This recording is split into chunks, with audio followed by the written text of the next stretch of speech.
night, yeah. Make all the demons quiet, yeah. We were built to thrive, yeah.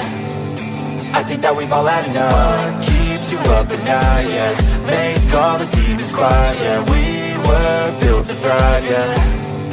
I think that we've all had enough, yeah. I think that we've all had enough. Sick of dealing with the old plan. They know that we're calling them wrong. You got me like, oh yeah. I think that we've all had enough. Sick of dealing with the old plan. They know that we're calling them wrong. Hey, it's too late to try to go contain it. A generation fueled by creation. We live lives on a small screen nation. We control the airwaves, no negotiation. I refuse to think we need saving. Something good will come from creation. And when we think that the world is too anxious, we'll adapt, evolve, survive, and save it. What keeps you up at night, yeah. Make all the demons quiet, yeah. We were built to thrive, yeah. I think that we've all had enough. What keeps you up at night, yeah. Make all the demons quiet, yeah. We were built to thrive, yeah. I think that we've all had enough, yeah. I think that we've all had enough. Sick of dealing with the old plan. They know that we're calling them wrong.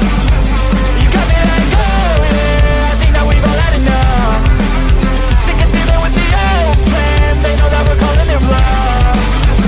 Hey, oh yeah. I think that we've all had enough. Sick of dealing with the old plan. They know that we're calling them wrong. You got me like, oh yeah. I think that we've all had enough.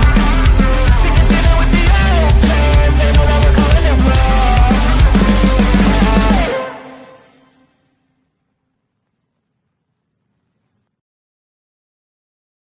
Oh, look at me. I'm retarded. I'm a globe.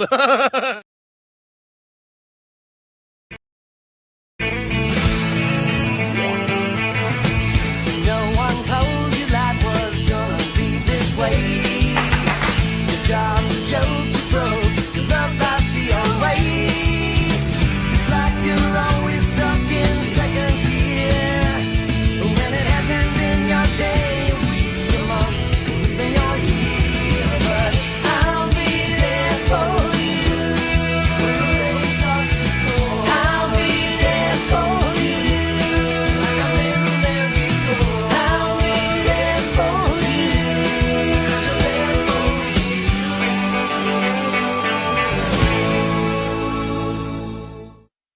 The whole system is designed to disconnect you from your intuition. Why? Disconnected people are easy to manipulate. Everything from sunscreen to politics to the food industry. It's all designed to disconnect and manipulate you. We are in the middle of a war right now, but it's not a traditional war. It's a war on consciousness. It's a war on freedom. This is the time to listen, not to the news. No, your intuition, your gut, your heart. Love is the greatest weapon against darkness. How do you love more? You begin by loving yourself. How do you love yourself? You listen to the messages your body is telling you. Nobody is coming to save you. Get up. Be your own hero.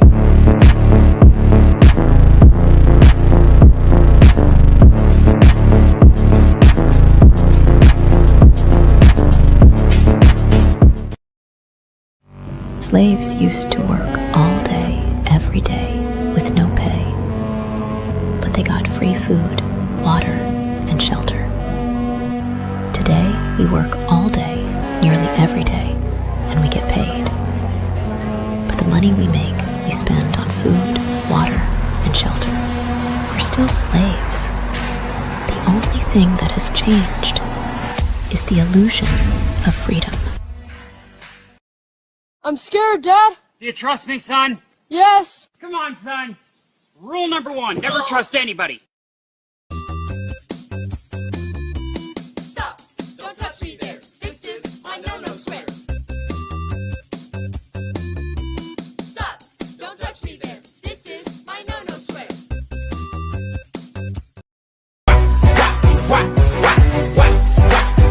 Now let me see you whack. Drop it to the flow, drop it to the flow then.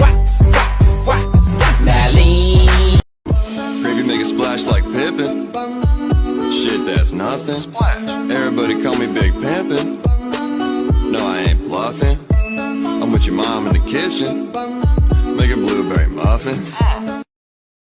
Taste the biscuit. Taste the goodness of the biscuit. Taste the honey sauce. Taste the goodness of the biscuit with the honey sauce. Don't get that honey sauce on me. I don't like the way it tastes with my chicken wings. Chicken banana, chicken banana, chicken banana, banana, banana. Hey man, just wanna let you know that sometimes you gotta shut the fuck up. You gotta shut the fuck up. And this current time is just one of those times you gotta shut the fuck up. I don't think you're a bad person. I just don't want to hear you talking anymore. You gotta shut the fuck up. I remember when I lost my mind.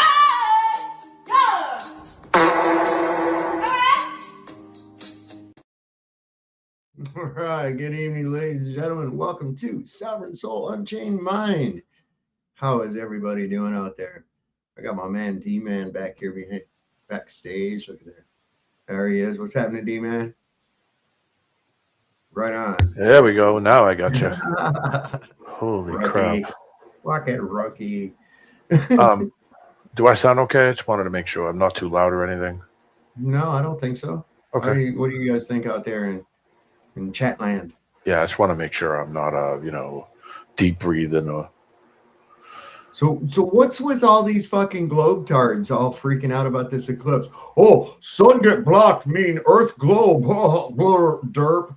What in the fuck are these people talking about, man? You're on your internal microphone. What? I just wanted to take this opportunity to let everybody know I'm okay. I lived through the loss of gravity, and I'm spending a lot of time now taking all the bungee cords off of everything I own. So I wanted to check in with you and make sure you were okay. Yeah, that wasn't really too worried about it. It's like, how are you going to lose something you never had in the first goddamn place? Man, and I've been, the circular reasoning that goes into that whole fucking idea of that, of this gravity thing. What a stupid idea, too. Where would this have, it only could have come out of the crackpot minds of somebody who's really dumb. For real. These people are, the buoyancy formula has gravity in it. And I'm like, well, that's really weird because good old Archimedes, he came up with a buoyancy formula almost 2,000 years before gravity was even postulated, man. So what the fuck are you talking about? What does that G mean? There's 9.8 meters per second squared. Oh, okay. And you say all things fall at the same rate, right? Yeah, okay. So a block of wood that's 1 cubic foot and a block of steel that's 1 cubic foot, they both drop at the same speed, right? Yep, that's right. Well, one's going to float and the other one's not. So how the fuck is the G relevant? Oh, did you mean weight with an assumption of a cause of the weight? Why did you have to be so emphatic about your assumption of the cause of the weight? Why didn't you just use the fucking weight? Yeah. You see? Well, they got all these stupid goddamn things, and they don't realize that the whole thing is it's displacement ratio. Well, if you drop a feather in a bowling ball in a vacuum, they hit at the same time. Okay, do it from about 40 feet. Now see what happens. Give it some time. Yeah. Give it some fucking time. God damn it, man. These people in there, see, here's a parlor trick that's going to prove this shit. And it doesn't prove anything. It just proves that you're retarded. Yeah. I mean,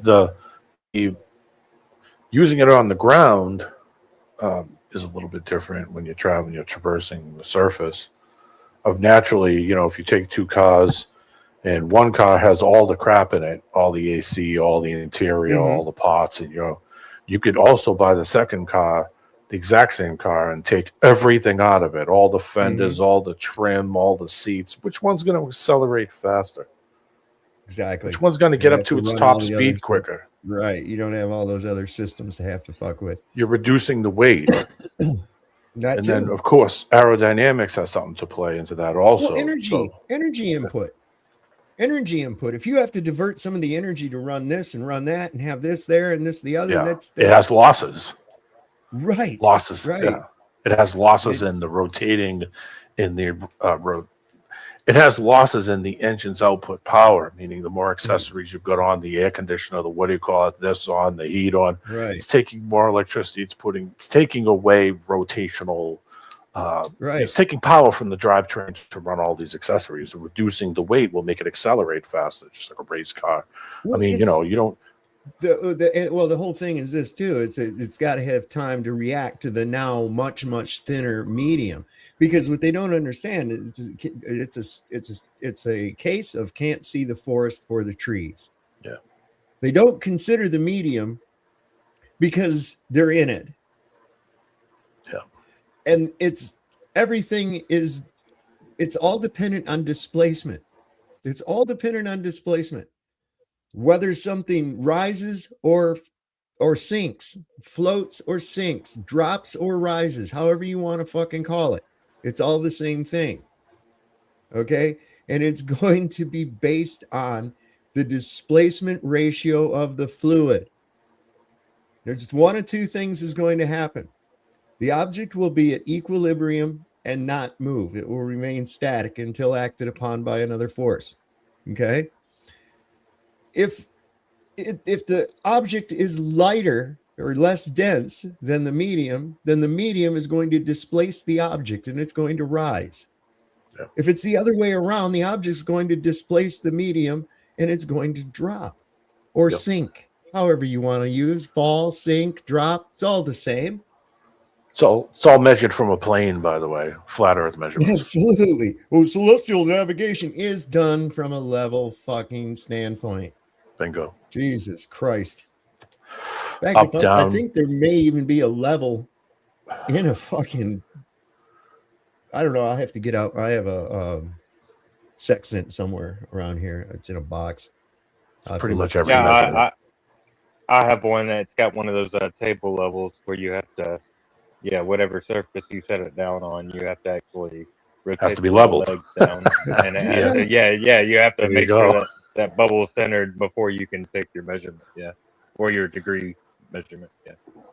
These people, and most of these people that argue about celestial navigation have never set foot on anything bigger than a fucking canoe in their life. You know, they may have been on a cruise ship, but they weren't steering it. They weren't navigating it at all.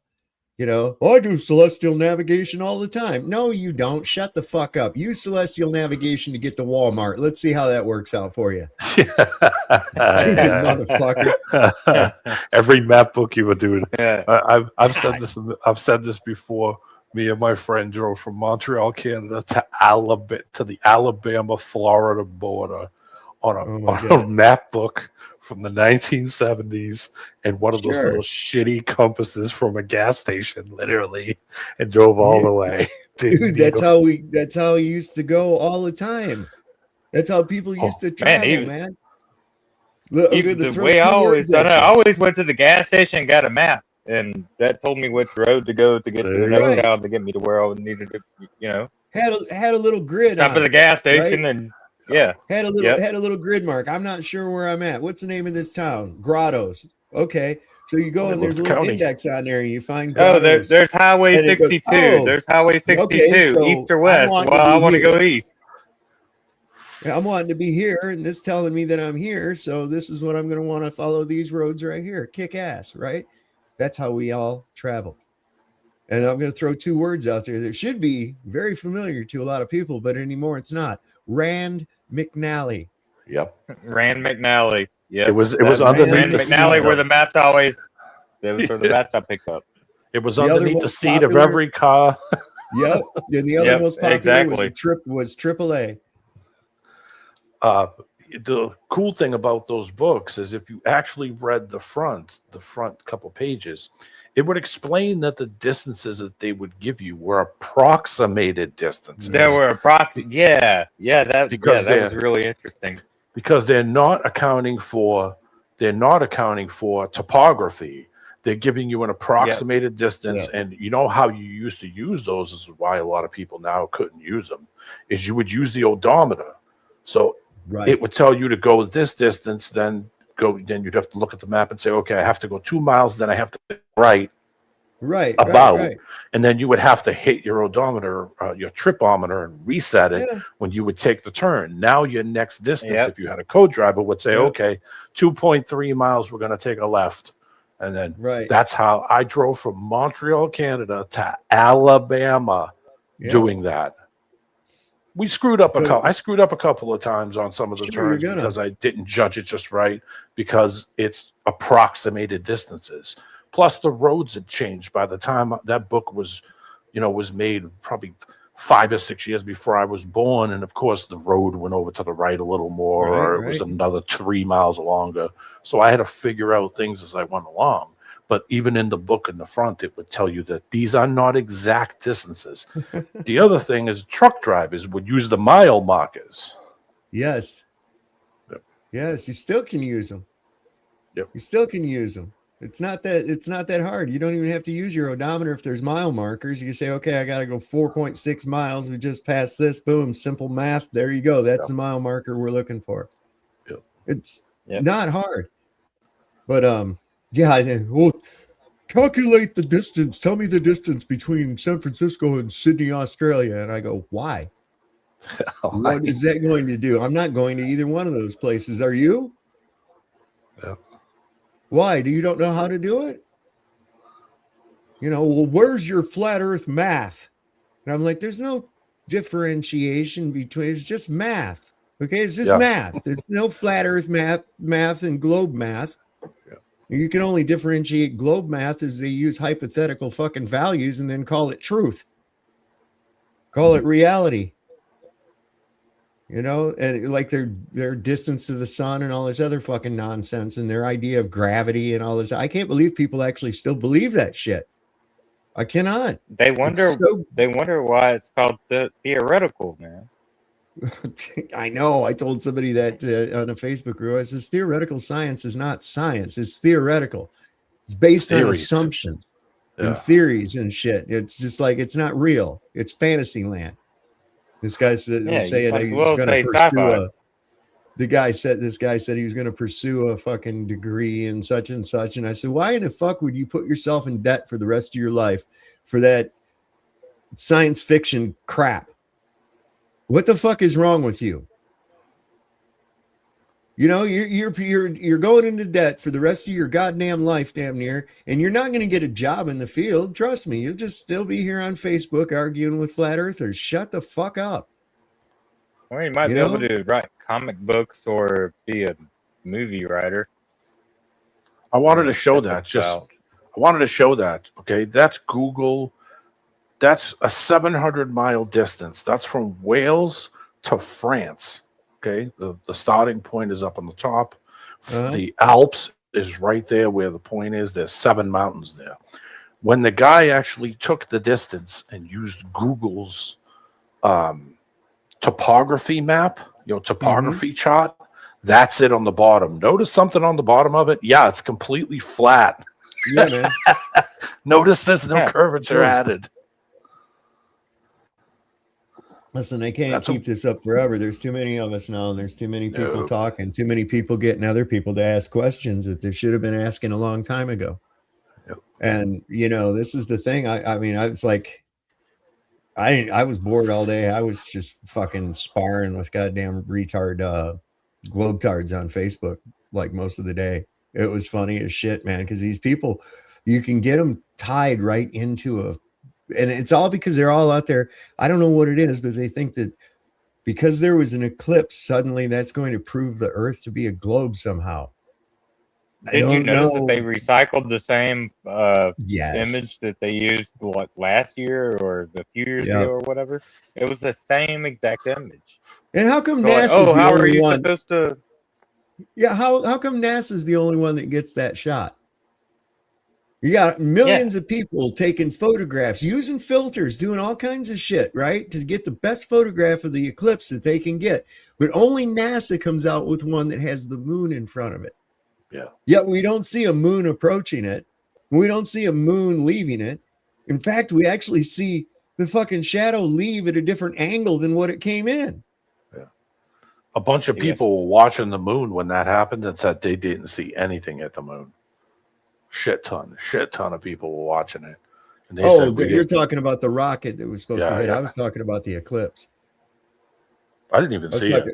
Oh, yeah. Well, there's supposedly, again, NASA's recycling this picture that they have of the moon that you can, it's an image of the moon in front of the sun and all this crazy corona action happening around it. And they've used it like every solar eclipse. No one else has been able to get this same photograph. No one. Yeah, I think they've been using that same one since 2016 or 2018. Yeah, I can't remember. They have. And it's like nobody else was able to get that. What kind of special fucking camera do you have that allows that to be showing up on an image? But the hundreds of thousands, perhaps millions of people that are photographing it simultaneously don't. What the fuck is wrong here? There's a problem. You're the only ones that caught that image, huh? You're also the only ones that, get caught using wires and pretending that you're in space. Oh, yeah.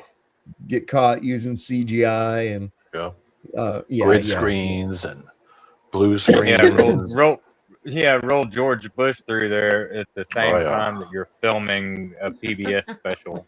I mean, Jesus Christ. Tim Peake. That was the Tim Peake one. Yeah, Tim Peake. That's in that frauds video that I play at the beginning of my show. They show that. And we're just supposed to believe that shit. And the crap that they put out, the excuses, it's getting so insulting to my intelligence that it's maddening. So now we all know that Trump hid out as the orange chicken in the food truck and left everybody else as a decoy on the fucking Air Force One. Because and guess where that credible threat of an assassination came from? Israel. Israel. Mm-hmm. Say it doesn't. Our intelligence didn't find it credible, but Donnie listened to the Mossad anyways. Okay, and now here's his excuse. Oh wait. I think actually the plane that I flew on was at greater risk.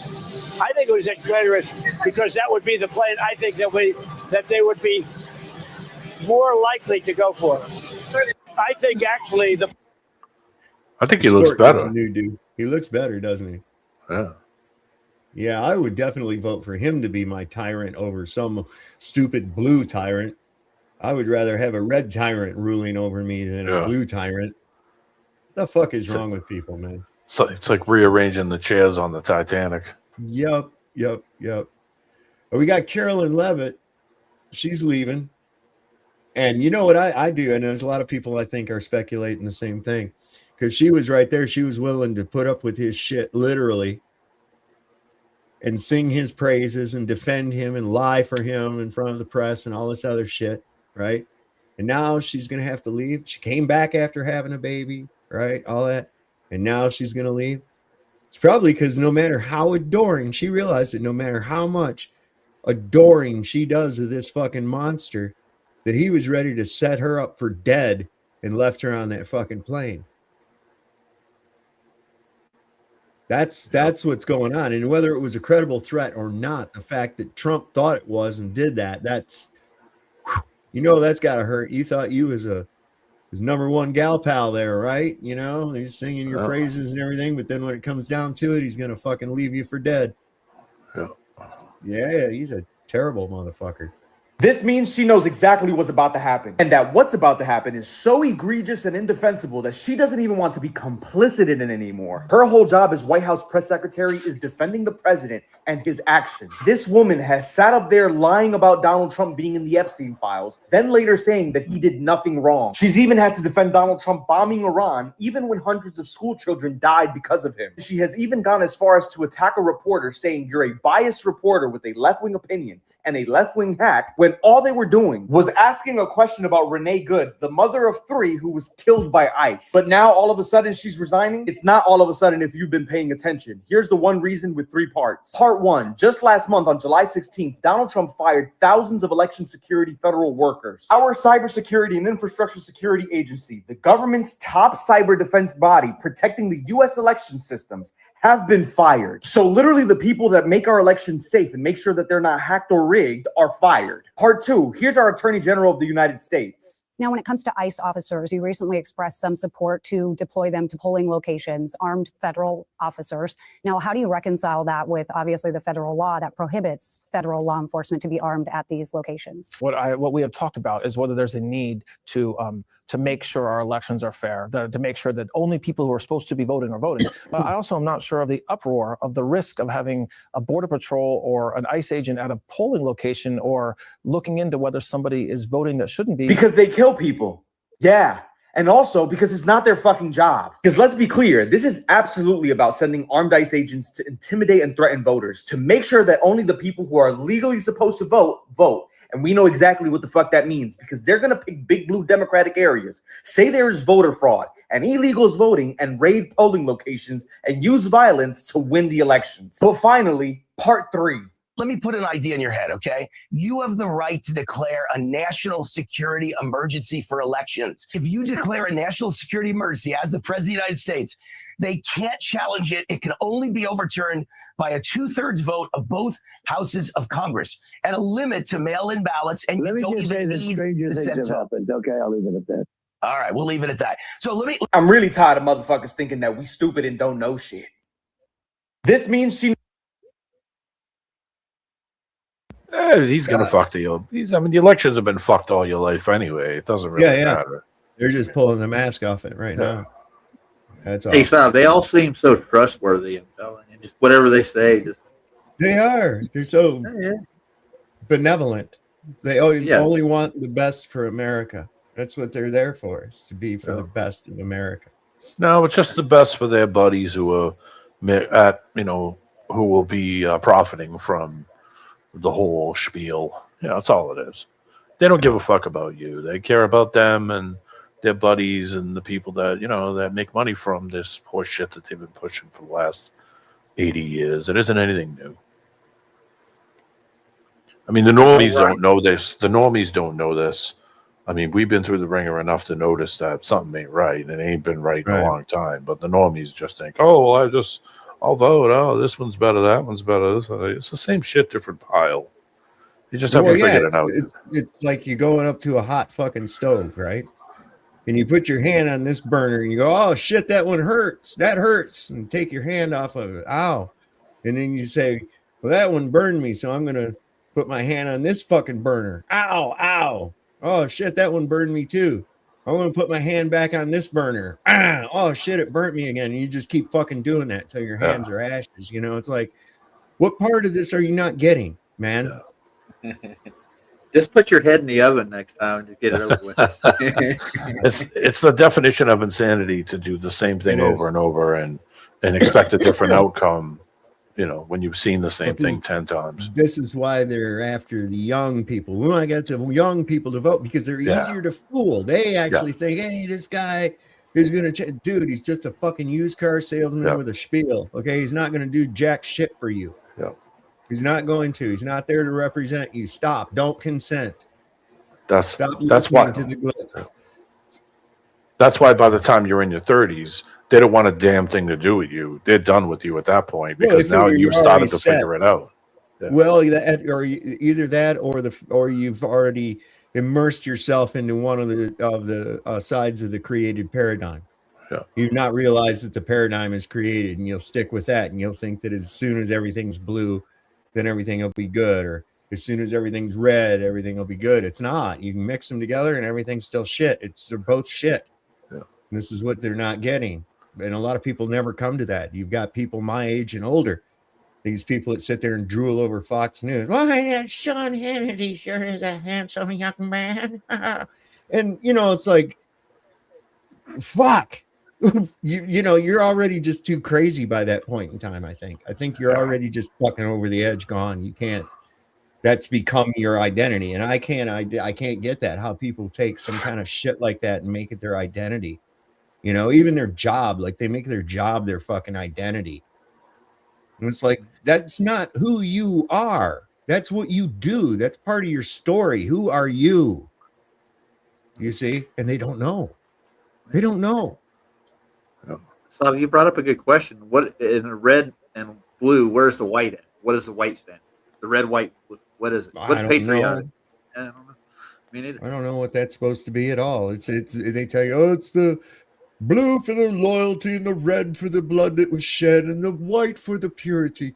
And it's like, well, you ain't any of those things at all, man. There's definitely no purity going on. I can tell you that right now. Yeah. This fucking country was founded, and I use that word founded in the sense that we know what it means, but it was founded by Luciferian Freemasons who were hell-bent on resurrecting Osiris, okay? That's it. It wasn't about your freedom. It wasn't about nothing to do with any of that. These motherfuckers are performing some kind of goddamn witchcraft, and you're part of the spell. There ain't no getting around that shit. Just look at DC. The motherfucker's a Ouija board, man. In a sense. Owls and pentagrams and all kinds of fucking bullshit everywhere in there. Obelisks and pagan gods all over the fucking place. Listen, man, this is some nonsense. And people just go right onto it. Saw something where somebody was talking about, they wanted to give jail time to people for burning the American flag. I think that's a great idea. Well, who the fuck is the victim? Your feelings? Really? You somebody goes to Walmart, buys an American flag, most likely made in China. That is their property now, right? Cool. So then you can do they whatever decide to exercise their First Amendment and redress their government by showing protest in burning their corporate flag. Now, who is the victim in that action? There is no victim. How about if you sew one yourself by hand? Yeah. What the fuck? You know, this is some dumb shit thinking. People that will revere and worship a piece of fucking cloth. Do you realize how stupid that is? Oh, the holy branch. Everybody bow down to the holy branch. You know, it's just a stick you picked up in the fucking yard. What the hell? Are people really that goddamn dumb? Yeah. What? When I ask, yeah. Oh, this is like the sandal, right? The sandal, the gourd. The shoe. Follow the shoe. No, follow the gourd. Oh, for fuck's sake. Here we go. Just think about this. If Jesus had been hanged instead of crucified, everybody walking around with a goddamn hangman's noose around their neck. Right? So the audience is saying you're a little low, though. Well, I don't know why. It's probably this fucking StreamYard bullshit. I've got my mic set. Let me go in here and look at what we got. You don't have the problem I got with Restream. Everybody gets kicked out for some reason. They can't stay in. It's aggravating. Let's see. We'll turn that up. Let's see. Is that better? Yeah. Maybe okay, I got this set on what? I got it set on figure 8. That's probably why. I should put it on Omni. There, I put it on Omni. Is that better? You're deeper though with the figure 8. Was I watching this movie? So I saw a Jason Statham movie last night that was set like in, you know, swords and axes and shit like that times. I think, you know, like a fantasy movie. And really strange. I was like, cool, there's a Jason Statham movie with no guns. Wonder how that's going to pan out, right? There's guns in it, aren't there? It was actually really good, but this one guy, he was like the mage to the king, you know. And he talked like this everywhere he went, and he talked, and he had a big beard, and I was cracking my wife up because he'd say something, I say, and you must listen to me because I have this voice and this beard. You must listen. Everybody did whatever he said, though. Did the wife do whatever you said after that? No, she's sitting there cracking up, man. She's like, "Oh my god, that is so true." But it was a good movie, though. I forget what the fuck it was called. It was. It's got to be better than Crank. You ever watch that one? Oh man, I've seen just about every one of those, and I'm like got this weird thing. I'm like a Frank Grillo fan. I like Frank Grillo. I don't know why. He reminds me of a friend of mine that died just recently. Great he looked a detective, lot isn't it? like that guy. In what But man, movie? I've seen him play a lot of different roles. He does a pretty good job, But he's usually in action movies and shit. Sometimes the good guy, sometimes the bad guy. I'll tell you what, you want to see one that's really action packed, but fuck it, you sit there going, "Oh god damn, no way," right? It's a movie called Shoot 'em Up. Look that one up. It's called Shoot 'em Up. Oh my god. This guy rescues a baby who's just been orphaned, and he's fighting off bad guys. And he's got this baby, and he slides across the floor in oil. It's like in a garage. And I don't know, this bad guy must have been renting his minions from some kind of an agency or whatever, because these fucking guys were everywhere. They just kept coming, And he's sliding on his back in this oil across the garage floor, holding the baby across his chest with two pistols like that, going bam, bam, bam, bam, bam, killing all the bad guys on the way. He gets out of there, and he's got this baby. He's got to take care of this baby, and it's crying and shit, right? So he just happens to know the only prostitute in town who caters to the fetish of lactation. Yes, and he takes I know what movie you're talking about. Yeah, You've seen it. You've seen it, haven't you? Yes. I'm like, okay, this is getting a little far-fetched, but let's go with it. There's got a lot of good action in it. And it's one of those you can sit there and make fun of shit the whole way through it, I love doing it. I only get a fight in a lube shop and make sure I can slide through every motion I make, and I'll slide across the floor and shoot bad guys. It sounds like Well, I'm like, what do they got? Like some kind of a fucking, henchman agency or some kind of shit like that? Because you just shot about 40 of his guys, and he's still got like a bunch more just showed up that haven't even been in the fight yet. It's like, where are you getting all these people from? You go to Craigslist. There's a website there. You can like a wanted henchman. Oh, hey, yeah, I've been wanting to be a henchman. Right there.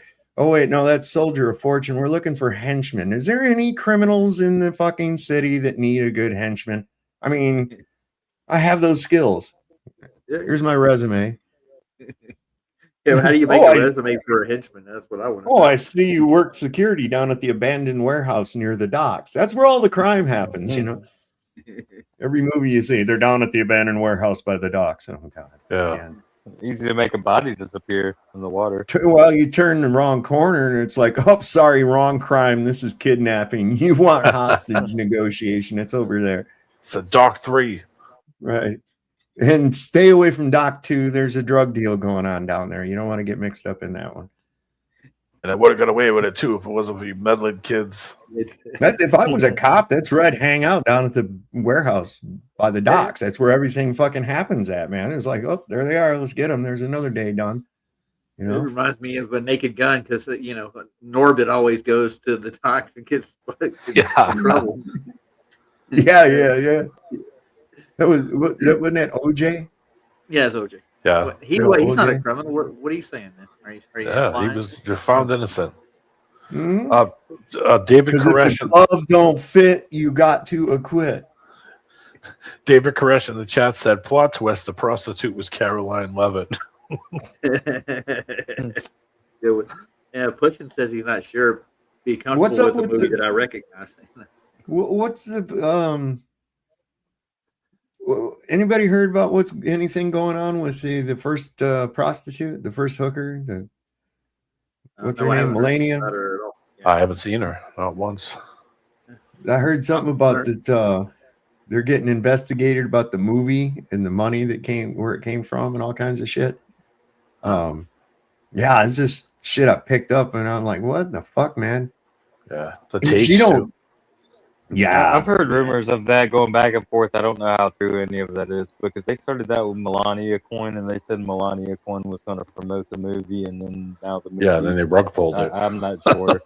Yeah, I'm not sure what the hell's going on there. Critics have said what was it? One top critic, I forget, he said, it's a movie that you would walk out on, even if you were on an airplane. Yeah.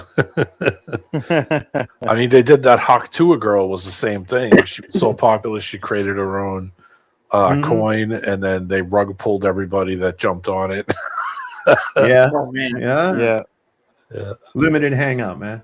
Limited hangout. Suckers is what I'm thinking. Yep. Hot 2 girl, she's got to have some foreknowledge with the market.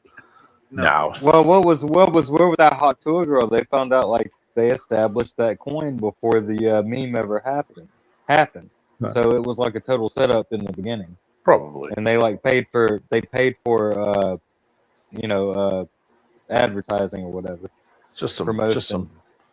Just some It was moralless cowboy chick. Stereotypical internet meme people, They But ride it was still 10 minutes out. It was still just a pump and dump on the crypto market. Yep. Yeah, there was a rug pull. That's what Trump's been doing with this fucking oil shit this whole time. But now it's like come to a head, right? Since he can't pull that anymore because Iran has already now publicly stated that they will not engage in any negotiations with the United States until Donald Trump is out of fucking office. Yeah, out of office. They said what the first day after he's out of office, they're going to reinstate negotiations. Yep. Oh my God. You remember what I said? You remember what I said when this whole fucking thing began? I said, there is no way that they can sustain this logistically. Where are we at? There's like 7 or 9, I forget, fucking sailors have jumped off of the USS Lincoln, right? Because if you jump off, if you abandon ship, you're out like that. Well, they have to send you back stateside for psychiatric evaluation. I guess that's the thing of it. And then there was also some kind of a brawl that broke loose amongst sailors, and there was like it left some people dead. Some people got stabbed and shit. I mean, these people are they're at their wits' end. They're eating substandard food in not substantial enough quantities. That's what I was wondering. Are they still making them do PT? I mean, if you can't feed them, how you expect them to do PT? And if you're not feeding them and you give them PT, how do you expect them to be duty ready? This is going to play hard on the Constitution of any man. Okay, that's what they do to people in fucking POW camps, man. Nobody comes out of a POW camp looking better than they went into it. I'll give you that. I'll tell you that. Never. Okay, so they are in the conditions worse than a POW camp right now. I threw a picture of their food that they're getting on the aircraft carrier. Something boy.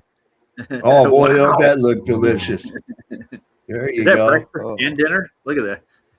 God damn, there's some fucking ramen noodles and some kind of a kebab. What is that, a kebab of something? Jesus Christ, that ain't even an appetizer right there. There's a couple eggs and some gruel. Oh yeah. They didn't even throw a piece of toast in there for shit on a shingle. They're just like, here. That's what I was wondering. Where's the bread, man? They probably don't have none. They probably don't have any. Oh hell. Bread's a perishable item, man. Yep.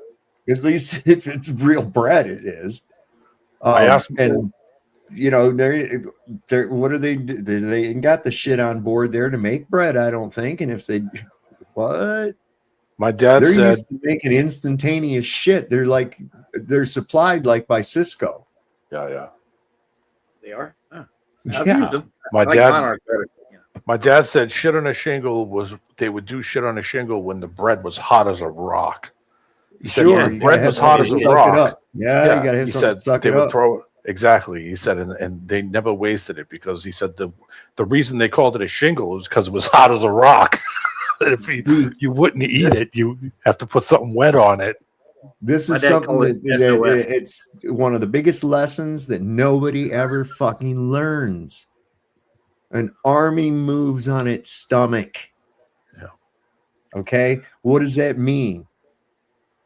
You need logistics. They need food. They need rations. They need water. Okay. They need energy. They also need fuel. Right now, during World War II, Patton's armors, they had to slow down because of the fuel convoys. Couldn't keep up with the tanks.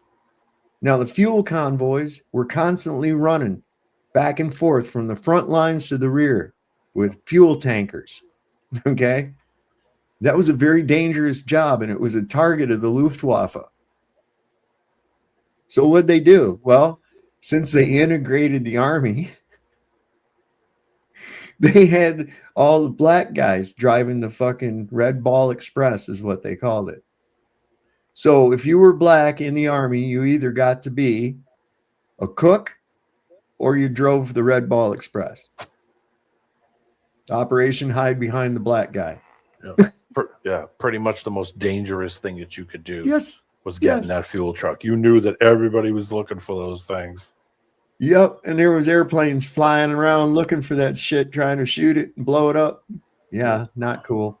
But anyway, that was that you have to have that. And without it, of course, here was Patton moving along fast, but the supply chain could not keep up with him, and he had to halt his advance in order to let the supply chain catch up. It's what crippled the Germans when they went with Operation Barbarossa and they went into the Russia. Yeah, same thing that defeated them is what defeated fucking Napoleon. Your supply chain got cut. Boom. Your guys are freezing. Logistics. Yes. Plus the mud and stuff. Plus the mud slowed them down big time. They didn't have the proper tracks even on the tanks. They were saying that the tracks themselves weren't proper to deal with the muddy, shitty, Soviet weather. The U.S. Sherman tanks were not that good of a tank. Okay. The German Panzer was way better of a tank. Okay. The only thing that made it advantageous was the fact that we mass produced so many of them. Yep. Okay. So you could afford to blow some up. We just got a whole bunch more and they're all coming at once. You see, that's the only thing that it worked out. But the German Panzer, in fact, the German tank is what the M1 Abrams is designed after. Because they had the deflective armor, the angles on it. That would, yes. Sherman tank was like a big old fucking water heater coming at you. Yep. And it was very vulnerable from its underside. So as soon as it went up a little bit of a rise, it would shoot a Panzerfaust right into the bottom of that fucking thing and blow it up. Yep. The German tanks, the ass was the weak point. You hit it in the ass, and that was. But I mean, if it was coming straight at you, that light gun from a Sherman would barely do any damage at all, if any at all, because of those deflections. Yeah, deflections. Yeah, they bounced right off, man. We have, they had to hit it in the ass end, and it was just sheer number is what gave the advantage. The advantage to those is that they were lighter and faster, so they could move quicker. But it's not going to matter if it gets hit. It's not going to make a difference if it's lighter and smaller. Oh, meat whistle's going off. No shit. What's that? What? The fire hall. Oh, down here, it means there's either fire or somebody's injured or something. Volunteers will be showing up. They'll be heading out soon. I'll bet you they'll go up my road because it's like one of the cross town roads, you know? And that's why I'm always joking because they're always going this way.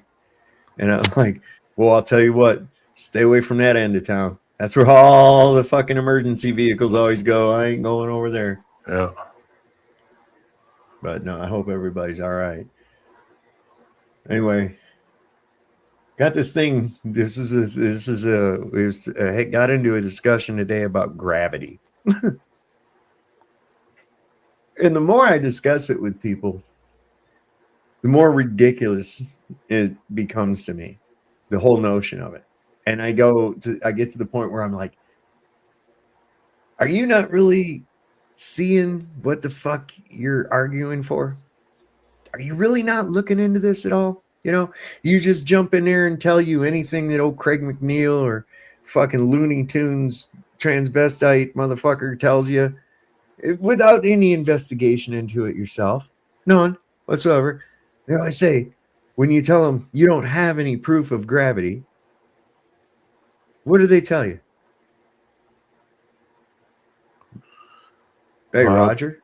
Proof of gravity? What do you mean? Oh, Yeah. well, what do you mean by what do they tell you by proof? I mean, what do you usually get as a response? Well, what's your proof of gravity? I always ask them that. How do you know how do you know that? They say, well, mass attracts mass. And I said, well, what proof of that? Things fall. Things fall. Things fall. Right. But I don't see any other objects trying to get toward one another because they're just sitting there or anything. So that's not proof of that. So where do you get this idea of mass attracting mass? Where's that ever been proven at? They always go to the Cavendish, don't they? Mm-hmm. Some fucking crackpot, some crackpot in the fucking 1700s hung some lead balls in a shed and looked at them with a telescope. And because they moved, he said that was because they were drawn to one another through their gravity. And they think that was science. They think that was science. So what was really proven with that experiment? Was mass attracting mass proven? Or was it just a demonstration that something moved? Where was the proof that the movement, if any, was due to attraction? Because you put something in its radial path of movement?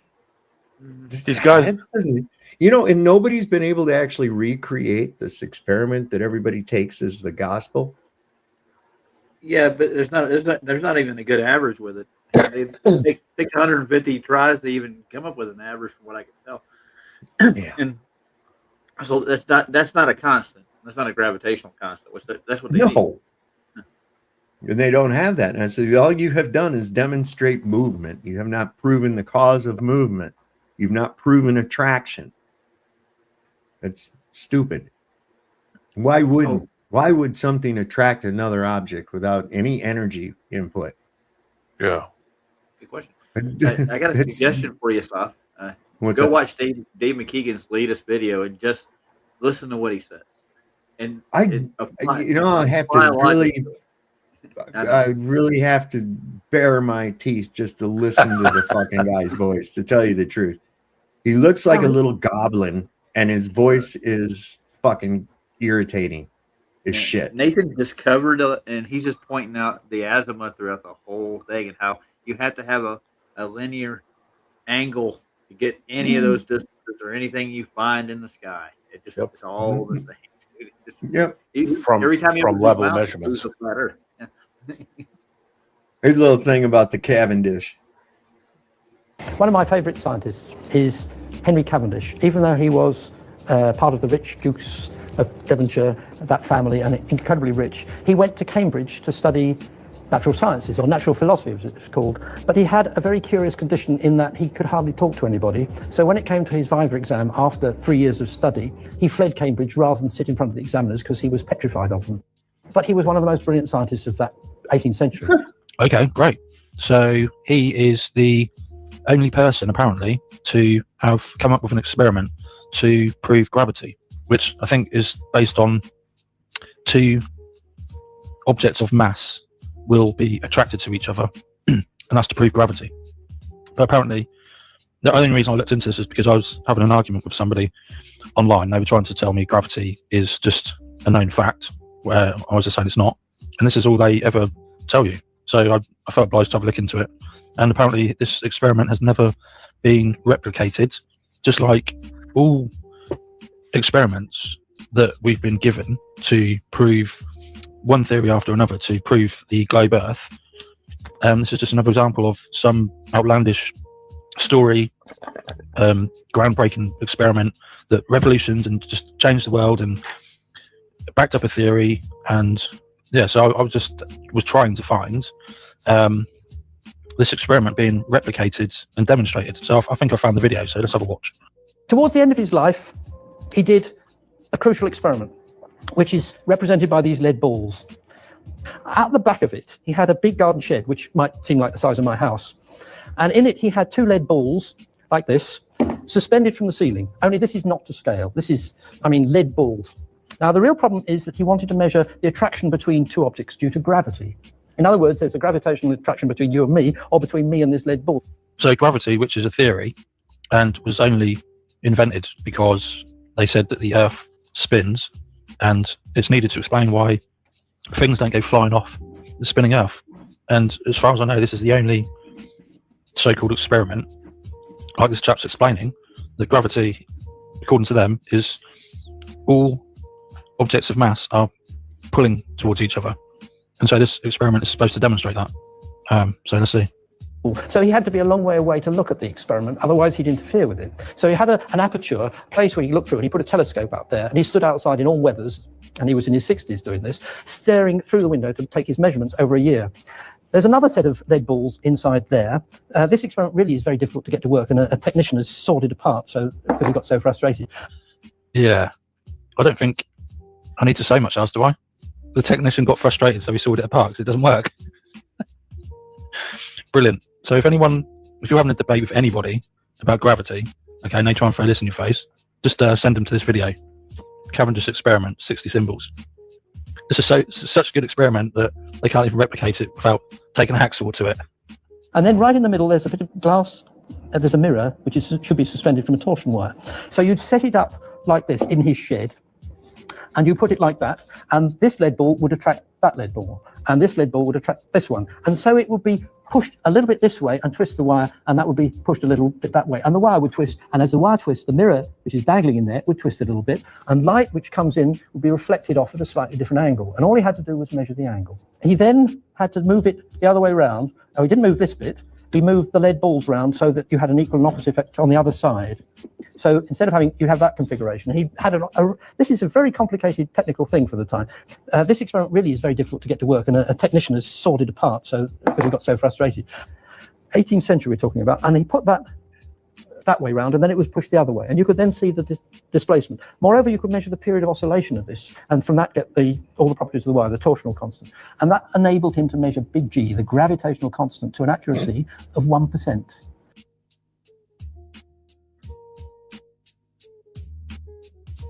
And nobody improved on that for 100 years. He didn't describe it as that. He described it as though he was weighing the Earth. He was calculating the mass of the Earth, so that when you're attracted to the Earth through gravity, it's the product of the mass of the Earth, this big gravitational constant, divided by r squared, the radius of the Earth squared, which we normally know as the acceleration due to gravity. And that quantity is essentially big G, and he measured it. And nobody could do a clever experiment. So he's a father of physics, experimental physics, some of the ideas of theoretical physics.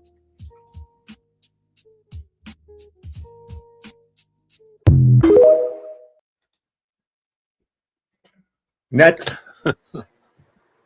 their thing right there. Genius. Oh yeah. God. That's the stretch. I mean, there's so many pre-assumptions that you can't verify. On top of that, like the radius of the Earth, for one instance, and the mass of it. How do you calculate the size of the mass of the Earth? That was a retarded fucking guy. I mean, really. Now, you got to think about this, too. This is a time in the world when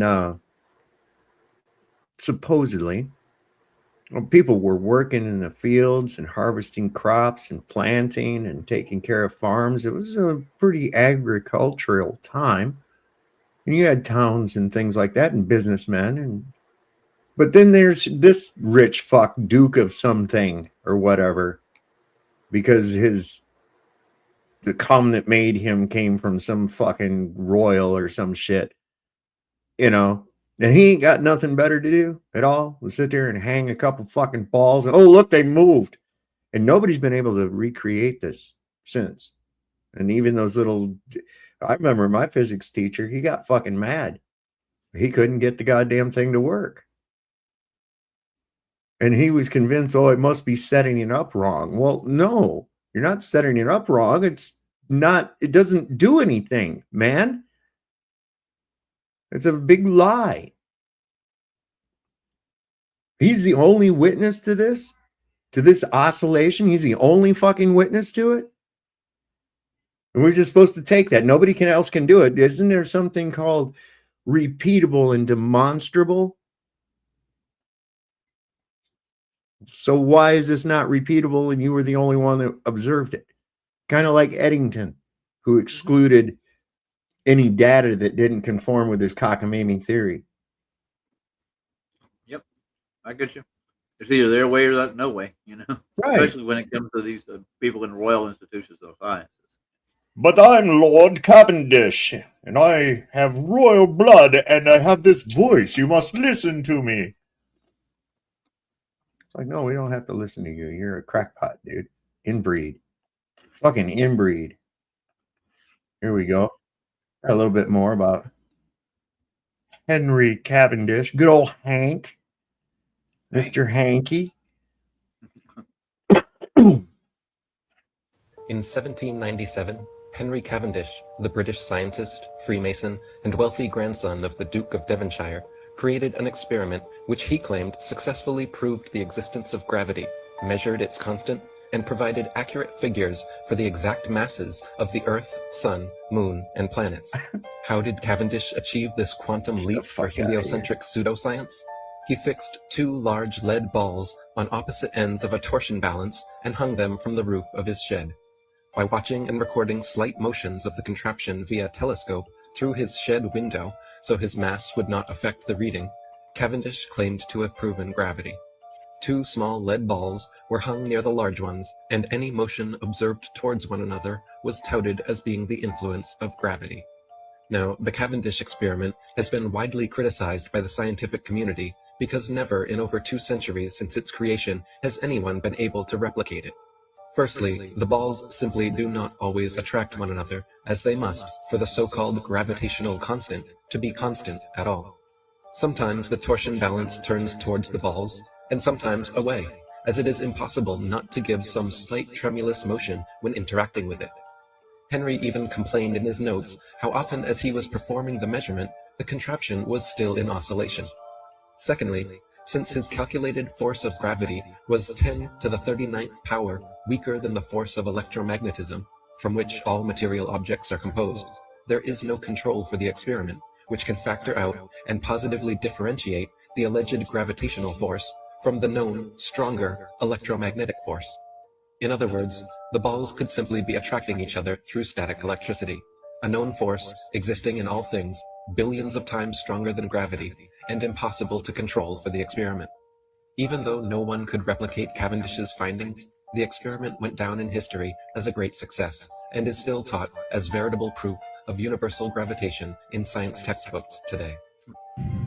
So yeah, I'm very familiar with this right here. But this ain't gravity, it's static electricity. Cavendish tried to pass this shit off as gravity. You talking about charlatans. Boy, they been dancing. These globalists got a history of dancing, y'all. Mass attract mass. Nigga, static electricity. This is fucking crazy, bro. See that what's going on? You see what happened to the water? It's leaning toward it. Look at it. Look at Look at gravity, y'all.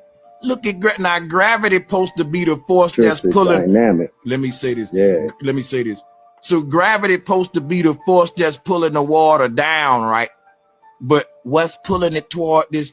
See, you telling me, well, that thing got a gravitational field and the gravity No, that's pulling not what I'm saying. No, but guess what though? That's what Cavendish was saying. Wait, you got to show receipts for that. That's not what he was saying. Okay, so if that video went over your head, I'm done. I ain't finna tutor y'all ass all night now. This is an advanced motherfucking channel over here. You didn't get the go research. Hold up, bro. Hold up. I'm talking. Go research the Cavendish experiment. See how it relates to static electricity. And that was the beloved Bro Sanchez. Yep. Yeah. He's good. He's good. Oh, yeah. I can't watch all the whole show. It's like they're 4 or 5 hours, and he goes in like a lot of detail. It's just like, yeah, I get it, man. I got to move on. But he's still good, right? Nothing screams alpha male like a new wig in a ballroom. Yeah. Oh yeah. Hey, girlfriend, what's up? What's up, girl? He looks like Liberace right there. Yeah, he does. Needs some more Candeleras. Who's that? There's Cubby. Hey, Gubby. Yeah. What's up, guys? What's up, dog? I just finished my Cavendish. It was pretty good. How was Oh, did you have it with some rice? warm? I ate too much. Cubby, we're checking in with everybody. We want to make sure. Are you okay? There was no property damage since you lost gravity, right? Everything's all right? No, I made it. I made it. I had All right. everything strapped down. We lived. We lived to tell the tale. Hey, I was right on the dot. I did a show right when it's supposed to happen. I was waiting. Me and Heron were like holding on to the tables, the chairs, and it wouldn't matter if we didn't, It was a Apocalypse says he likes Cavendish tobacco. Oh yeah, I hear it's pretty good actually. It is. They put like chocolate and vanilla and all kinds of stuff in the Cavendish tobacco. It's delicious. Yeah, I found this was pretty good. Takes a long time. So what's it kind of? I've been watching some cool shit about the Laurel Canyon scene back in the '60s, and the connection to all these musicians, to high-ranking military and shit, and specifically MK Ultra and the whole hippie scene that was going on in the '60s. Dude, that whole fucking thing was a CIA operation, man. That was a social manipulation by our CIA. 100%.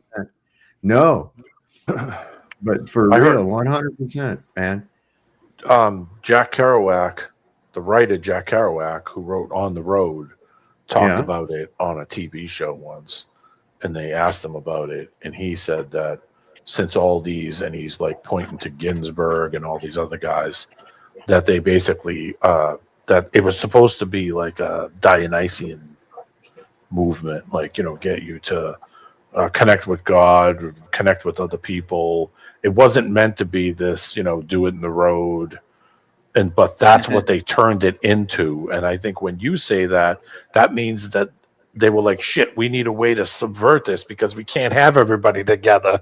We can't have everybody it was. together. That's what, right. And that's where the takeover of that whole idea started to come in. You start looking into it, and even where Frank Zappa's involvement to it. You'd think Frank Zappa was some kind of a drugged out freak and shit. He didn't even use tobacco. Okay. Yeah, he freely offered that shit. He had this place in the canyon that was like a free love place where all these people could go and do drugs and shit. And they even had like this own like troupe of freak dancers that would go to like the Whiskey Go-Go and all that shit. And then they had not Henry Fonda, the kid. What was his name? From Easy Rider. He would be there. And, Peter? Yeah, Henry Fonda. Peter Fonda. Peter Fonda. Yeah, Peter Fonda, Jack Nicholson. Yeah. And Jack Nicholson was a real coolster in the day. And people like that, man. And you start getting into the bandmates in the Doors, and the whole thing was they were producing this shit with 12-track studios that nobody else had there at this studio that was actually a fucking military base in Laurel Canyon, and putting this stuff out because these bands were not very good live. And so because they weren't very good live, that's why they had like these freak dancers and shit, and chicks that were like all get it up and hippie shit and everything, and passing out drugs. Because if you're stoned as fuck and there's hot chicks dancing around, you're not going to pay attention if the band sucks or not. You're having a good time. You don't care. Yeah, bro. That's right. That's right. And that's what that whole thing was about, man. They were really in a social engineering fashion. And then they brought everybody out and then demonized them with the whole Manson thing. Okay. These people that were operating like Zappa and shit, they were no different than Manson. They had their own little fucking cults just like Manson.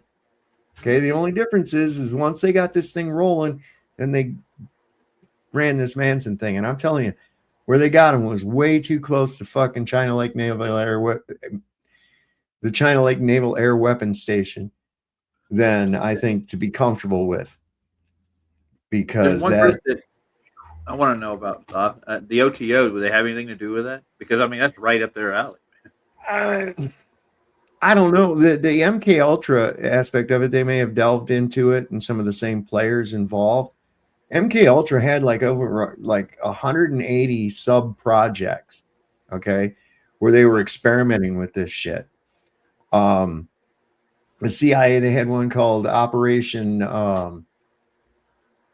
Climax, where they were behind two-way mirrors in brothels and shit, and having the hookers dose the Johns with LSD and shit, and doing tests and all this other stuff. The Haight-Ashbury district, there again, Dr. Jolly West had a clinic there at the Haight-Ashbury district of San Francisco, where he was doing mind experiments using LSD on volunteers, supposedly. And Manson and his girls frequented that place often. You know, I mean, this is in the connections. It's all the connections. It's all the fucking connections. This Dr. Charlie West is directly involved with Project Artichoke, Project Climax, all of these, man. In fact, he was the psychiatrist that went in and talked to Jack Ruby alone and came back with an insanity diagnostic. They did it with the colleges too, Sov. They did it in colleges. Yep. And then you got the whole Grateful Dead. Yep. That whole Grateful Dead thing was a CIA op. That was all part of that same fucking thing. Timothy Leary, all them fucking people. Drop, what is it? He said, drop in, tune in, drop, tune in, turn on, drop out. Yeah. I mean, they had Owsley and the Grateful Dead, who was their like acid guy.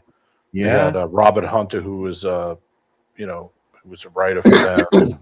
And then you got to remember the Merry Pranksters. They were all college guys that got hooked on LSD. All of them, every single one of them. And of course, everybody knows the people that turned into serial killers, which I think were given hot shots. Mm-hmm. And it wasn't LSD, probably more like STP that gave them. There was some other shit involved. Look, here's Jeff George. Here's our favorite guy. Favorite quarterback. Yeah, bro. What's up, guys? What's up, Joe? Yeah.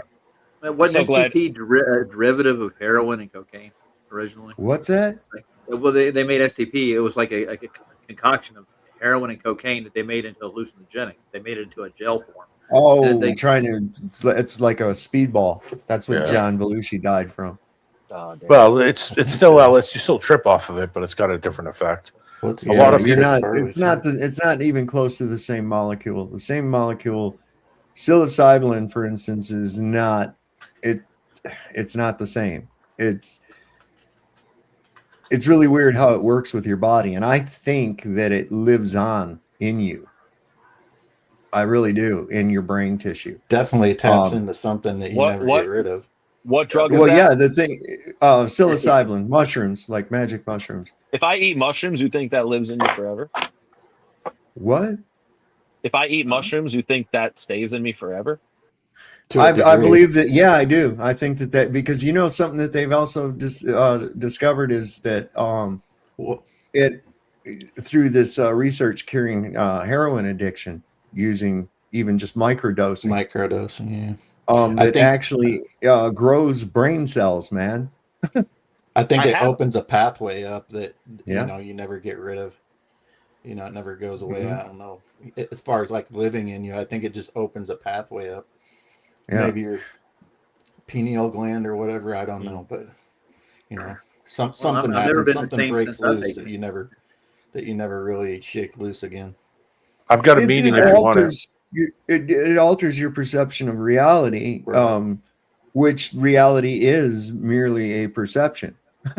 So when you expand that perception, you see the reality in a much different light.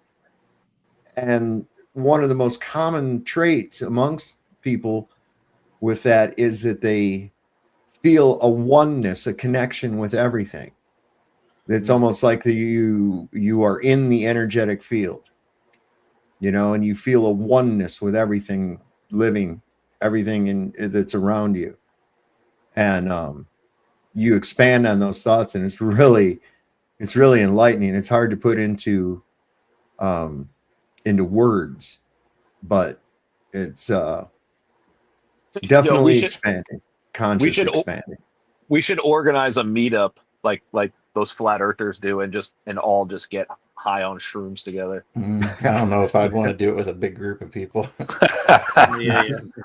Well, I have, and what you find is most people kind of go off in little groups by themselves and kind of like separate chill. anyway. Yeah, but they'll socialize. They'll change.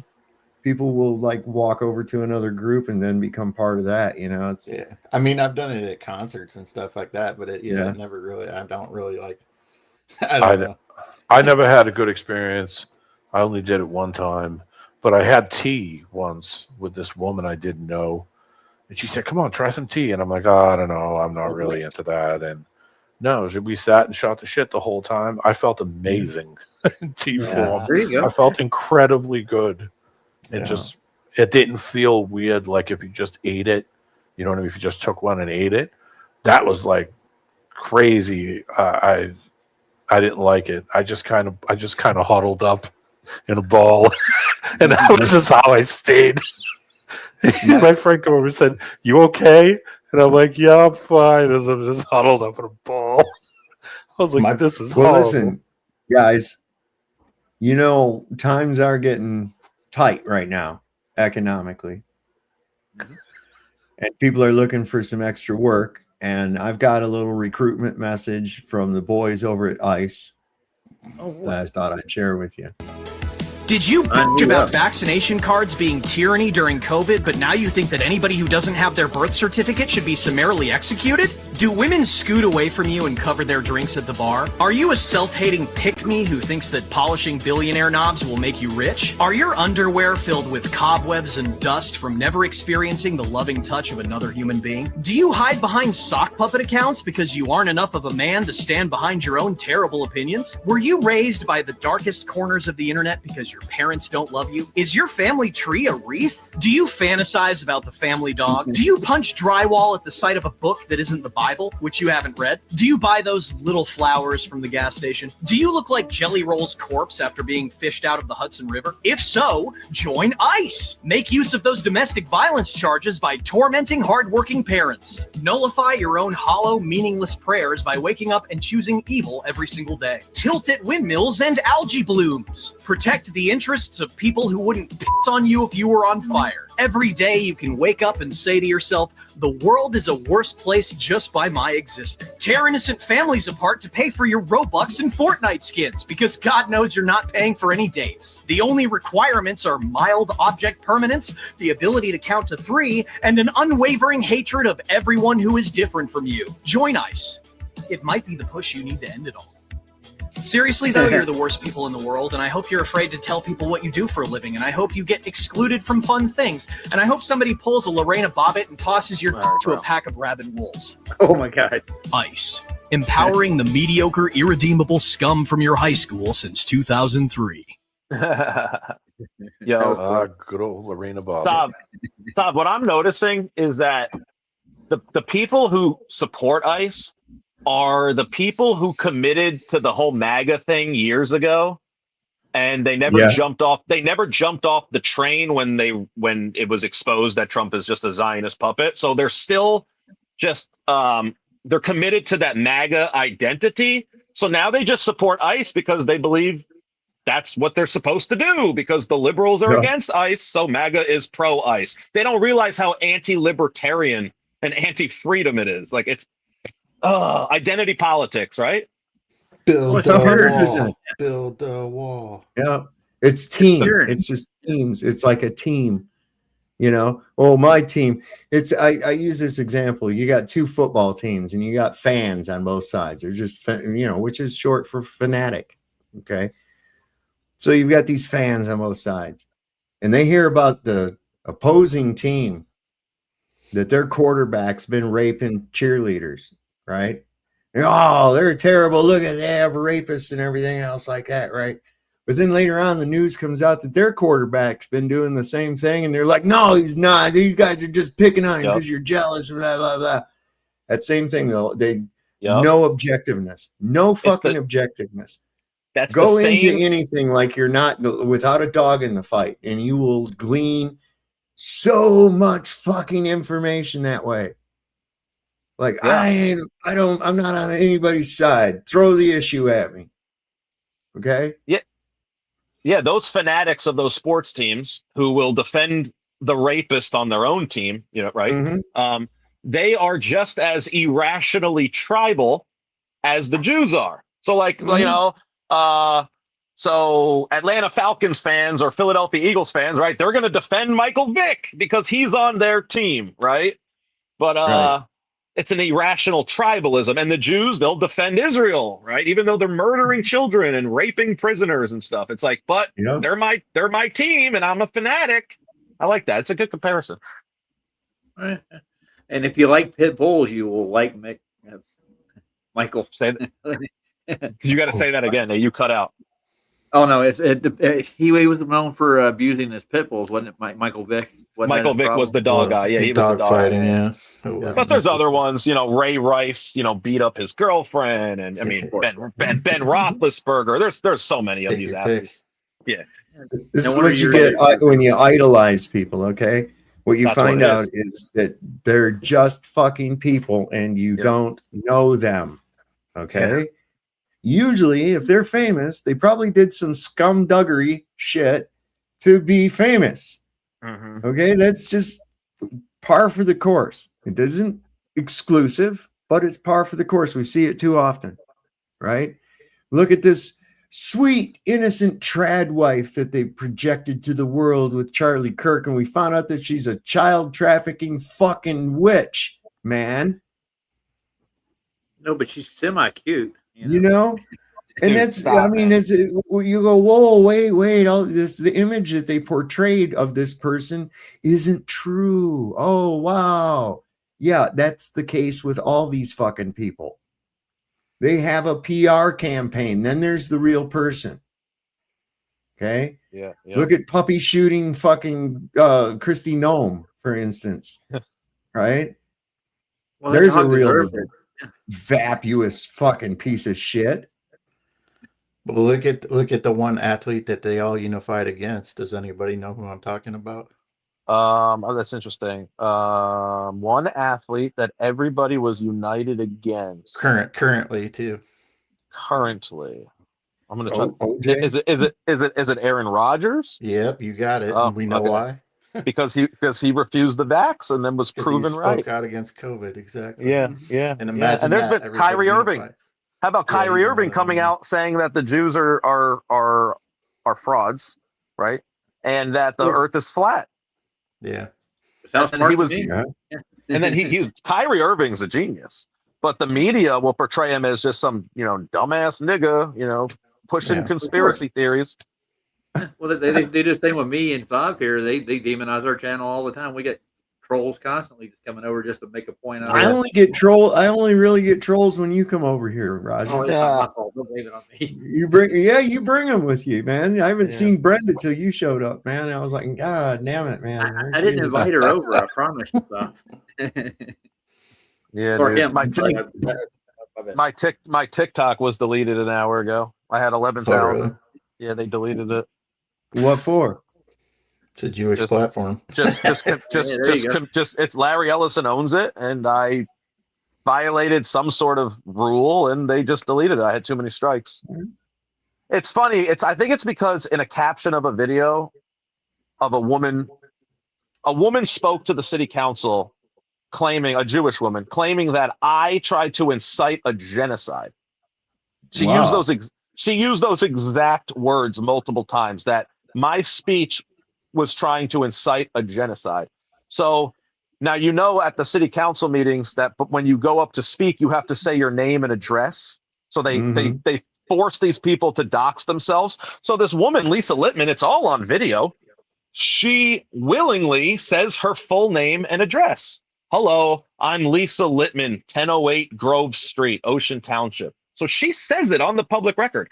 So I put that in the caption of the video, and they're going to claim I doxed her. It's like, I didn't dox her. She said doxed herself.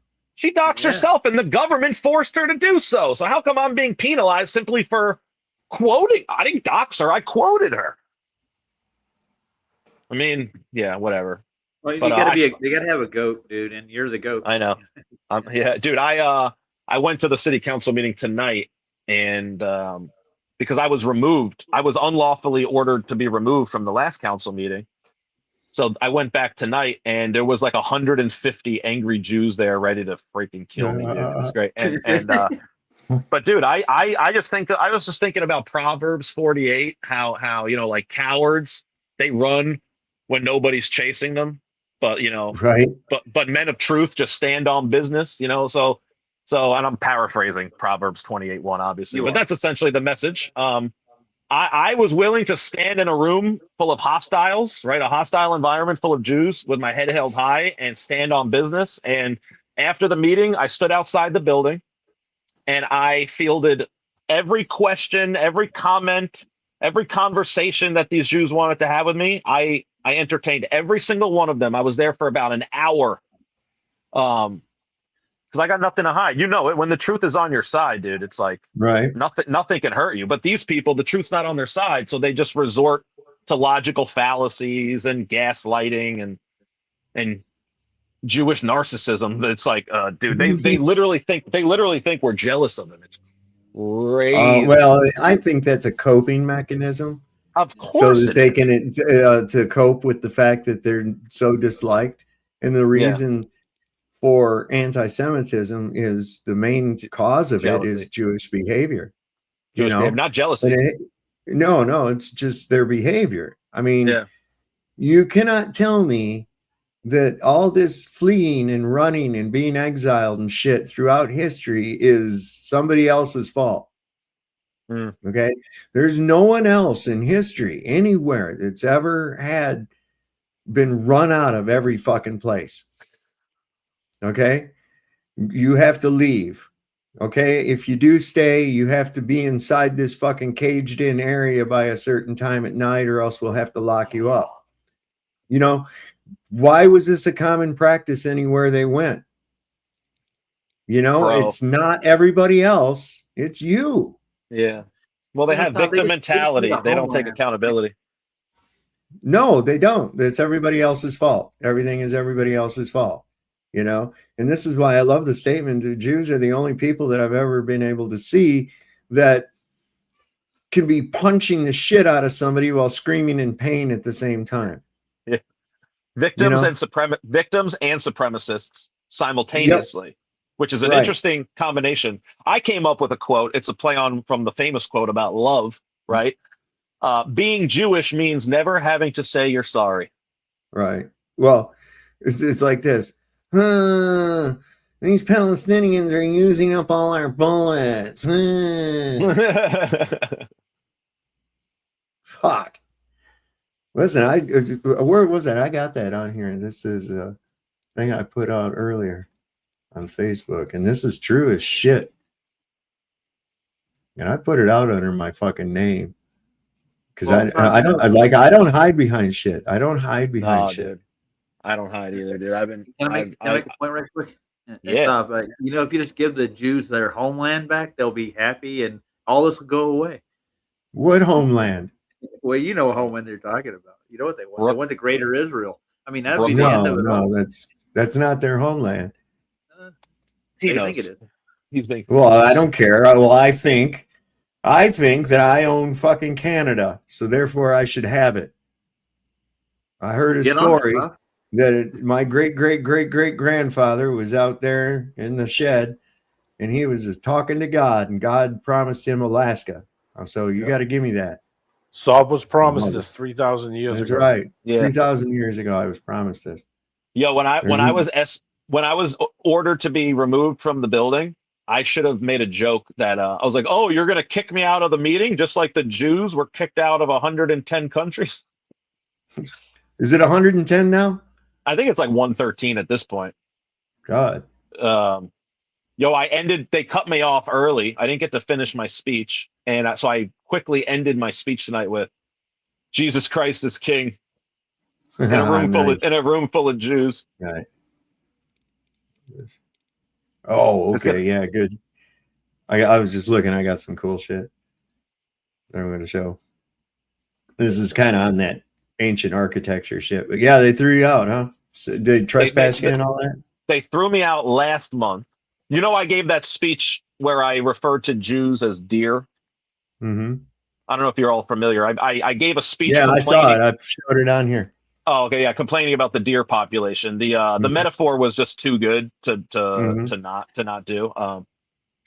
And the mayor responded in real time that night, 2 months ago, giving suggestions about what we should do about the literal deer. Because you have to understand, this town actually this town actually does have a deer population, like a really bad one, and they also have an influx of Jews. So it's like it really did apply both ways. That's what made it so good. And the mayor goes off like, hey, maybe we can organize controlled hunts, or we can sterilize the deer. And I was like, whoa, dude, that's radical. You want to sterilize the deer? Like, but who gets that job? So he got embarrassed. So some Jew must have reached out to him the next day and let him in on the joke. So he freaked out. He made Facebook posts about me, calling me an anti-Semite, whatever. So then when I go back to the next meeting, it's only one a month, so I have to wait a month. I go back to the next meeting, and I say like one sentence, and he orders the police to escort me out of the room. And so I went back tonight, and I knew a lot of people were going to be there. I was hoping more people would be there to support me, but it was overwhelmingly Jewish in that room. Like if I show you the photograph. Cool. If I show you the photograph from the back of the room, all you're going to see are little hats. I would have went wearing an SS outfit. Well, I went wearing my Goyim Scum t-shirt. And on the back, nice. This is my friend's company. You could go to shopgoyimscum.com to purchase Goyim Scum merchandise. And on the back, I don't know if you can see it, it says Saturdays are for the Goys. Oh God! So you wore that into the meeting. That was I wore this T-shirt to the council meeting tonight. Yeah, because I'm like a brand ambassador for her. I'm like a social media influencer now, right? So I'm helping her. I'm like helping her promote her company. There you go. Well, I have to get off. I got to go do a couple things, but all right. Yeah, I'm going to get back on kind of the topics we were talking about. Go back on topic. I gotta hop out too. I just wanted to stop in. I haven't seen you guys in a while. Right on, man. Good to see you. I get so much adrenaline after these speeches that it's like it takes me hours to come down. So I've got to smoke like joint after joint and like. Oh my God. All right, guys. Yeah, you go right into the nest of them. That's ballsy. Right. I don't like to be around them that much. All right, so thanks. I'll see you later, man. I'll be listening. See you later, Roger. Have a good night. You too, man. The Eiffel Tower was never built to be a monument. It was built to be a weapon so powerful it could transmit free energy to every person on Earth, and they shut it down the moment it worked. 1889 Paris. Gustave Eiffel builds a 300-meter iron lattice tower, officially a temporary exhibition piece, scheduled for demolition after 20 years. But look at the design. Iron lattice structure, a needle at the top, built on a specific geographical location aligned with the Earth's electromagnetic field. This was engineering with a very specific purpose. Here is where it gets interesting. Nikola Tesla visited Paris the same year the tower was completed. He immediately recognized what it was. The Eiffel Tower and his Wardenclyffe Tower shared identical design principles. Both were built to harness atmospheric electricity and transmit it wirelessly. Tesla said publicly the Eiffel Tower could power all of Europe for free. But here's where it gets darker. The moment free energy transmission became a realistic possibility, funding was pulled, and the Eiffel Tower was quietly converted into a radio transmission tower instead. Not free energy for everyone, controlled information for the few. They built the most recognizable structure on Earth directly on top of the greatest energy secret ever discovered and turned it into a tourist attraction. Follow for more of what they don't teach you. That's some shit. Ain't that some shit, boy? That's why I say fuck this world. This place is just, what they've done to everybody is just diabolical. I really find it diabolical. All the nonsense that they've filled people's heads with, and then the nonsense excuses for the shit we inevitably find. The things that we inevitably find, the questions that we inevitably answer or ask. they've got some kind of cockamamie fucking story that doesn't make any goddamn sense, you know. And it's sort of like just giving a kid some stupid answer so he'll go away, you know. And that's insulting to me. I can't deal with fucking shit like that. Now you got Google and AI to reaffirm those beliefs. Oh my God, I know. So-called beliefs, I should say. I know. You know, doesn't matter what it is, doesn't matter what you bring up, it's going to have an answer for you, whether it's right, wrong, or indifferent. So there's a new movie coming out. Just one? Yeah, man.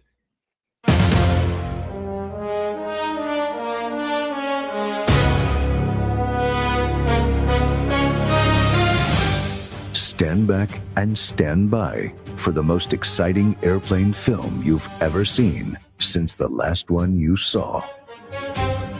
With Donald Trump in Scareplane. Pete, there is a credible threat from Iran, and that Qatari Griff plane is a sitting duck. Scareplane has drama. I understand. I have a plan.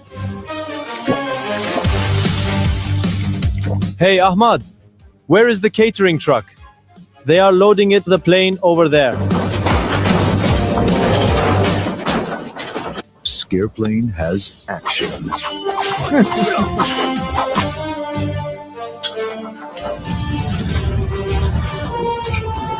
Scareplane has suspense.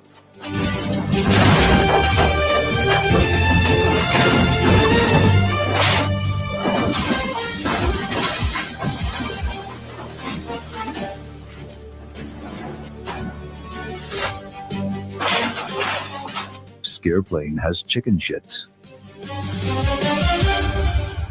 That's gross. Scareplane has romance. Why did Donald want me on Air Force One? I'm not sure, ma'am, but he was rather insistent you be on this plane. It's really bad. It's really bad. Not well done at all. Not well done at all. AI is sometimes not very, you know, you Coming might to a want to theater put a near little you. more. Yeah, you know, it's like I could do better than that, you know, but I won't play with AI. I don't fuck with AI. I'm not gonna play with it. I don't want to touch it. I don't promote it either. Nope. Fuck that. But I mean, there's shit that I think's funny. I'll show it, you know, but I'm not going to participate with it. I'm not going to ask it questions and all that other bullshit. I'm just not. And anymore, you can't avoid it, you know, because even if you go to look up something, your search engines are fucking tied into it. First thing that comes up. And it's like, God damn, why don't you stop this? What's going on? This is kind of cool. There's a thing called Sparrow Map. It's a DIY counter surveillance tool that uses a webcam or old smartphone to detect, classify, and map government vehicles in real time.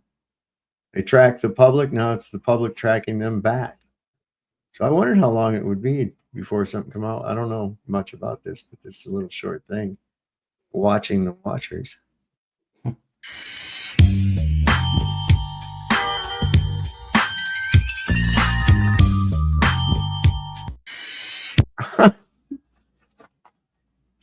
Use their own shit, I guess, man. What the fuck, right? I love how they're using the music from GTA. Vice City, GTA Vice City. The Vice City GTA, hell yeah. Yeah. I topped out on the Atari 2600. Actually, no, that's the music from San Andreas. San Andreas. It's Dr. Dre, I think. I believe. I could be wrong. Yeah. But anyway.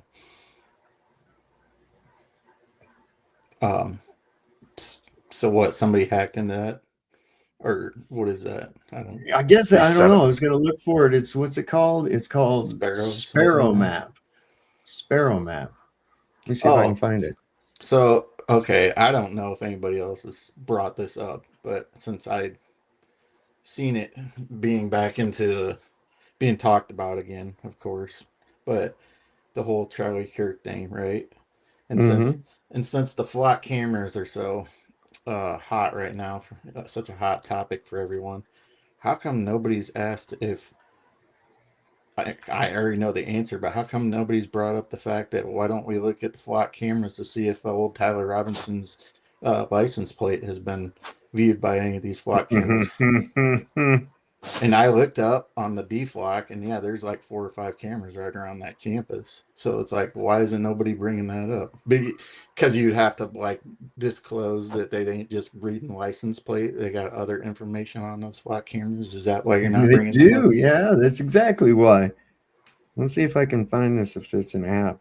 But I find it Speed. interesting that nobody has even brought up that topic, since flock seems to be the hot topic right now. It's like, hey, why didn't somebody, especially one of these not prosecutors, but defenders, be like, so have you seen anything on any of the flock cameras related to Tyler Robinson's supposed vehicle driving around the neighborhood that day?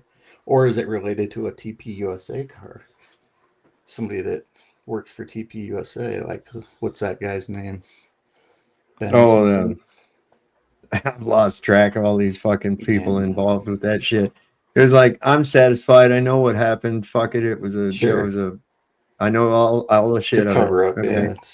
yeah. So that's what do we got to look at anymore? You know, they're going to railroad that kid. I guess they're going to put him in some kind of position where he's, apt to be offed. Pretty sure. Just, you can't leave any loose ends.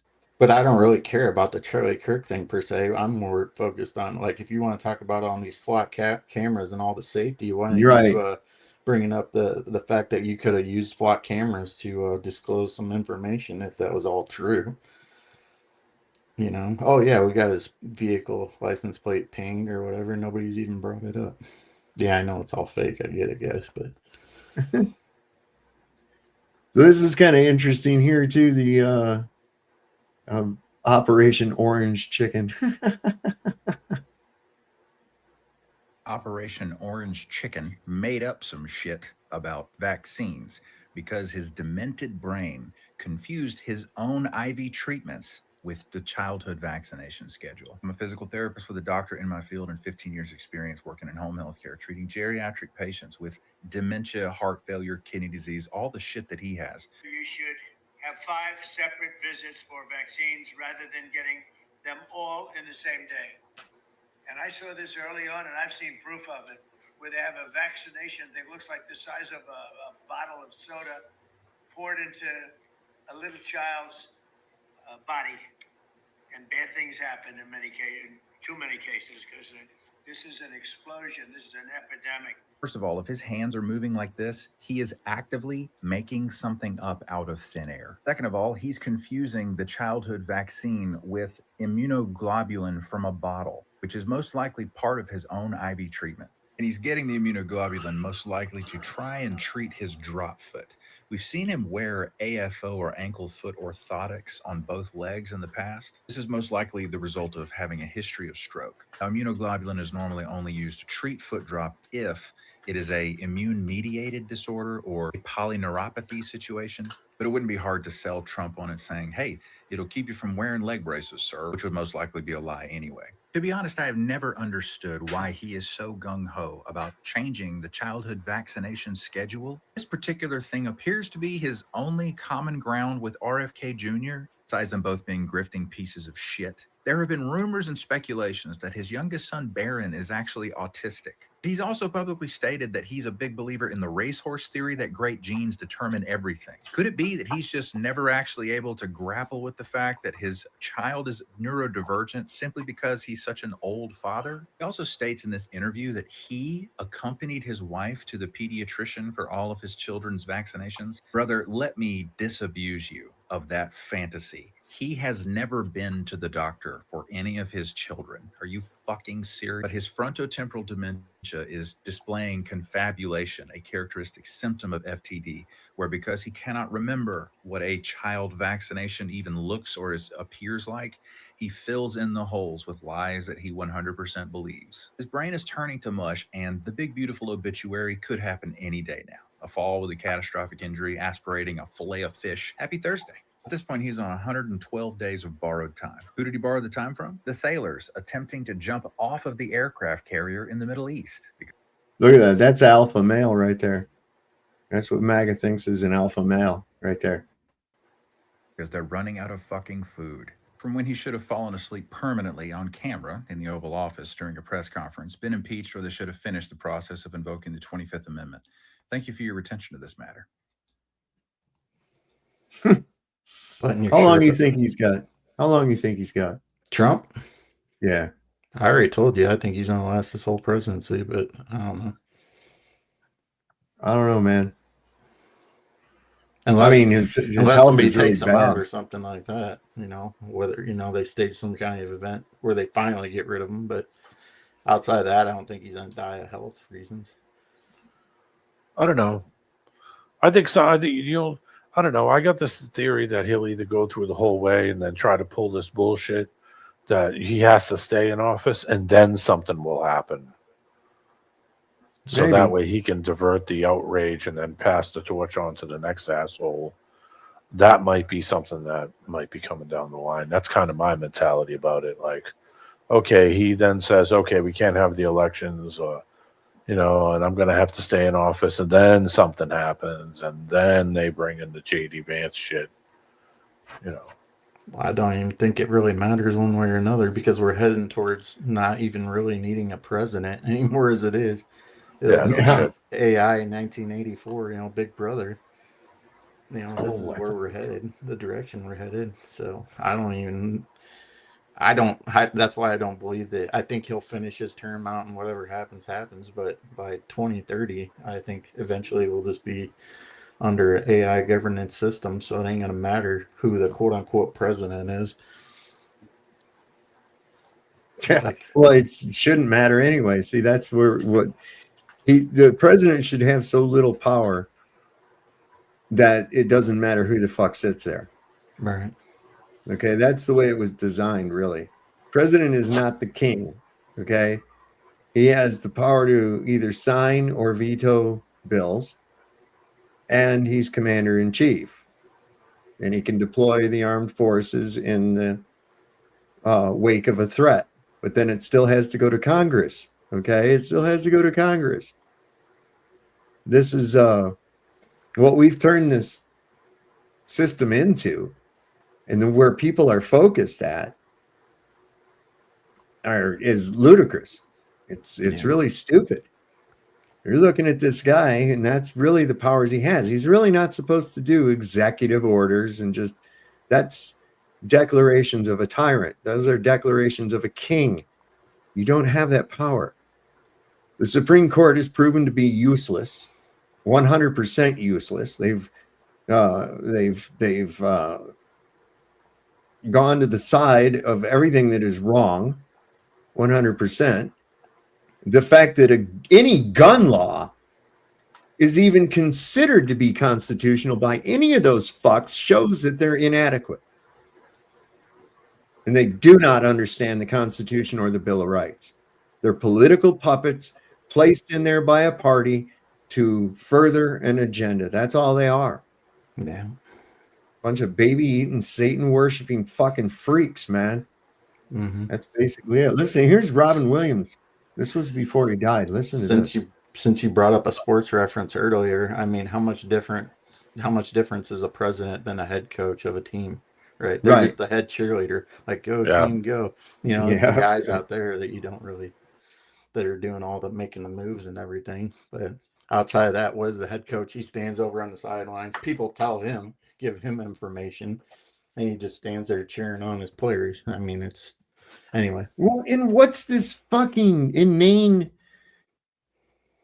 thing people have about where they got to have somebody to lead them? They have to have somebody to tell them what to fucking do. Why do they scramble and freak out if you say, no, you don't need that? But what? Man? People What need the fuck is direction. that? Some people. God. Some people need direction for every little aspect of their lives. Without it, they don't know how to operate. And I've known quite a few of these people. It's just, they're always looking at somebody else for the answer, no matter what it is. Yeah, they're just it's like something breaks at their house. They're like, hey, Chad, can you come fix this? It's like, dude, figure it out yourself. You got to spend your whole life. This is why my grandpa always taught me to do things. He's like, so you don't have to pay somebody else to do them for you. That was always Right. been my mentality. Like there's certain things, it's like specialty things that I still, will get a hold of other people or, contract out or what for the most part. I mean, I can do a lot of what I need to do myself. Mhm. There's very little that I'll at least try it 3 or 4 times. If I fail after the 4th time, then now I'll go find somebody to do it for me. But until then, like I'm gonna try and figure that shit out myself. Yeah. And Oh, you're there's just best off people to out do that. there. Well, self-reliance is, I think it's fundamental, and that's something that we've lost because especially with the last couple of generations, we've ended up with a society of fucking statists. That's their focus, is the state. Everything about their existence is about the state or a political party. It's just, what are you going to do? When is it going to get good?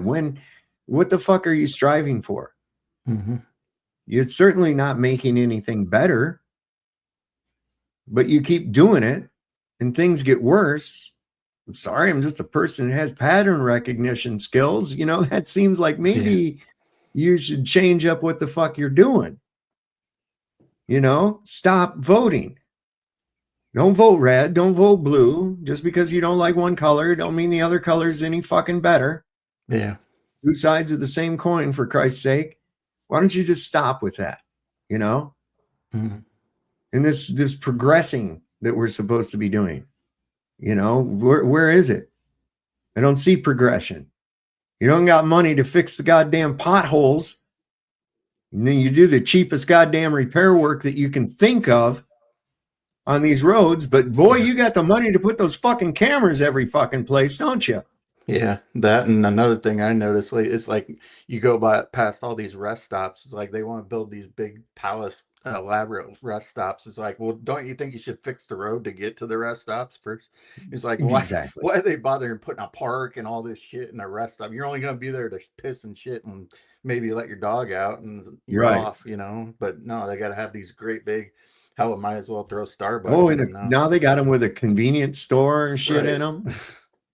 God But you damn. don't I fix mean, the roads around it, no, or no, going to no. it. No, and none of the money that's made from that little enterprise there is going to go toward it at all. Yeah. And what money does go to it is going to be scraped the shit out of through graft and all kinds of crazy nonsense that they go through. Yeah.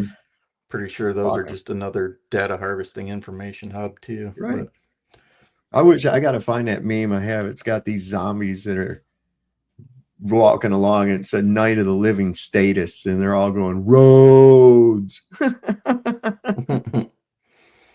That's the first thing people say. Well, who'll fix the roads? What? That's all you have. That's why you need government, is so you can have roads. That's your belief. That's what you got. What the fuck is government doing for you? What have they ever done for you? What benevolent thing has government ever done for anybody? Yeah. Nothing. In fact, they're not there to do anything benevolent. They're supposed to be very limited in their power, and they're just supposed to take care of the nation's business. And that's all. And you guys just live on that shit, man, all day. Your little Trump hats. Well, I don't care if he molests kids. We need to kill them Arabs. Oh, God. Why are you allowed to be out of custodial care? You're out, you know what I'm saying? You're out in public, and you're walking amongst us and driving big pieces of machinery around and stuff, and you have the brains of a fucking tree sloth. What is going on here? All doped up on pharmaceuticals. Yes. Yeah. Oh, I got to take my blood medicine, and I got to take my hip medicine, and I got a side effect from that. So I got to take this other medicine for that, but it has a side effect. Now I got to take this one, and here's one that's going to make me blind. Fuck. You was best off not taking the first one. Right. Trust me. God damn it. That's your ticket into the whole thing right there. That first one they give you. See, those aren't side effects. Those are the effects. Right. Okay. Oh, well, we got another pill for that one, but it's got side effects. Jesus Christ. Anyway, listen to what Robin Williams. I found this. This is pretty cool. This industry a long time. I've seen things. The real elite, the ones at the very top, they don't just play power games. They worship something much darker. They worship the devil. I've been to those parties. I've heard the rituals, seen the symbols. It's not metaphor. It's real. They sell their souls for fame. And this industry a long time. I've sell their souls for fame and fortune. Indeed, they do. Is it worth it? You think it's worth it? I wouldn't know. I wouldn't do it. I mean, that's what I mean. That's not toward you. I mean, well, I know don't it think it's worth it. Me, but yeah, I mean, I guess to some people, they must. Apparently is. I mean, you have to know at some point when they say you sell your soul that they're coming back for that soul at some point. You know, you don't get to keep it forever or the fortune forever. You know, eventually, eventually it runs out. The minute you aren't useful anymore, or the minute you break away from the narrative, then there goes your soul, and there goes your essence. So. Oh yeah. This coming weekend, if there's anybody close enough by or whatever, they're going to be having at Cooter's place here in Luray, and of course he just passed away. They're going to be having let me bring this up here. They're going to be having the celebrate the life of Ben Cooter Jones. He died just shy of his birthday, and they were going to have a big birthday bash for him there anyway. So now they're going to have it on his birthday, but it's going to be to celebrate his life. And I guess there's going to be some the cast members from the old TV show are going to be there. Cool. And it's going to be pretty good. It said the birthday bash scheduled for August 28th through the 30th will take place as scheduled. Though Ben Jones recently passed away, his life will be remembered and honored at this event. The event also celebrates the birthday of Sonny Schroyer, who is turning 91 years young. And yeah, I guess that's going to be the 28th to the 30th over here in Luray. It's over on 211. Just you gonna go? Just west of town. I might. I mean, I'd at least go one day. Takes me like 10 minutes to get there. The only thing I'm wondering is where the fuck they gonna get up? How the hell? What are they gonna do for parking? I guess they open up this one big field for parking. A lot, yeah. You know, because I went to another big thing they had there one time, and we had to park down in this field. But yeah, it's not any problem to go there, depending on what's going on around here. If it's nice out, I'll go. If it's raining, I don't know. I went there one time. They had a big thing, and I met Tom Wopat, but he was just like, I don't know, man. He was real mopey and down. I mean, he was like a bummer, you know. Yeah. He was just kind of a bummer. I don't know how to deal with that. Let me see. I had some. Oh yeah, here we go. Good old Jess. Get a little bit more Jess. Sunglasses, man. Yeah, sunglasses, man. The fuck Hank's neighbor. Long live the Republic. Dale? Yeah. Dale Gribble. Dale. It's Dale Gribble. No shit, yeah. Good old Dale Gribble. Kind of goddamn, old Cooter having that burner goddamn only got the, that's Boomhauer. Coming down. What? That's Boomhauer. And nobody can understand a fucking thing he says. You get like one word out, you'll understand. Yep. And that just gives you an idea of what he's talking about, but then the rest of it's just what? But they all know what he's saying. They all understand him, yeah. See, I don't know where I was going with some of this shit. I lost my list. Gonna be there, or is he dead? He's probably dead. Huh? I think he's dead. Let me see. Did I have that still open? No, I didn't. Let me go in here somewhere. I saw Daisy on there. Catherine Bach, yeah. She's gotten kind of big. And, I mean, wide wives. They can bring in a body double, maybe. I don't know if she's going to hop up in that CJ like she used to, but They got us. Yeah. They got her Time CJ gets there. everyone right. Yeah, her Jeep is there. The Jeep CJ is there. Mm. They never wrecked that thing. They never wrecked that thing. But they got one of the General Lees, a couple of them actually, and they've got Boss Hogg's Cadillac in there, and of course Roscoe's squad car. And they got another one that's sitting over there that's smacked up by a rock sitting outside. It's a pretty cool place. You go in there and it's like, if you can remember all the Dukes of Hazzard memorabilia that there was, like when you was a kid, when the show was on and everything, they've got it all. It's like a little museum, the lunchbox, metal lunchbox, Yeah, I had one of those, yeah. with a thermos and everything to it. Action figures. They even got like, them little cars that sit outside of a supermarket that you put a quarter in, rock back and forth. Yeah. They got one of them in there. That's a General Lee. Yeah.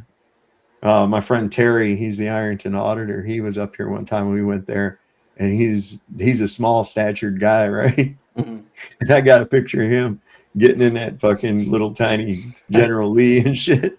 That'd be funny. That was funny. I don't know if you ever heard of Chili DeCastro.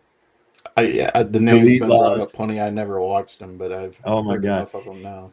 He's a fucking weirdo, man. But anyway, he got all mad at me one time because he pushed out. He got a trespassing charge, and instead of going to court and fighting it, and standing on the law, he fled, right?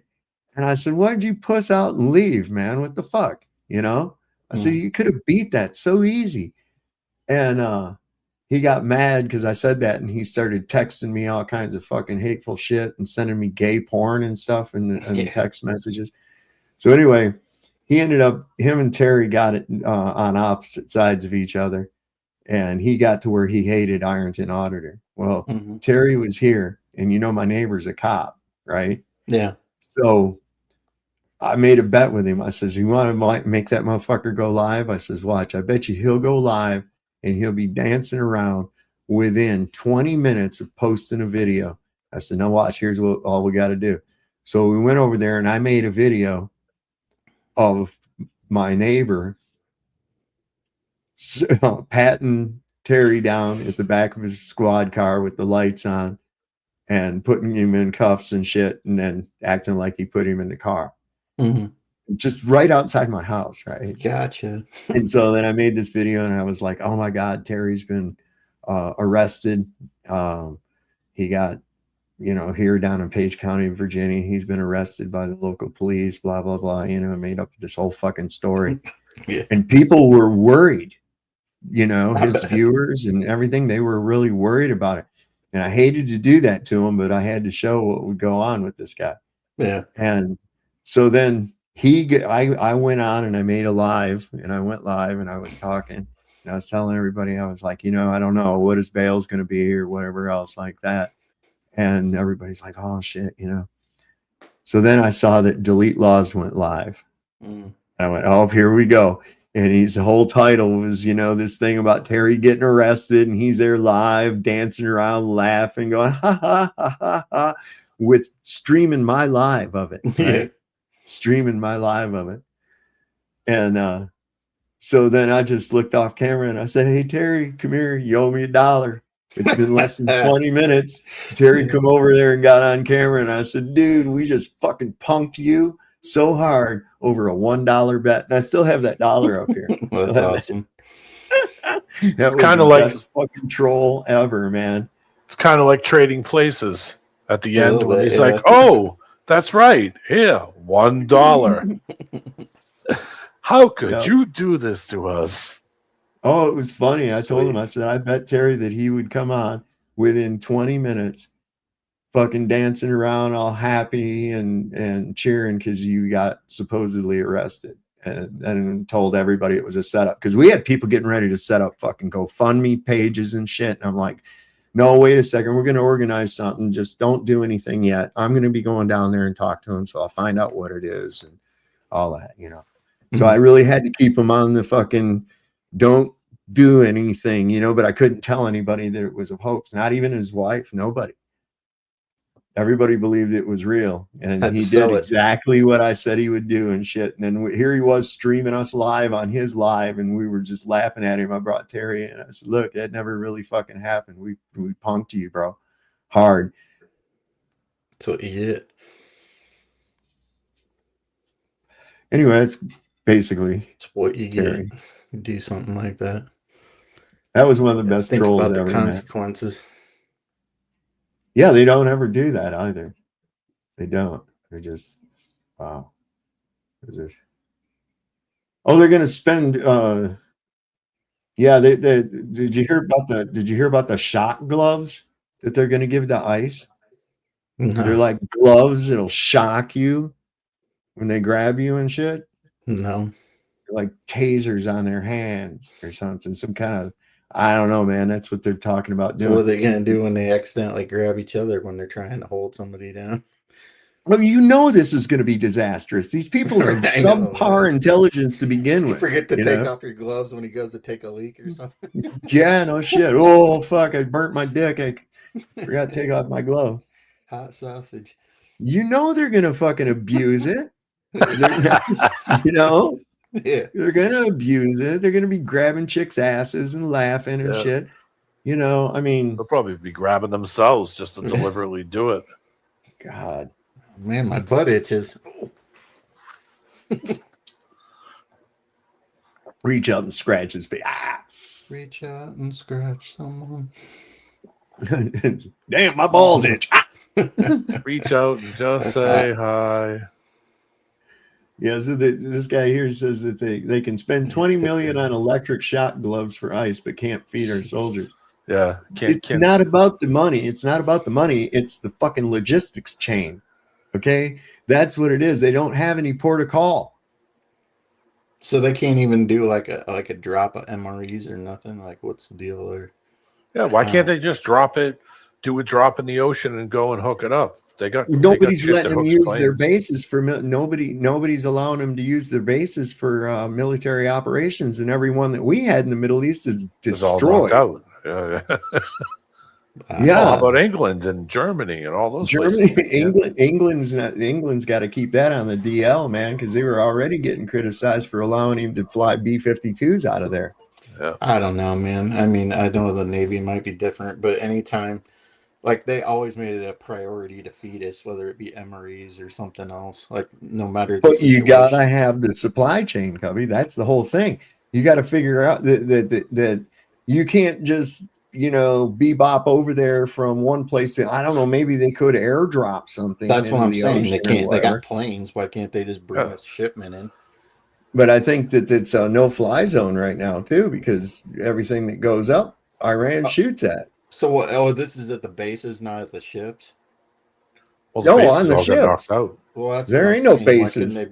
Why couldn't they bring a plane with a shipment of MREs or something?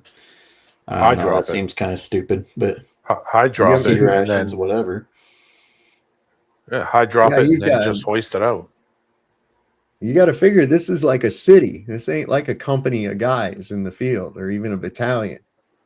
This is like a Yeah. couple of brigades aboard a fucking ship, Yeah. like a city.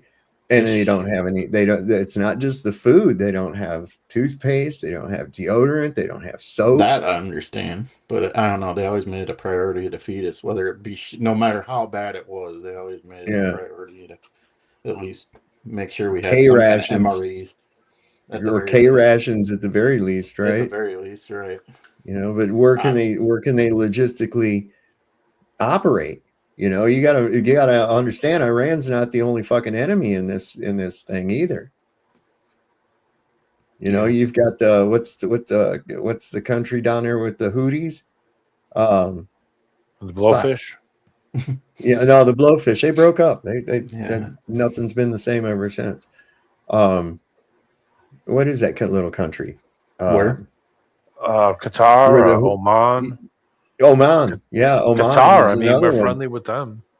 Let's get real. Airplane flights around that area are not not safe at all. Not safe at all. Are Especially they with all that that. far inland now? I don't think they're that far inland, are they? The military. That's like right I don't in. know. That's like right in the strait right there. Well, I mean, all the Right. stuff on the border of the straits we had bases in, all the bases We got used to. attacked. Yeah, they all got Yeah. attacked. There's nowhere So to they, land, nothing. I'm yeah. just So I saying, I mean, don't think any of the ships are that far inland. Not. well, I mean, we got carriers all over the place. There's one in Japan. outside There's of there, one. but not in the Yeah. strait. That's why I'm thinking, why wouldn't they just airdrop it, drop it in the ocean, and then Mhm. just go and hook it up, pull it up on the? Because I mean, they pull planes up on the ship. Why Right, couldn't they right. just do the same thing? Pull it up, Right. airdrop it, pull it up on the ship, bring it to the carrier, hoist it Now up. you on would the have carrier. to also know that in any kind of an operation like that, that's going to be any kind of logistics training is going to be primary target, because that's one of the main strategies. You got to knock out communication and you have to knock out supplies. Yeah. Okay. That's why the Red Ball Express that was following Patton across Europe, that was dangerous shit. Those fuel trucks, those were fuel trucks going continuously from fuel depots out to the front where the tanks were at, loading them and going back and refueling continuously so that this army could move forward. And the Luftwaffe was having fun torching those trucks going to the front. Trying to stop the advance. Jobs. Yes, sir.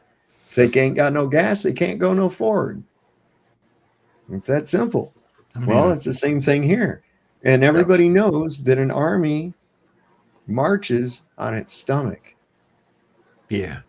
That's what I was about to say. If there's anybody important on any of them ships, officers and whatnot, you think they're going to be raising a stink trying to get food. But I don't know. Listen, that's what Mosby's raiders were doing during the Civil War. Is they were raiding supply chains and payroll trucks, payroll wagons. They were keeping it. And they were robbing these motherfuckers, and they were stealing the supplies and shit. Right? What did Sheridan and Sherman do? They burnt the fucking valley, the Shenandoah Valley, the breadbasket of the South, the biggest, richest agricultural area at the time. And they burned the fuck out of it so that nothing was growing. There was no crops. They took everything, took all the livestock, everything. Right? You don't got food, you can't fight. You don't got equipment, you can't fight. So you got to know that any kind of logistics flights are going to be priority targets of the IRGC. So I don't know if that's what's holding them back from doing like we suggest to do, like dropping. That's what I was figuring. I was like, why can't they can airdrop a fucking space capsule? You think that they'd come in? Yeah. I mean, they airdrop trucks and all kinds of shit, tanks.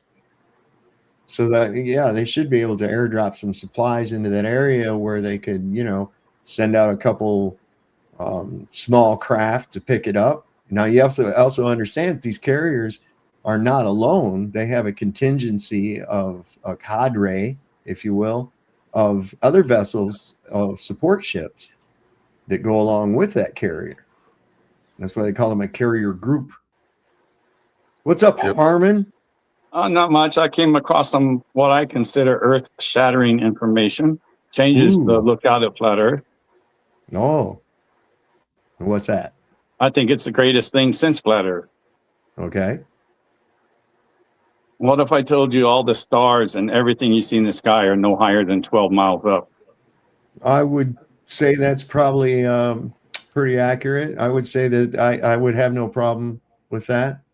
Okay, well, if I say when you look up straight in the sky, you can see no higher than 12 miles. Probably. We don't really know what we're looking at. What do we have to gauge depth by? You see? Yeah.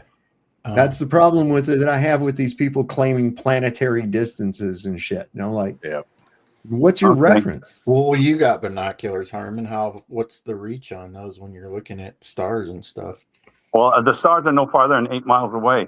They could be. Okay, They're no then. higher than. They're no higher than 8 miles anywhere you look. But as they go off to your right, they're farther away. Of course, that way. Okay. Right. Because but straight up, you're saying, I can Straight dig up, that. you can't see more than 12 miles. I believe it. I mean, shit. But I looked to reasons. I got evidence behind it. When I was driving to Wisconsin over the weekend, I was looking at the sun. I'm like, Dude, that thing is not 93 million miles away. It's No. like it looked like it was right in my face practically. Yeah. You know, as I drove closer, it almost seemed like it was coming closer, as a matter of fact. Yeah, anything we see in the sky is in 12 miles. Closer in retrospect. You know what I'm saying, though? But yeah. How can I make I such don't a even- claim, Saul? What's that? How can I make such a claim? I don't know. How can can you? you make such a claim? Okay, we're going to have to go what we've been teaching against space. The people, the globy space, you can't do nothing in space. There's nothing there. You can't fly in space. There's nothing to push off of. It's zero up there. There's no light. There's no sound. There's no medium in space. That's what we teach, right? Right. That's not it's possible, impossible. but Okay. So we're at 14 psi at sea level. We agree with that. And I started thinking this started with my Project Manhigh and all that stuff. I'll give you a little background of the Project Manhigh again. You had Kittinger, you had McClure, and you had Simon were the three aeronauts who did Project Manhigh. Kittinger was the first one up, McClure second, and Simon the third. Simon went up to 101,000 feet. But what they all freaked out about when Kittinger first came down, he says, when I passed 63,000 feet, it became pitch black, dark, say nothing, no sound, no wind, no nothing. It was just you were in nothingness. And so he took his balloon up to, they said, 99,000 feet. So he comes back down and he tells McClure and he tells Simon, oops, are you still there? I hit the button. Yeah. Okay. He told Simon and McClure what it was. He says, I can't describe it. I don't know what happened. He says, just all of a sudden I entered into this darkness and it was just darkness. So McClure is the second one to go up after how many weeks or so they took to go. And then McClure goes up and he's freaked out by it. He doesn't understand because it's something that no man has done. They get into this darkness and he says, it's just so dark you can't describe it. They didn't know how to describe something they've never been at. So then McClure comes down. Then Simon, they both told him all about it. So he's kind of expecting it, right? But Simon freaked out the worst. So Simon goes up when he hits 63,000 feet, goes into this darkness. It's just black as can be. He says, I think I see blue streaks, but it looks black as can be. Then Simon, this is recording from his microphone talking down there. This is been recorded down word for word. I'm not going to say it word for word because I can't remember it. But he says, it's so black up here. If I had my glove off, of course they're in spacesuits, right? I feel like I could grab the blackness. I could hold it, right? And he says, and now my mind goes to the stars. He says, you would think you could see the stars up here. He says, there's nothing up here. It's just nothing. He was so freaking out he couldn't see stars. Because in your mind, you should be able to see stars because we think they're so high. So after those 3 missions were done, they canceled that mission. They got rid of it right away. I think they found out something. So they started Project Excelsior from 1959 to 60, and they did 3 balloon launches, but they didn't let the other 2 astronauts go. Aeronauts, they're called aeronauts. So they let Kittinger go up on the 3 trips. He went up on 1, 2, and 3. 1, he had a problem. But it is okay. And then I think he had to bail out early because they put the oxygen valve backwards. Instead of pumping it in, it was pumping it out. So that was a mistake. So 2, he went up, and 3 was going to be the final mission. And he wants to break Simon's record of 101,000 feet. So he wants to get to at least 102,000 feet. So he's going up there, and he has a problem. He got a hole, a tiny, tiny hole in his right thumb of the suit. And he's telling them on radio, they're transcribing it. It says, I feel something's wrong with my right side. There's something definitely wrong with my right side. He's telling them this at 43,000 feet. And he goes like this, and he raises his hand up, he said, and he looked, and his right hand was the size of a basketball. God. Because it's a vacuum up there. Even at 43,000 feet, it's only 4% psi, right? So his whole hand was like a basketball. But these guys were, if you would know Kittinger, he would put these daredevils to shame nowadays. He said, fuck it, I'm going to still go up there and break the record. So with his hand that big, and he says he doesn't know how it didn't explode, but he gets to his 102,000 feet and he jumps out.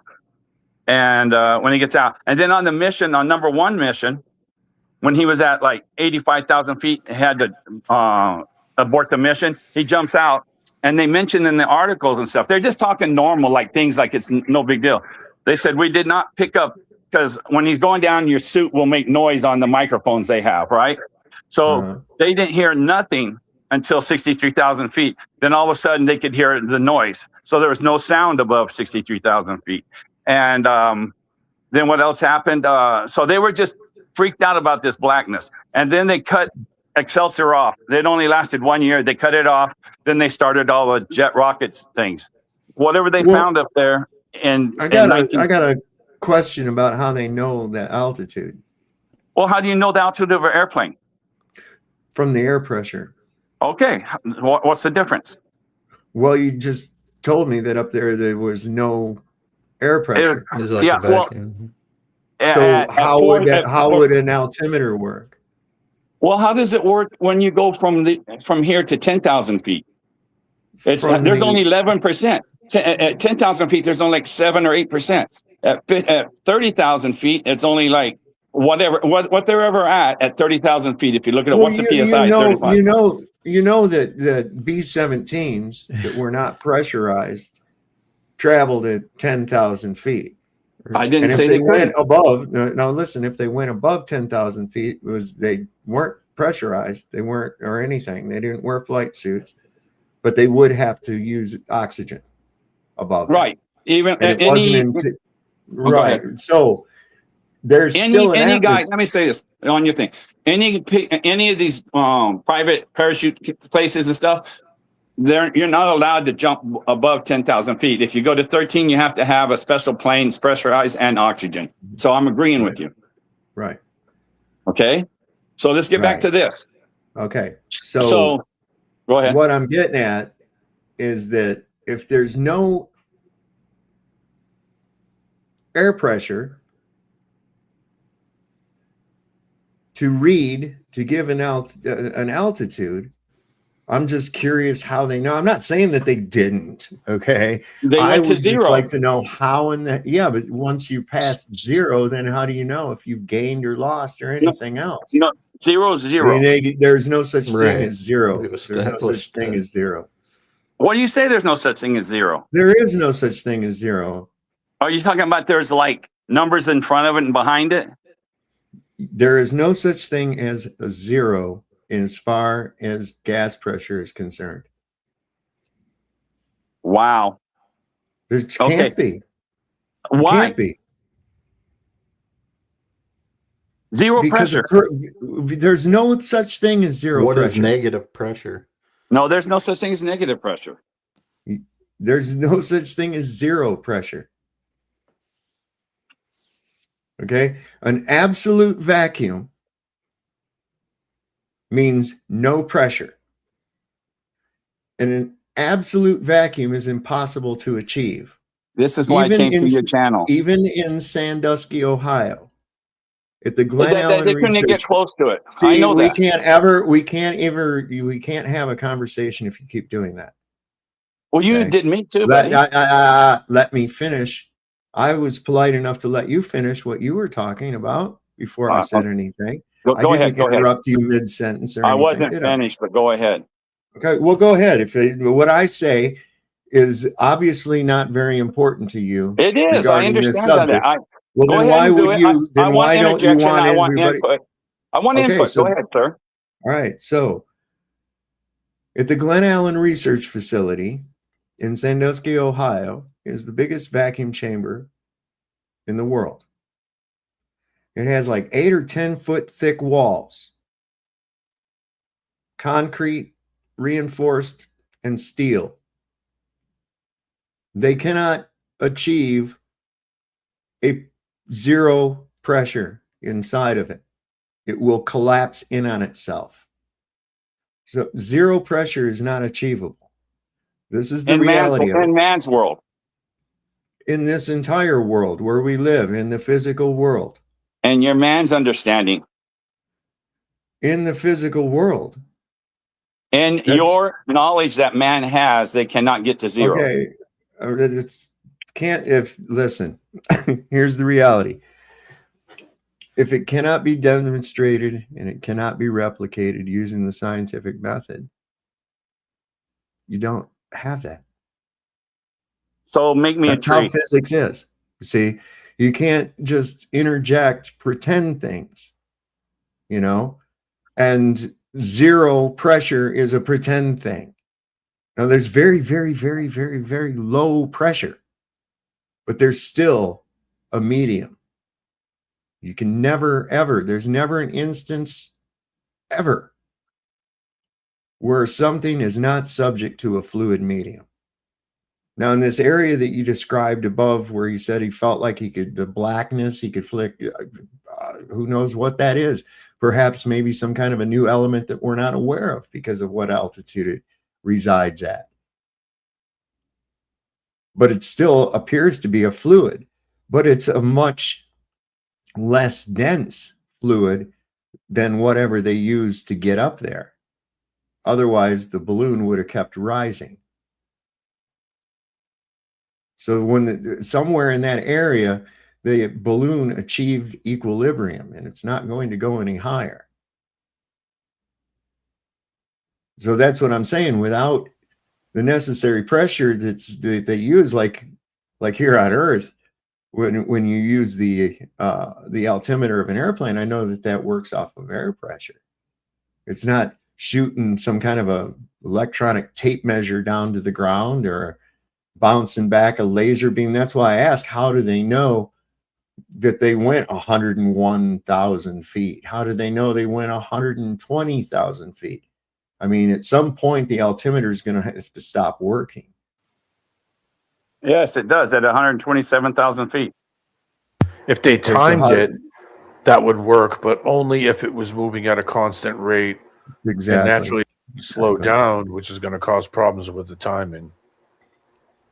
I mean, they would have to literally, they would literally have to attach something that they could, a string, a lanyard, something. Yeah, what's up, Harmon? They would have to attach something to it physically that would hang below it so that they could see in length how high they are. I mean, it's the only thing I could think of. Yeah. Cubby, look up Armstrong line. So it's like that's rather interesting. The Armstrong line. You haven't let me finish. I just kept letting you go because it's your channel. Go ahead. Can I finish now? Okay, thank you. Sure. So at 42,000 feet on his last mission, he got the hole in the glove and his hand blew up like that.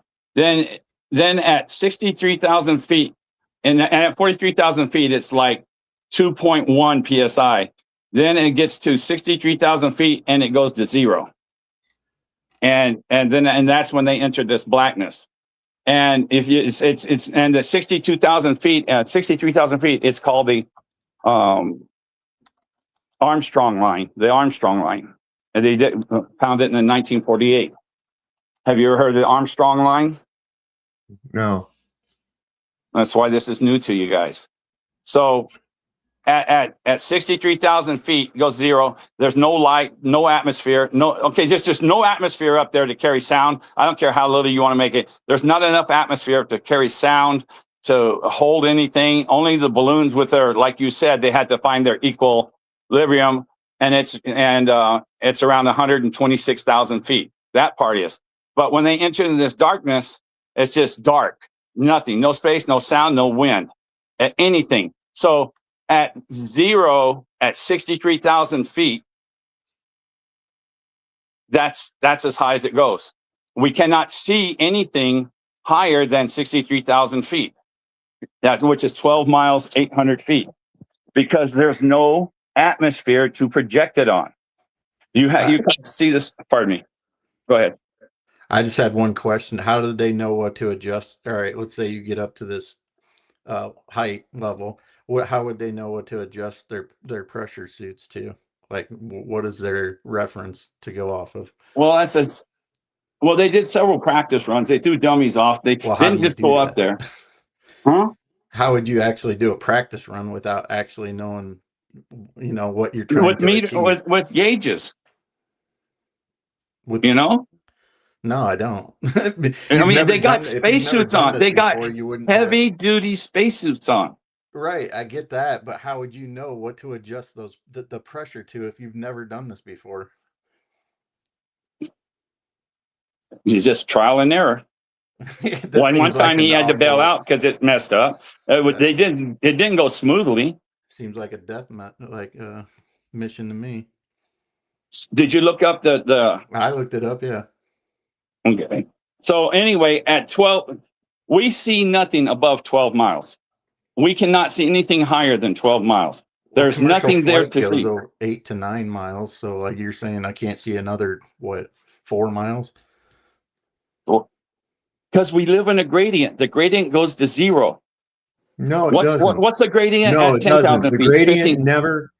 The gradient never goes to 0. It can never go to 0. We just had this discussion. I heard you. Okay, so the gradient goes as close to 0 as you can get to appease you.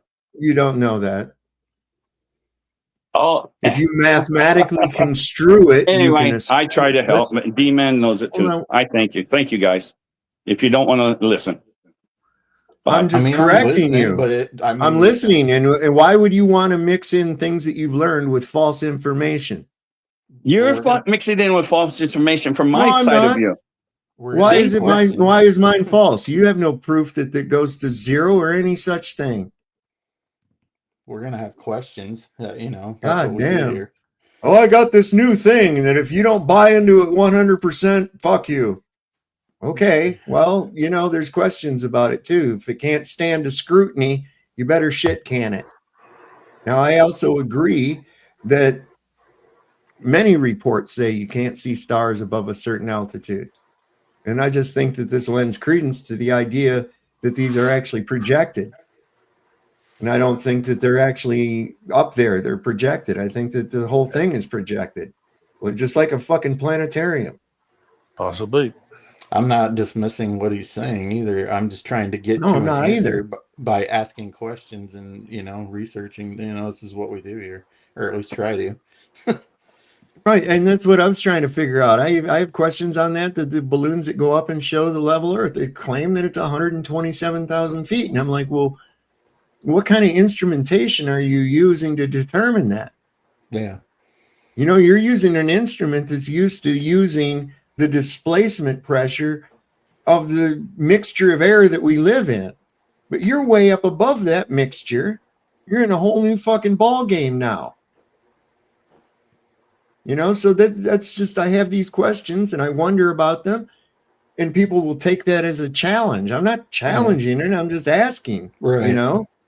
It's the same thing with the distances, it's like, we got to come up with an educated guess. And then from that we get our answer. It's like, no, that's not how that works. You can't just guess how far something, you have to have an actual reference point for you to conduct more experiments, right? To verify what you're talking about. It ain't just guess, and hope you get lucky or an approximate. That's not how things work.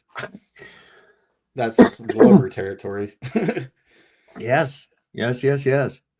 Anyway, that was a segue that wasn't expected. Anyway. Congress is demanding answers about the conditions of troops aboard the USS Abraham Lincoln, as we've obtained even more exclusive text messages showing horrific. The USS Abraham Lincoln, as we've obtained even more. Turn off YouTube. I am. USS Abraham Lincoln, as we've obtained. There you go. Conditions on board the aircraft carrier in the Middle East. Multiple members of Congress are demanding answers now from Pete Hegseth and the Pentagon after there have been reports of service members trying to jump overboard. Along with text messages like these that I've received, my inbox is flooded with messages from folks aboard the Abraham Lincoln. I'm so tired of this BS boat. Company keeps saying we're doing blockade ops and this and that, and it's like, bro, we are tired. Everyone is burnt out. They just want to leave the ship. The ship can't handle it anymore. They have no workable toilets around them, so they have to go all the way to the forward of the ship to use a toilet. No water fountains, have to walk all the way to the galley or ready room, and the food As you can see, undercooked chicken, undercooked chili beans. They don't get mail regularly. They've had to ask deodorant from other people. And now you have multiple senators demanding access to the USS Abraham Lincoln, including Senator Ruben Gallego, Senator Richard Blumenthal. This is a very serious development. And I've gotten a lot of pushback from folks on the right saying, well, this is what they signed up for. This is, they experienced worse in the middle of the war in Afghanistan, for example. You ever talk to a recruiter? Number one, nothing justifies treating America's troops like this. Number two, the president and the secretary of defense continue to say we're not at war. So if we're not at war, why are they being treated like this? It's just all really bad right now. And I have the latest. I'm not going to stop talking about this. Spread the word. Follow for more. Be all you can be. If they can carry all them fat ass senators and shit out there, they can certainly take some fucking food to them. God damn, man. That's what I'm saying. Pack a bag. Yeah, you ever talk to a recruiter? Boy, they talk, oh man, it's great. You're gonna love it. Da, da, da, da, da, da, da, da, da. As soon as you sign that fucking paper, that personality disappears. That's right. That personality just fucking appears right now, man. That's how you know you just got suckered. Look at there. It's like buying a timeshare. How you sign the papers? All right. Good luck.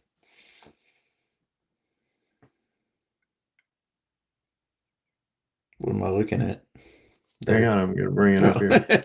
All right. Zero flock cameras in the Upper West Side of Manhattan, where all the Jews live. Isn't that interesting?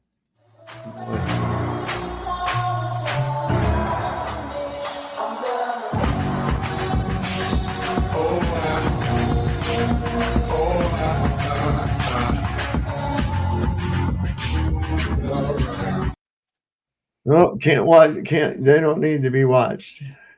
They got their own fire department. They got their own ambulance service and shit. Oh my God. Thank God I'm retiring soon. You gotta move to the upper, where was that? Upper West Side of New York. Yeah, notice Central Park. It doesn't have any either. What did you say? The other one is Central Park. Central Park is right to the right of it, if you look at that. Yeah. Unfortunately, that little map wouldn't allow me to move it around. I've never been to a more sketchy place.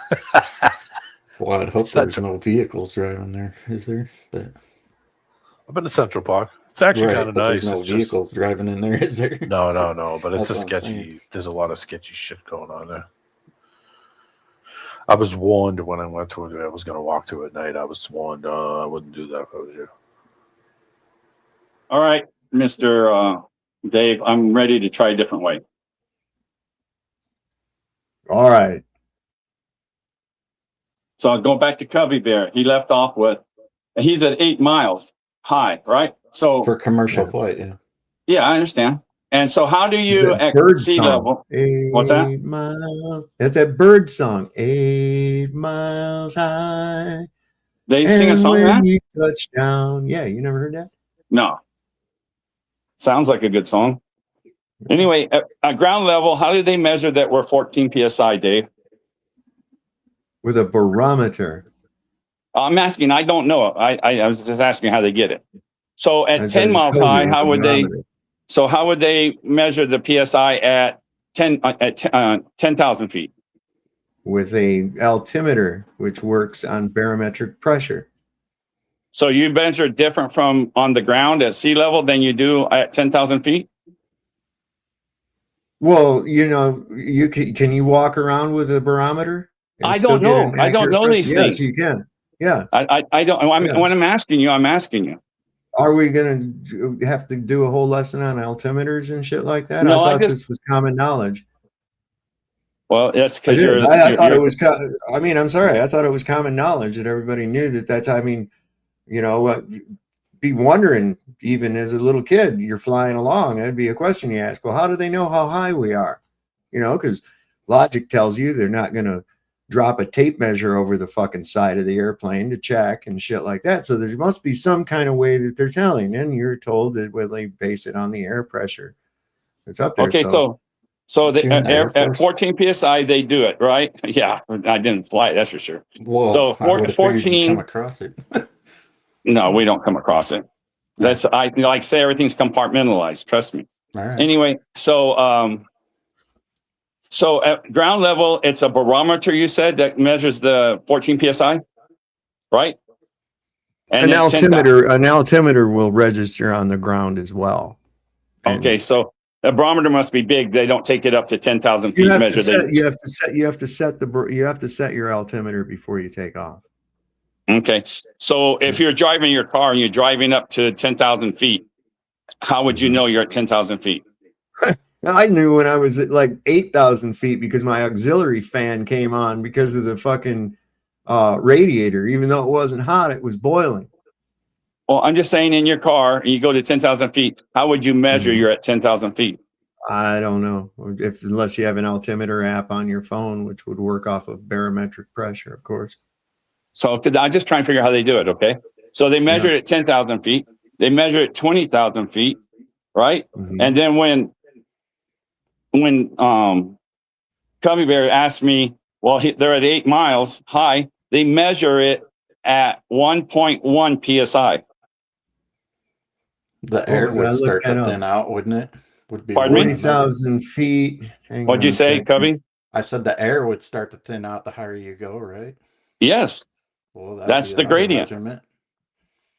Okay, so at 40,000, the air pressure at 40,000 feet. No, that's 4,000. I need 40,000. My bad. And I said 8 miles, which is 8 times 5 is 45,000 feet. It's 2.7 psi. At what? 40,000 feet. I didn't say 40,000 feet. You gave a measurement. I said 40,000 feet. miles. I said 8 miles. 8 miles isn't 40,000 feet. It's more. So what is the 8 miles?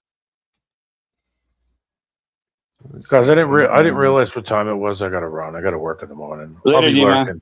I'll be lurking and listening. It's 1.1 psi.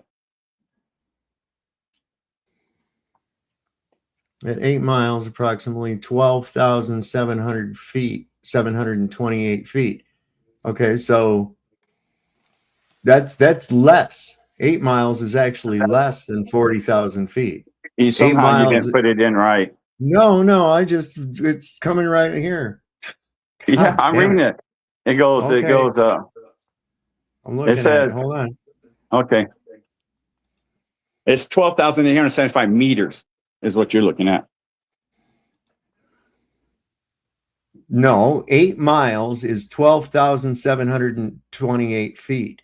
No, it's not. It is not. It's right the fuck here. You're looking at meters. No, I'm not. It says feet. What's 8 times 5? Oh my God. That's 40 right there.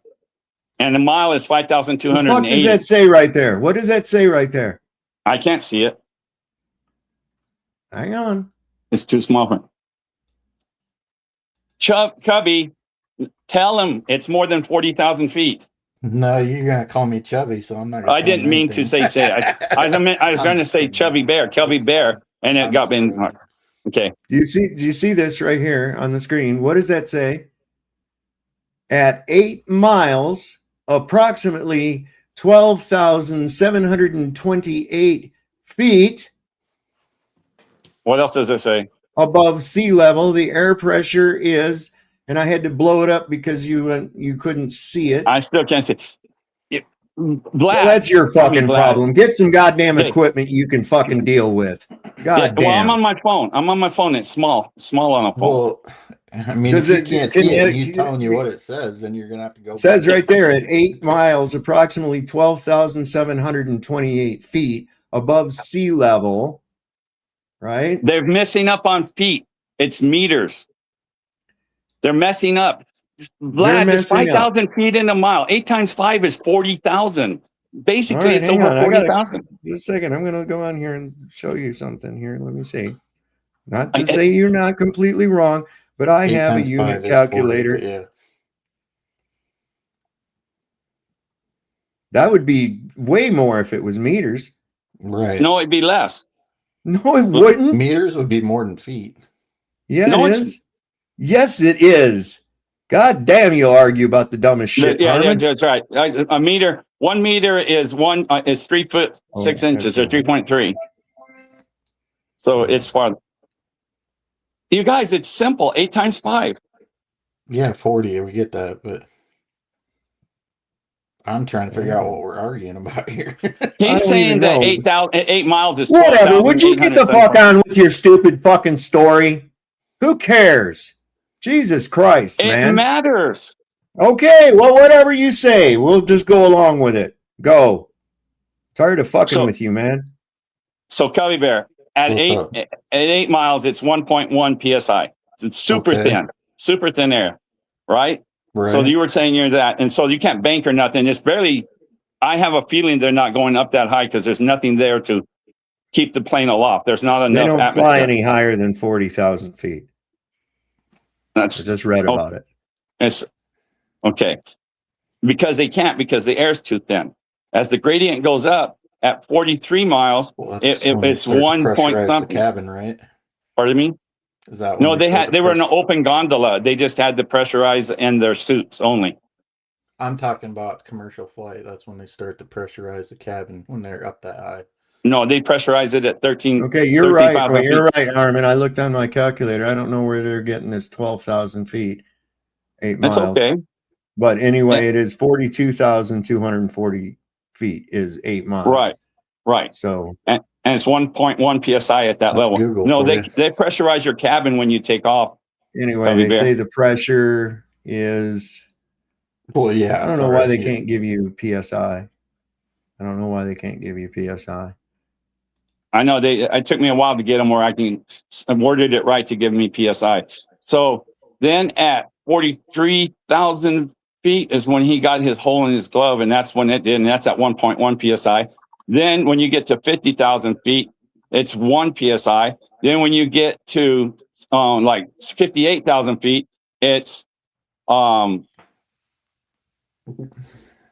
than 1. It's less than 1. It's 0.007 or something like that. Then when you hit 63,000 feet, it goes to 0.0. I know it's not exact 0, but that's what the reading got is 0.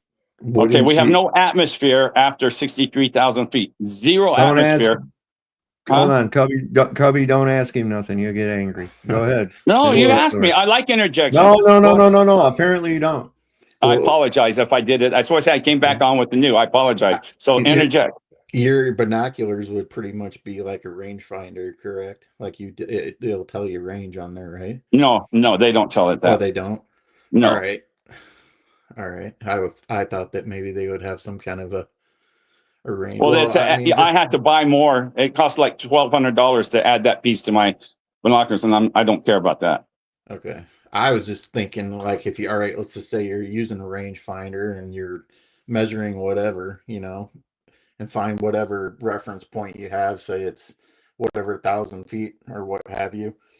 Can't you kind of like from there, if you had a higher power, like I'm saying, like binoculars, which would be another version of a longer rangefinder, couldn't you like look up at the plane and find out how high it is from the ground? There's spotters like that. I don't have those.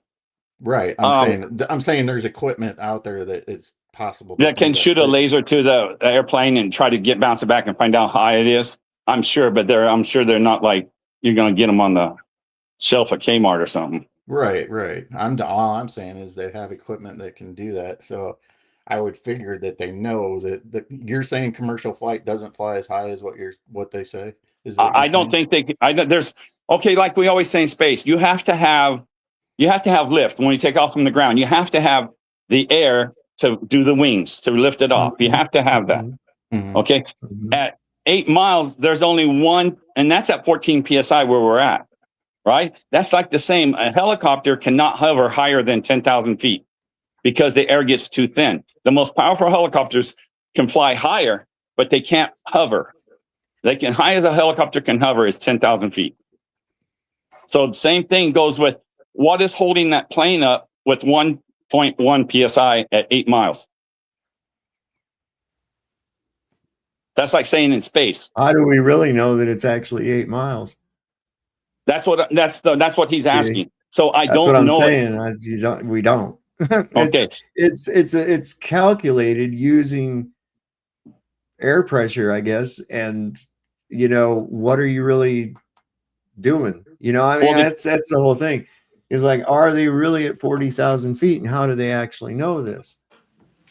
So if right, I agree. it'd have to be a really, really sensitive barometer calibrated for, I mean, it works off displacement, of course, but I don't know. The whole But in key any to case, go starting- ahead. Whatever. What was the point of these people going up there and all their jumping and shit that they did?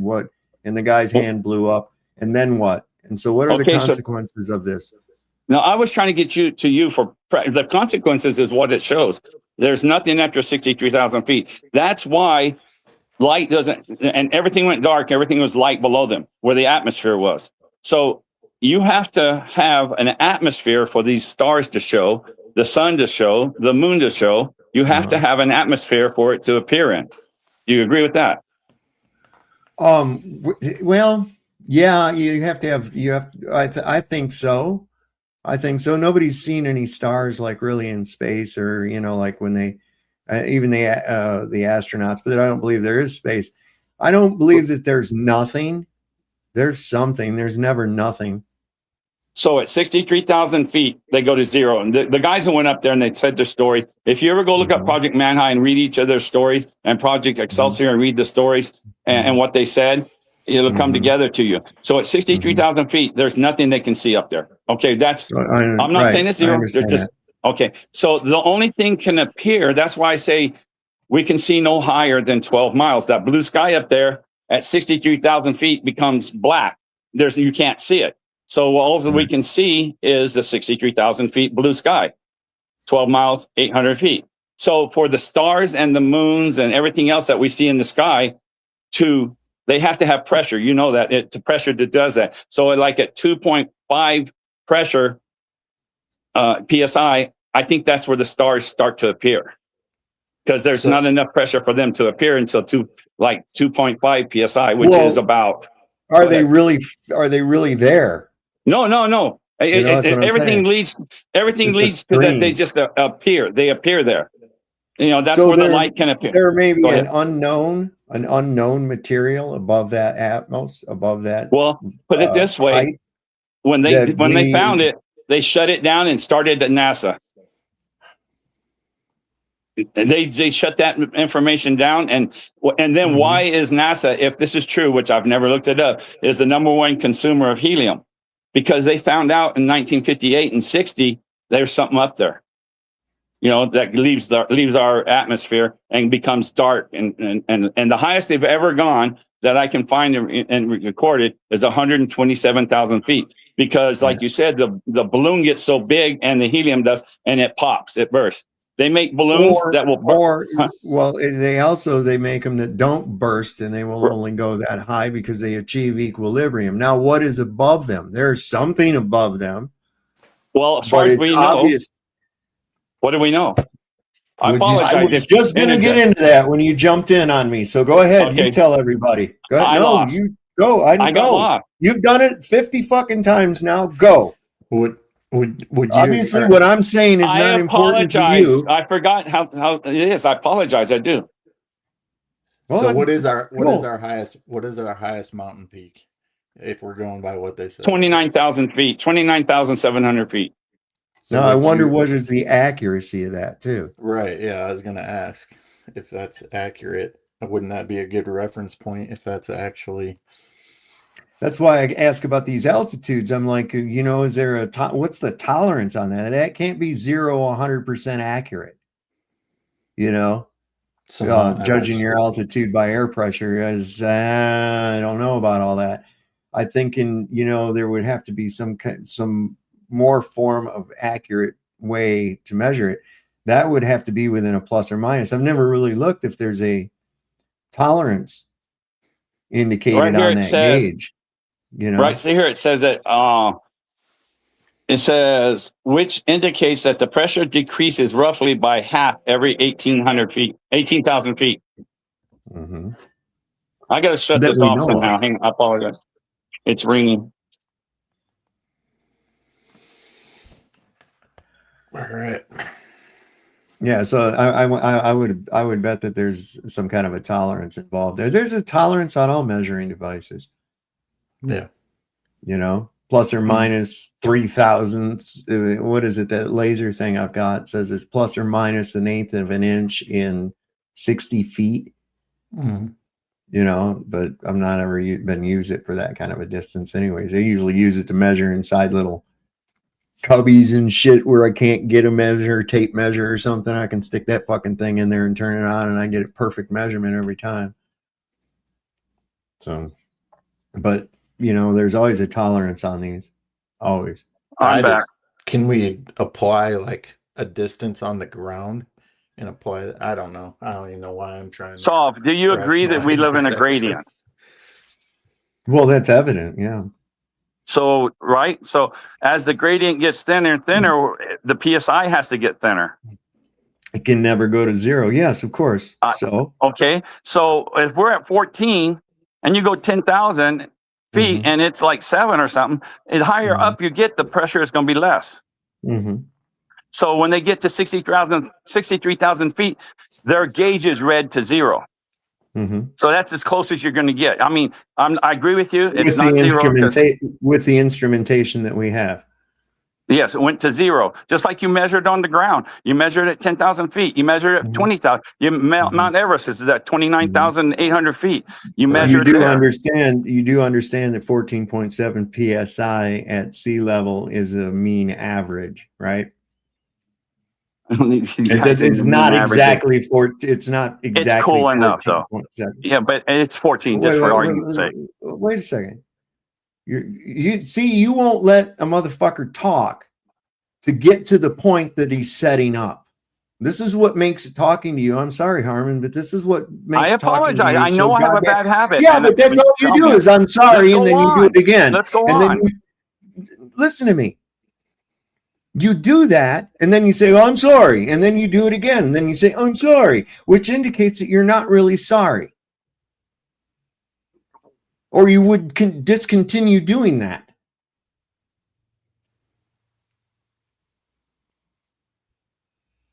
What I was saying is within that tolerance that we were talking about would probably be the indication of what the range that the mean average of 14.7 psi actually is. It is not steady and consistent. It's not like a layer cake of fucking pressures going up. It does get thinner and less dense as you rise as a result of the way gases behave due to heat, because it's a mixture. Some of the elements within that mixture act at different rates than the other gases, but in the exact same fashion. We start losing elements as we rise in elevation. Because of this, we also have a larger dispersal area, and we've removed some of the ingredients or some of the portions of some of the ingredients, and we go higher and we keep doing this. None of this can happen without a contained volume of gas. There's no possible way anybody could ever show that an isolated volume of gases, gradient or not, can exist without some form of physical containment. Where did I ever say that? No, I'm not saying that you said that. So don't take everything as an attack. Okay? It's informational. So perhaps there is another element that we're not familiar with that doesn't react the same way to displacement above that area. And this might be this blackness that they encountered or that they described. We don't know everything. We don't know all the parts and ingredients to this place, despite what they think. We don't. So that may be a whole nother element involved up there. But it can never go to zero. Never. So, and it's obviously something that is even less dense than hydrogen or helium. because the balloon that's being sent up there has reached equilibrium, which means that it's got to the top of its own gas, its own it's achieved equilibrium. That's why it stops. So that's, I think, something that's even lighter than helium or hydrogen above that we just don't know about. And how would you ever collect that? If you put it into something and sealed it and then brought it back down to the ground, it would suck in on itself, man. It would, the pressure down here would crush it in on itself. So how would you get a sample of it? That would be an interesting thing. Take an air sample and analyze it somehow. Hell, you brought moon rocks back supposedly in a sealed fucking suitcase. Come on. My point is, at 63,000 feet, it becomes black, and that's as far as we can see. That's as far as our air goes. That's our blue sky ends right there. Right. That's so when you're looking up, everything you see in the sky is closer than 12 miles. Hold on. What's that? Let's not throw it out there as a claim, though, because what we're going off of is hearsay evidence. It's plausible. However, is it really provable? You see what I'm saying? From what Armstrong's you don't line believe said. the moon. If you don't believe the moon landing, just watch the footage. Yeah, okay. That's the same thing. I know I can go and watch all kinds of archival footage, but I have to do my own thinking on it. Is this real? You know, what are the, you know, I have to look at this from a skeptic standpoint because there's so much fucking deceit, even from so-called people that are telling the truth. They're just fucking gatekeepers. So I have to analyze everything. And that's all I'm doing is analyzing that. So it's plausible and it sounds very feasible. But at the end of the day, it is hearsay. What kind of conclusion are you trying to draw from this would be my question. That's where I was wanting to get. That we can't see higher than 12. And so we're always taught the opposite. We're always taught that we can see farther up than we can see farther out. What it is, you can see farther out than you can see farther up. It's always opposite top. So we can see a lot farther. I can see mountains today when I was going to Vegas, 60 miles away, right? But if you look up, you can only see 12 miles. That's your limit. Anything that appears within our atmosphere is within 12 miles. So the stars look like when the PSI gets strong enough, that's when they appear. I don't know what the moon and the sun, I haven't even looked at that stuff, but they're within our 12 miles also because it has to have a medium to appear in. If it didn't have the medium appear in, you wouldn't see it. Perhaps so the that medium black, perhaps that black is the medium that it is projected on. In our understanding, we have to have a medium. All right. Yeah. And at zero, they had no medium. Who said there wasn't a medium? There's always a medium. There's never an instance where something is not subject to a fluid medium. Okay, so then to answer that question, so I started looking into it. I said, okay, I want to see commercial airliners, and I want to see pictures of pilots taking pictures of the stars in commercial airliners. At 35,000 feet, I asked, right? Guess how many there were? How many? Zero. Zero? Be my guess. I don't know. Zero. I saw one that was from the cockpit of an aircraft on a split screen showing what Google Earth tells you would happen with you flying over, right? And you can see the Milky Way, you can see the stars. This thing's like it was a flight from like Tokyo to LA. And nothing that showed on Google Earth was happening in reality. The stars were not going up and over you like that as you went forward. They were just, actually moving over here now. Oh, look at that. And it was like it wasn't like the rolling around the curvature of the earth type of bullshit.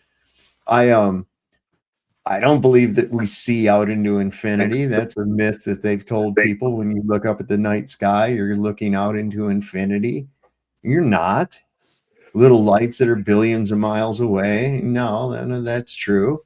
You're looking at the ceiling. That's what you're seeing. It's enclosed, man. And there it is. Maybe that blackness that these people say that they experienced up there, perhaps that is the screen. Perhaps that has to do with the mechanism. We just don't understand what type of a fluid that is. But there again, I find the story of the guy with the hole in the suit and his hand going to the size of a basketball highly incredible. Highly incredible. Well, I'm good. Anyway, Cubby, can I get back to you? So the reason I look, don't be and skeptical. it's like when you first go. What's that? I said, don't be skeptical now.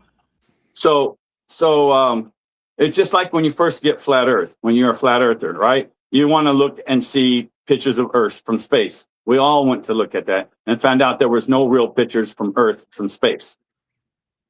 Same thing happened when I looked at for the pilots at 35,000 feet. I saw a couple, they claimed it just a couple, but thousands and thousands, there's just no picture from space to from an aircraft, from a cockpit to up looking at the stars. There's just none. Geo, he went out on an airplane and at 30,000 feet, he tried looking hard as he could and angle himself out the window, and he could only see 2 stars, and he took pictures of both of them. And he was looking at for the size of stars and stuff. He didn't realize that there was only 2 stars you could see at 30,000 feet. So I think they have to have enough air pressure and stuff to appear. You know, and once it gets enough air pressure in our atmosphere, now it appears. And as you get less air pressure, they disappear. So it seems like that's around 8 miles that they start that. Not 8 miles. Yeah, about 8 miles when they start that. And then Eminem starts singing. No, yeah. Well, you just with no atmosphere, you can't do anything. You have to have the atmosphere. Yeah. Yeah. Then the question begs once again, like, why are we looking up to figure out what's going on down here? That's, I think a lot of it has to do too with they tell you in indoctrination camp when you first start out, you can be anything. You can be an astronaut, you can be a president. And then that's why they say things like this, because they don't want to break people's dreams, once reality hits in, or once reality kicks in, you can't actually be any of these things. People, they don't want to destroy people's dreams at an early age. But once you grow don't tell up, them Santa Claus isn't real. Yeah, it's the same thing. So we're not allowed to go north and we're not allowed to go south. We pretty much all agree with that. You know what I'm talking about without formality, right? And we're not allowed to go up either. I mean, I think we're in an enclosed system. I don't know. Well, they think if people knew that at 12 miles, 800 feet, that they could get in their gondola boot and go up there today, can you imagine what would happen? No, because I've never been there. Yeah, but I'm just saying, everybody would be going there. Anyway, so that's all I wanted to say. You know, and whether it's you got from 0 to, it just goes to 0. When does the gradient stop? You guys all talk about gradient. When does it stop? I don't know. Look it up. It's measurable. All right, thank you for letting me on and let me back up a second time, and I will be better next time, Saul. That was the song I was telling you about. Oh, is that his song? Yeah. The birds. Yeah, 8 miles high. Listen.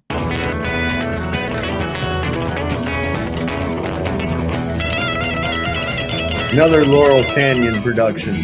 Right. And when you touch down, you'll find that it's stranger than known.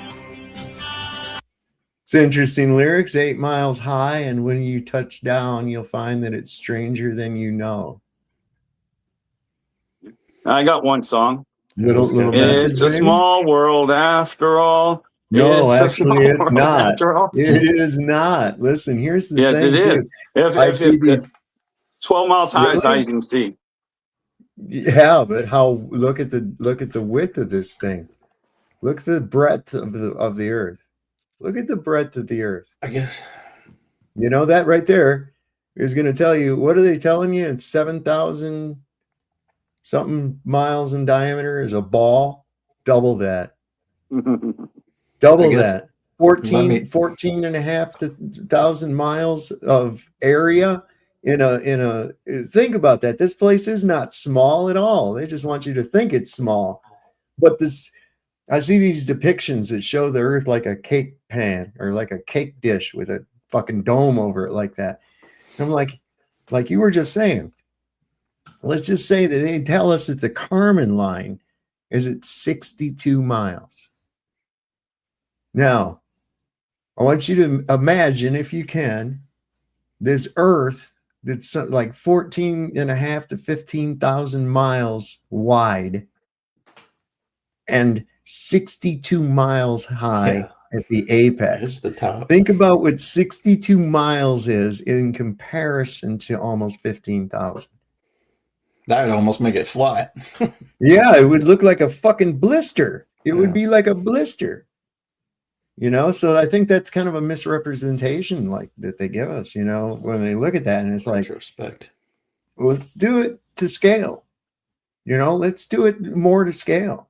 I think you're going to get a lot more information that way, you know, and that's why I don't agree with these people who put that out there. And the one that they show with the fucking domed earth out in space, you know, it's like, God damn it, you got to get that whole stupid space nonsense out of your head. That's not real.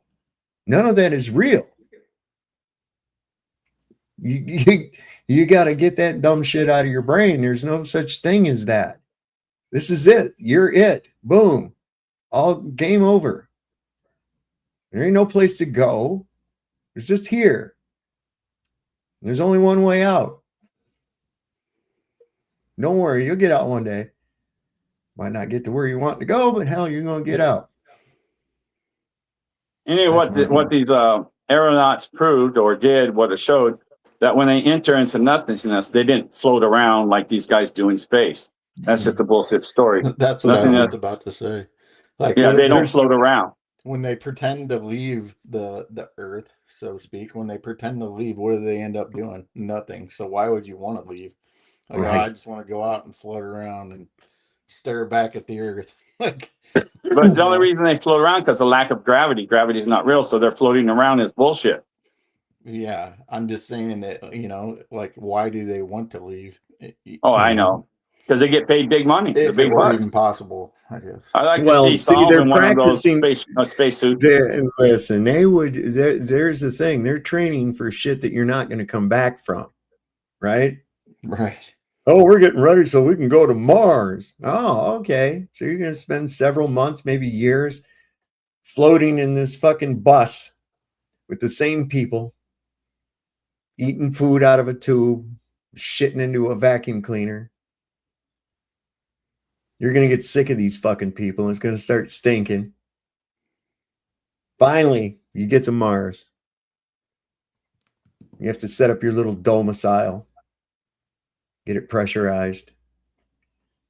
There you are. Now, what do? You can go out there and look at some fucking rocks and shit. What the fuck are you going to do? That's what I'm saying. Once you leave here, supposedly, like, well, okay, I'm going out to do nothing pretty much. Yeah. I'm going to grow some potatoes in my shit, you know?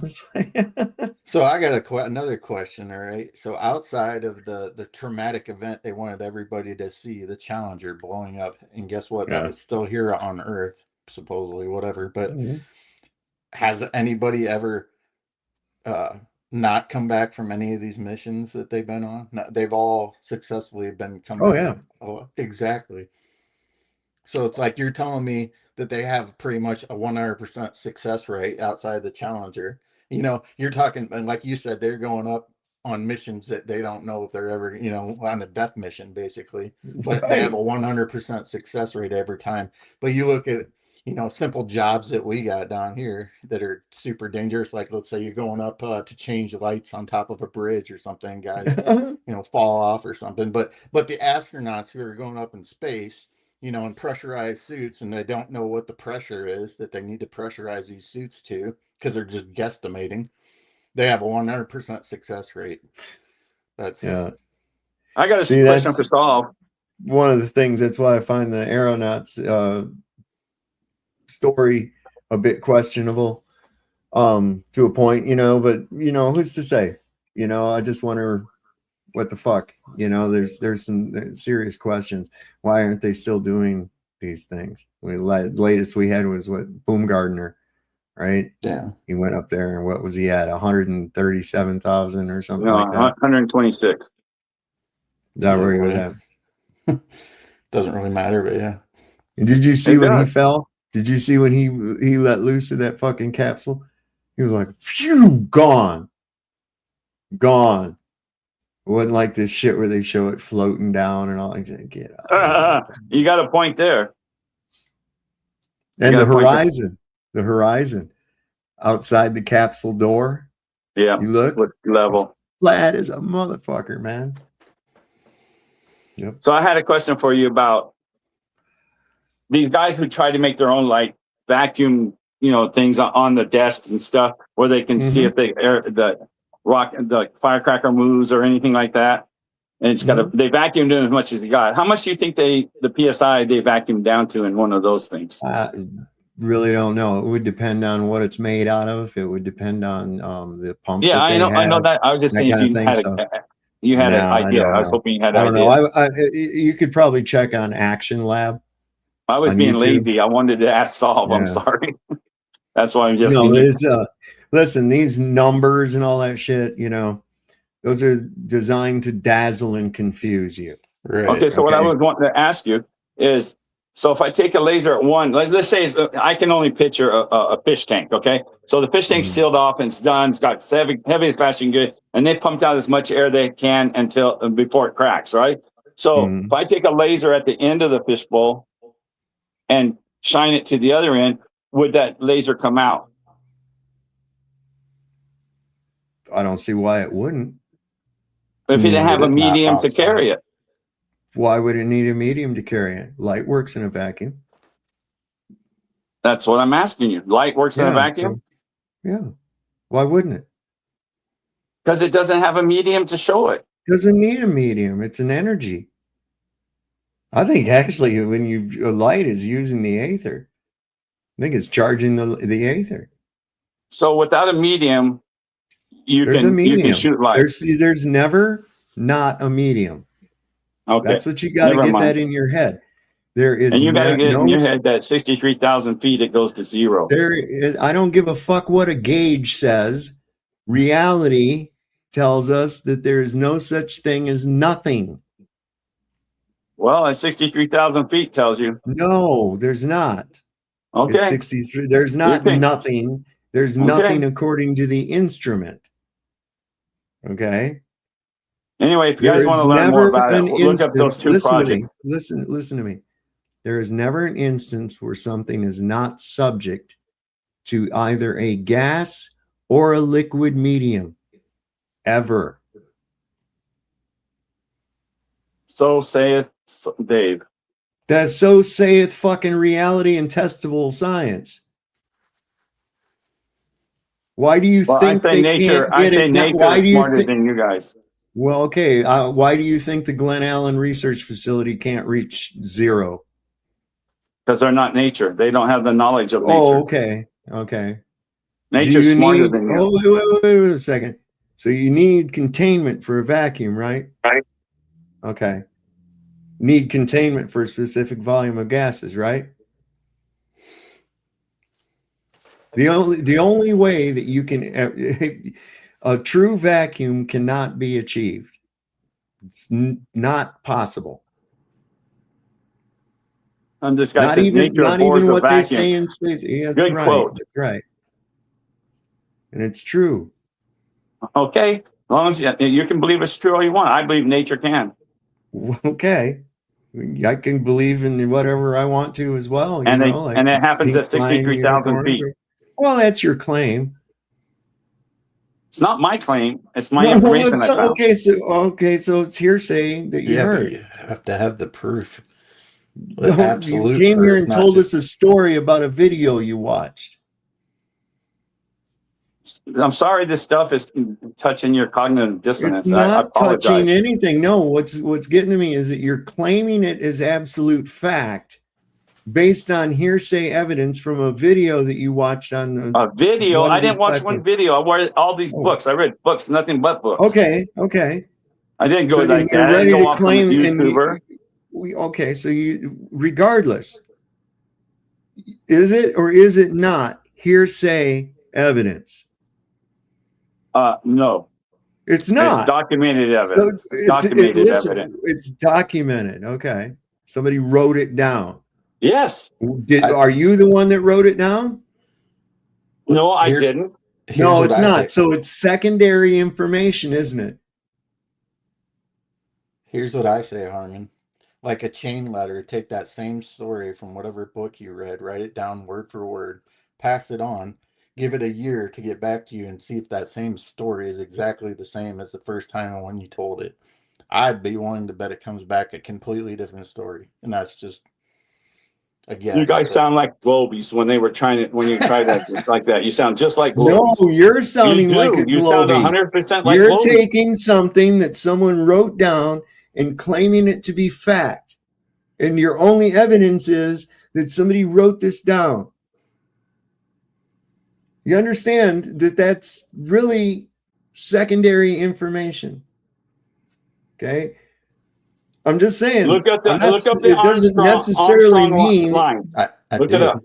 I did. Yeah, but you ain't read it all and gone into the stories. Oh, no, I back. didn't read it all. I just read. I read tons of it. But yeah, I mean, sure, yeah, I need to do more looking into it, but I don't know, man. Like, Not ready to claim something as fact because I read it in a book somewhere. It has to be testable, repeatable. You know what I'm saying? You can't just. And it was, and I didn't read it in a book to look at that one time. I went to at least 10 different evidence looking for things to see how much evidence was for there, and I found at least 10 things. Like what? I got them written down. One is that you can't see the stars above 35,000 feet. Okay. All right, and you have to have a medium to show. I'm not going to go in your world. In my world, you need a medium to show light because it has to have to show it. So you're operating from a flawed stance. You're operating from a flawed stance. Well, no, you're operating from a flawed You're stance. saying light can show in nothing. Well, you just said you're operating from belief. Can you prove that light will not work in a vacuum? Can you? Yeah, the fact that we can do a test in a vacuum chamber made of plexiglass and there's fucking light in there and you can see it. But you said there's always a medium. Yes. So there you go. You have to have a medium for light. No. Well, okay, if you say so. So you I said just it told just you now.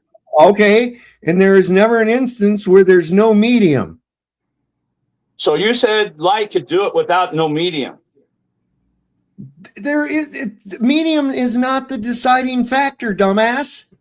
You can't prove that medium is the deciding factor on how far light. In fact, don't they state that light travels light years in space? Where the fucking term light year come from then? You believe in a light year? No, I don't think that there's such distance anywhere.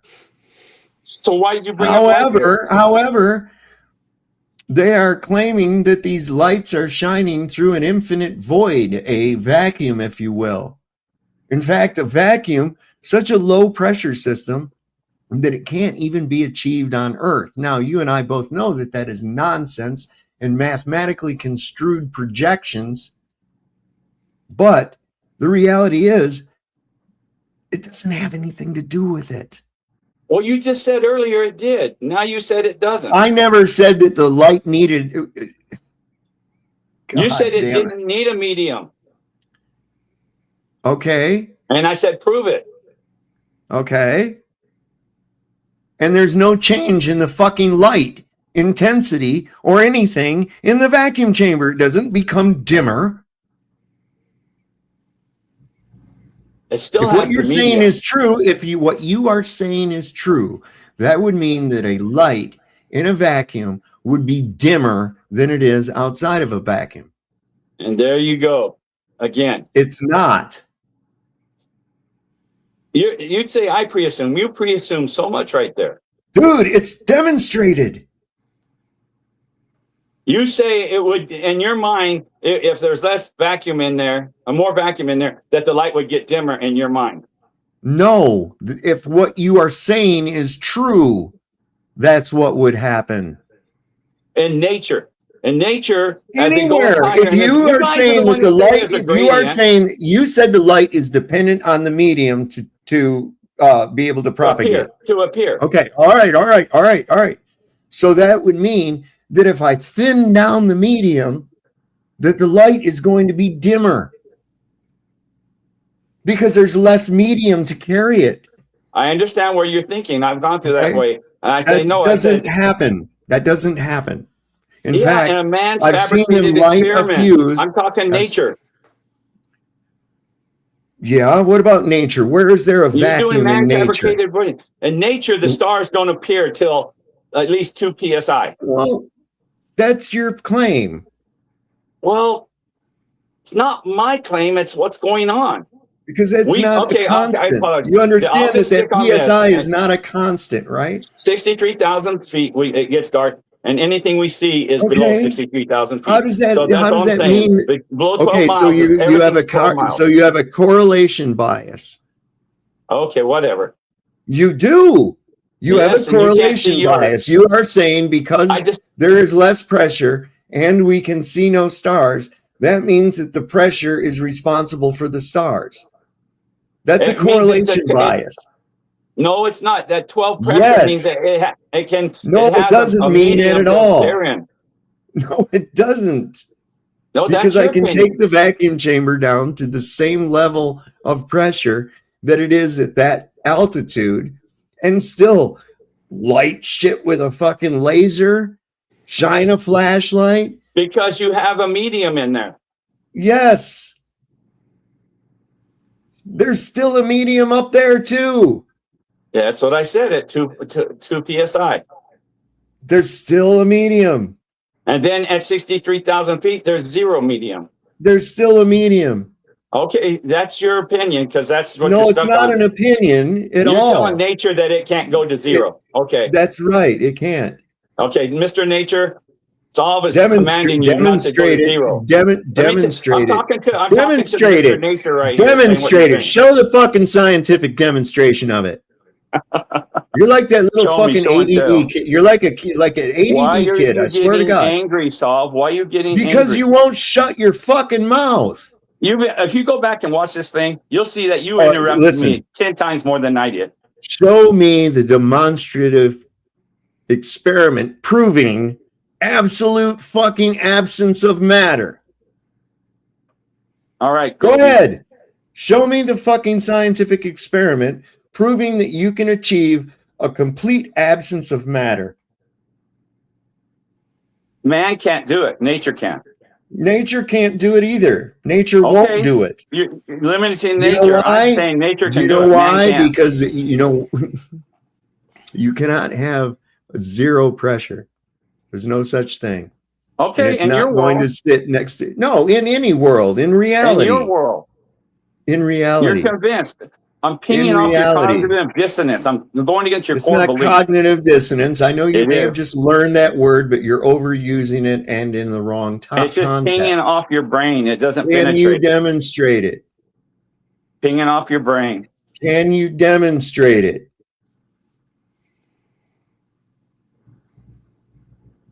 You're right. I'm wrong. I can't demonstrate it. So you're right, Paul. So I then it's bow a down to your belief, greatness. right?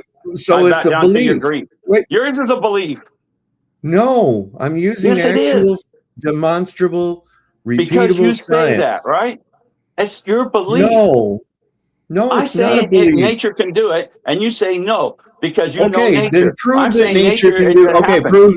prove that nature can do it. Go ahead. Prove I can build a tree. You can't prove nature. Well, prove You that silly? nature You can know do better it. than that's a dumb thing to say. No, it's What not. You're ridiculous 5th grade level. that. Yes, I agree. You are at a 5th grade level. You No, are I said you are, glomming but on it's to some okay. fucking nonsense. I know you are, but what am I? Where 5th did grade. you get the I know what idea? you are, but Wait a you know second. what, Saul? Where You're just did you having too get much the fun. where did you get the idea that light will not travel through a vacuum? I was asking you that. I didn't know. No, I you asked you. stated it as a fucking No, I fact. didn't. You I used your said, what does it correlation do? bias. You used correlation bias to say No, I that didn't. because the I asked you. pressure was at a certain level, that meant that because you can't see any stars at that same altitude, that the pressure and the not being able to see the stars were connected. And there's no fucking evidence that that's true. None.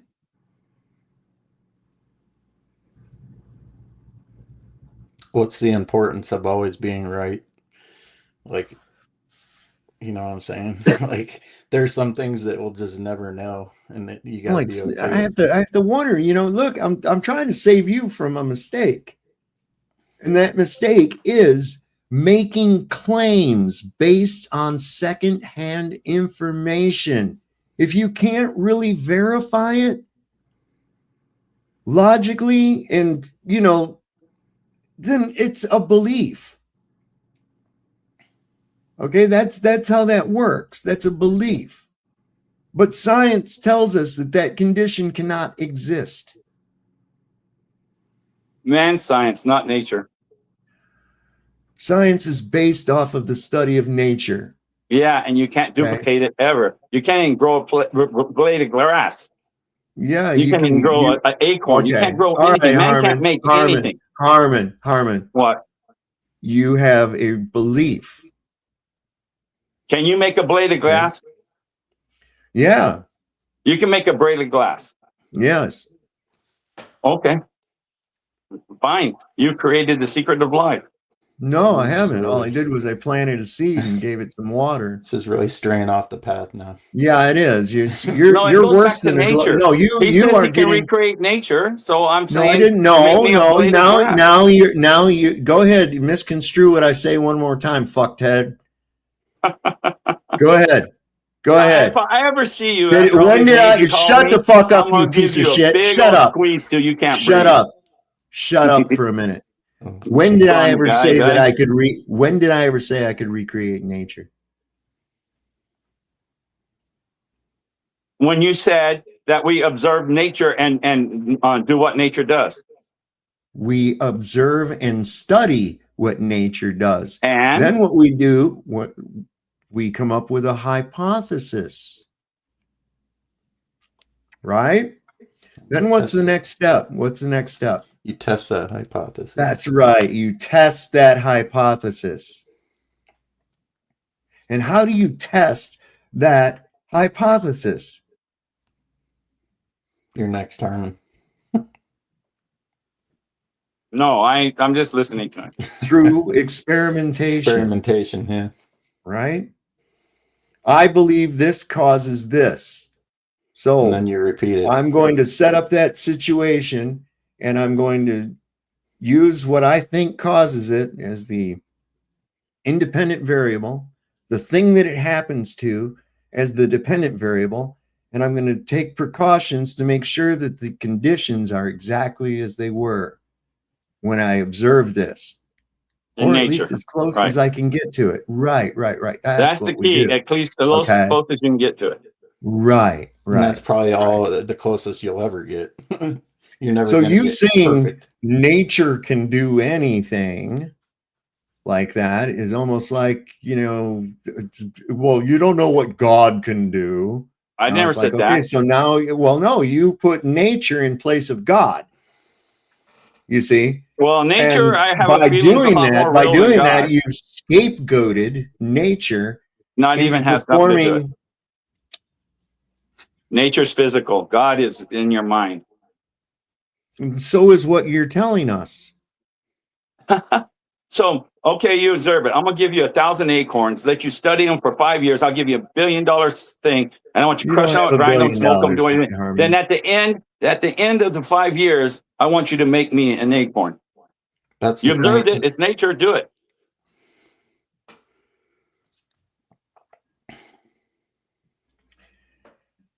You observed it all you wanted. You tested it. Now make me an Yeah. acorn. Uh-huh. What's your fucking, where are you going with any of this? You Is this just how got you, to say is you this, observe wait a nature, second, you so do the wait a testing, second. and So you get you're as close trying as to you can. defend, You asked shut me a up a question. minute. You asked me a question. So you're defending a not? physical, you're That's defending right. a, You asked me a question. You didn't let Well, me then answer. answer the question. You don't have to. you He won't didn't let answer me. the question. Then go I'm ahead. not going It's your to, floor. I'm not going to, the fucking, your question is stupid. Yours Okay? is too. Now, I could study the acorn and learn how it grows. Can I recreate what it does? No, I can't. I can't. And again, Right? that's my point. So Nothing that in doesn't, nature can you all recreate. right. All right. Nothing. Yes, it can. Yes, it can. Things in nature can be recreated. You can Natural recreate something in nature? Natural phenomenon can be recreated. You sound just like a globetard, Harmon. You Which I sound like a guy who's suspected. challenged his cognitive dissonance. There he goes. There's that new word he learned. Should I get the applause button out for Harmon, or just put a fucking star That's on why his you're chart? reacting the way you're reacting. No, I'm reacting the way I'm reacting is because you're a fool. And you're a pedantic fucktard that doesn't know how to shut his fucking pie hole when someone's making a point.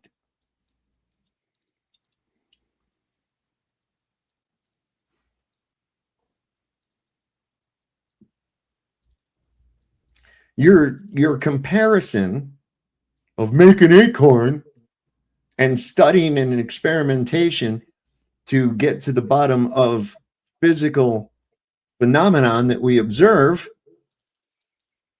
is possible. The condition that you claim should be testable and repeatable. You have a correlation bias saying that because there's no medium, which there is still a medium, there can be no light.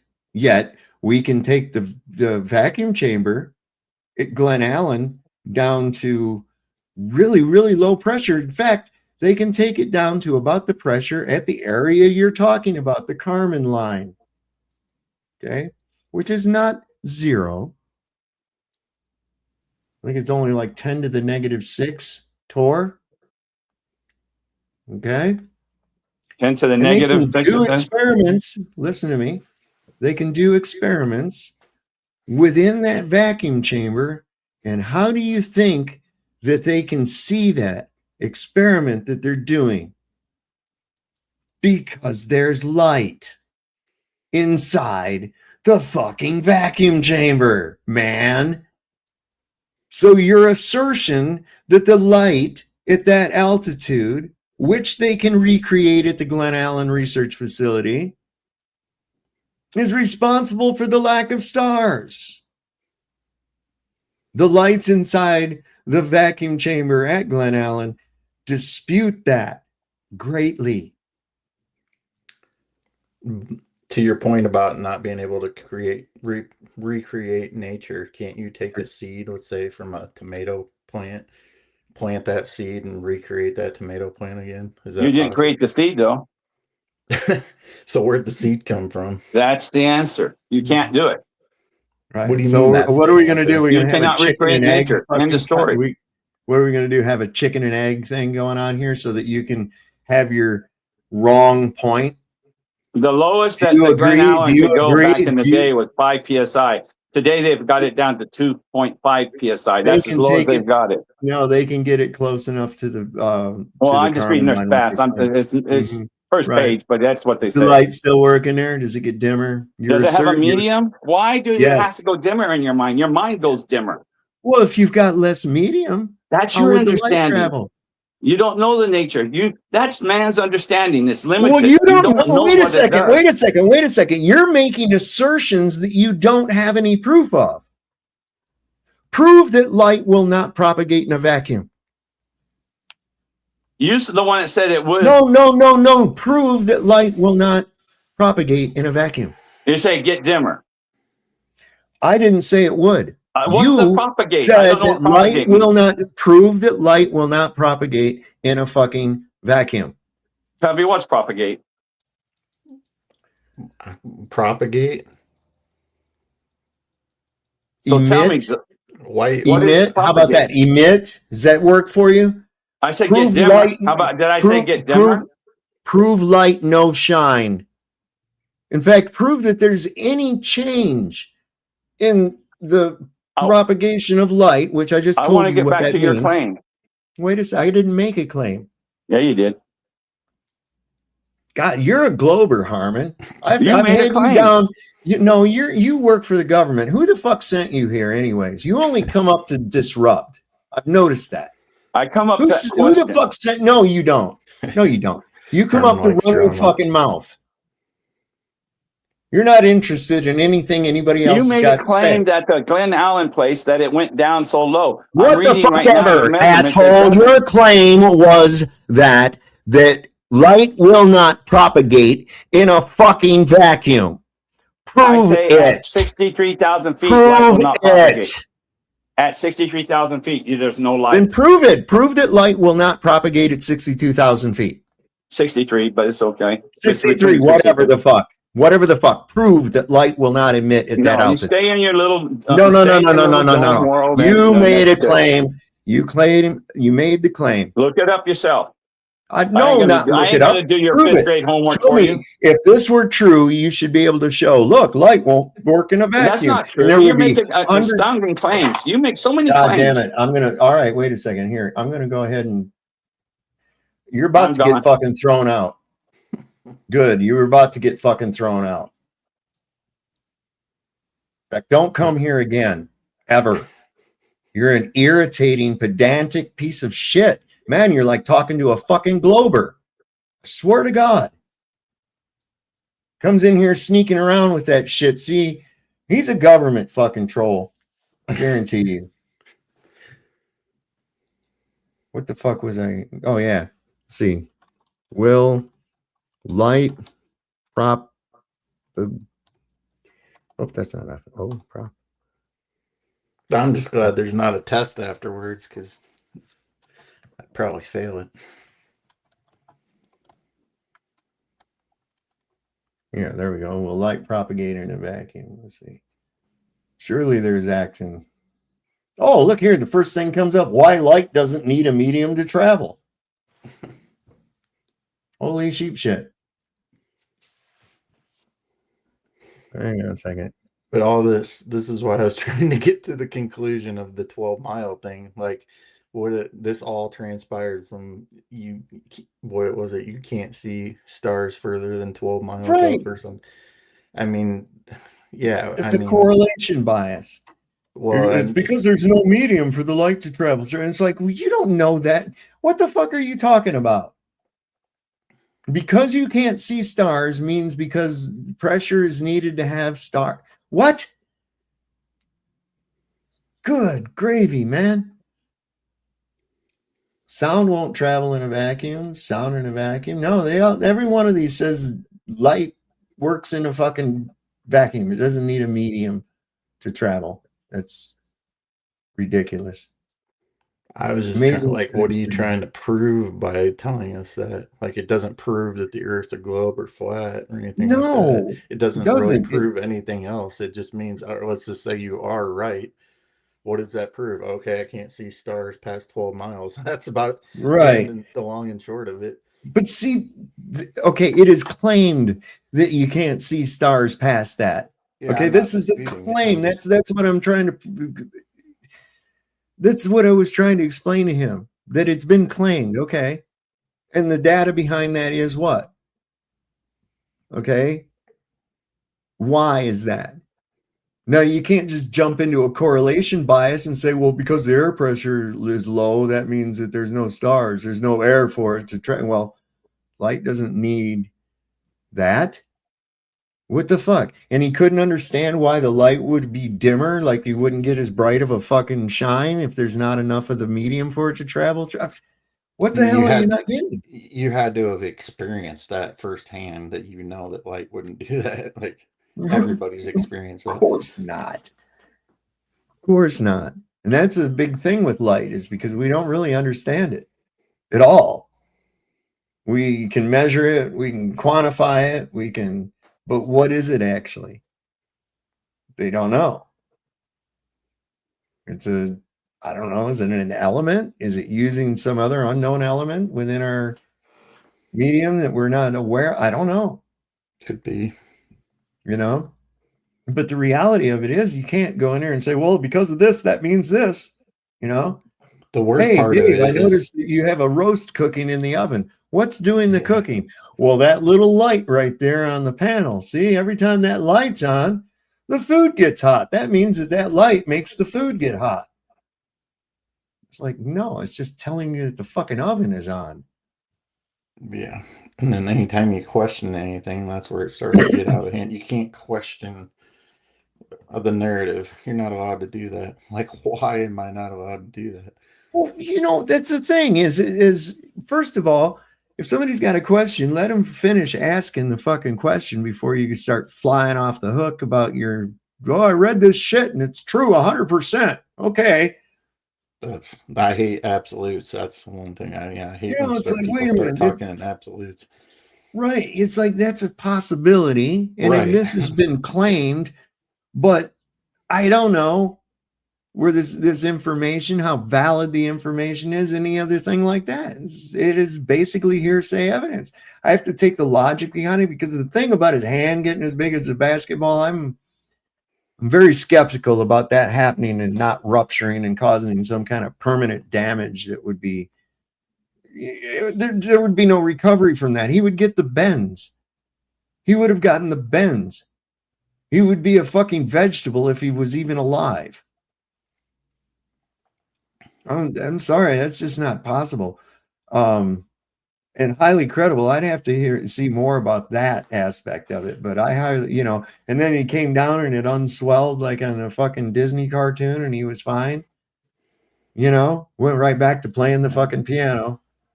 Wasn't crippled up because his hand just fucking quadrupled in size. Yeah, there'd be some kind of lasting effects from that, I can't imagine. That threw a red flag up in my head, man, right there.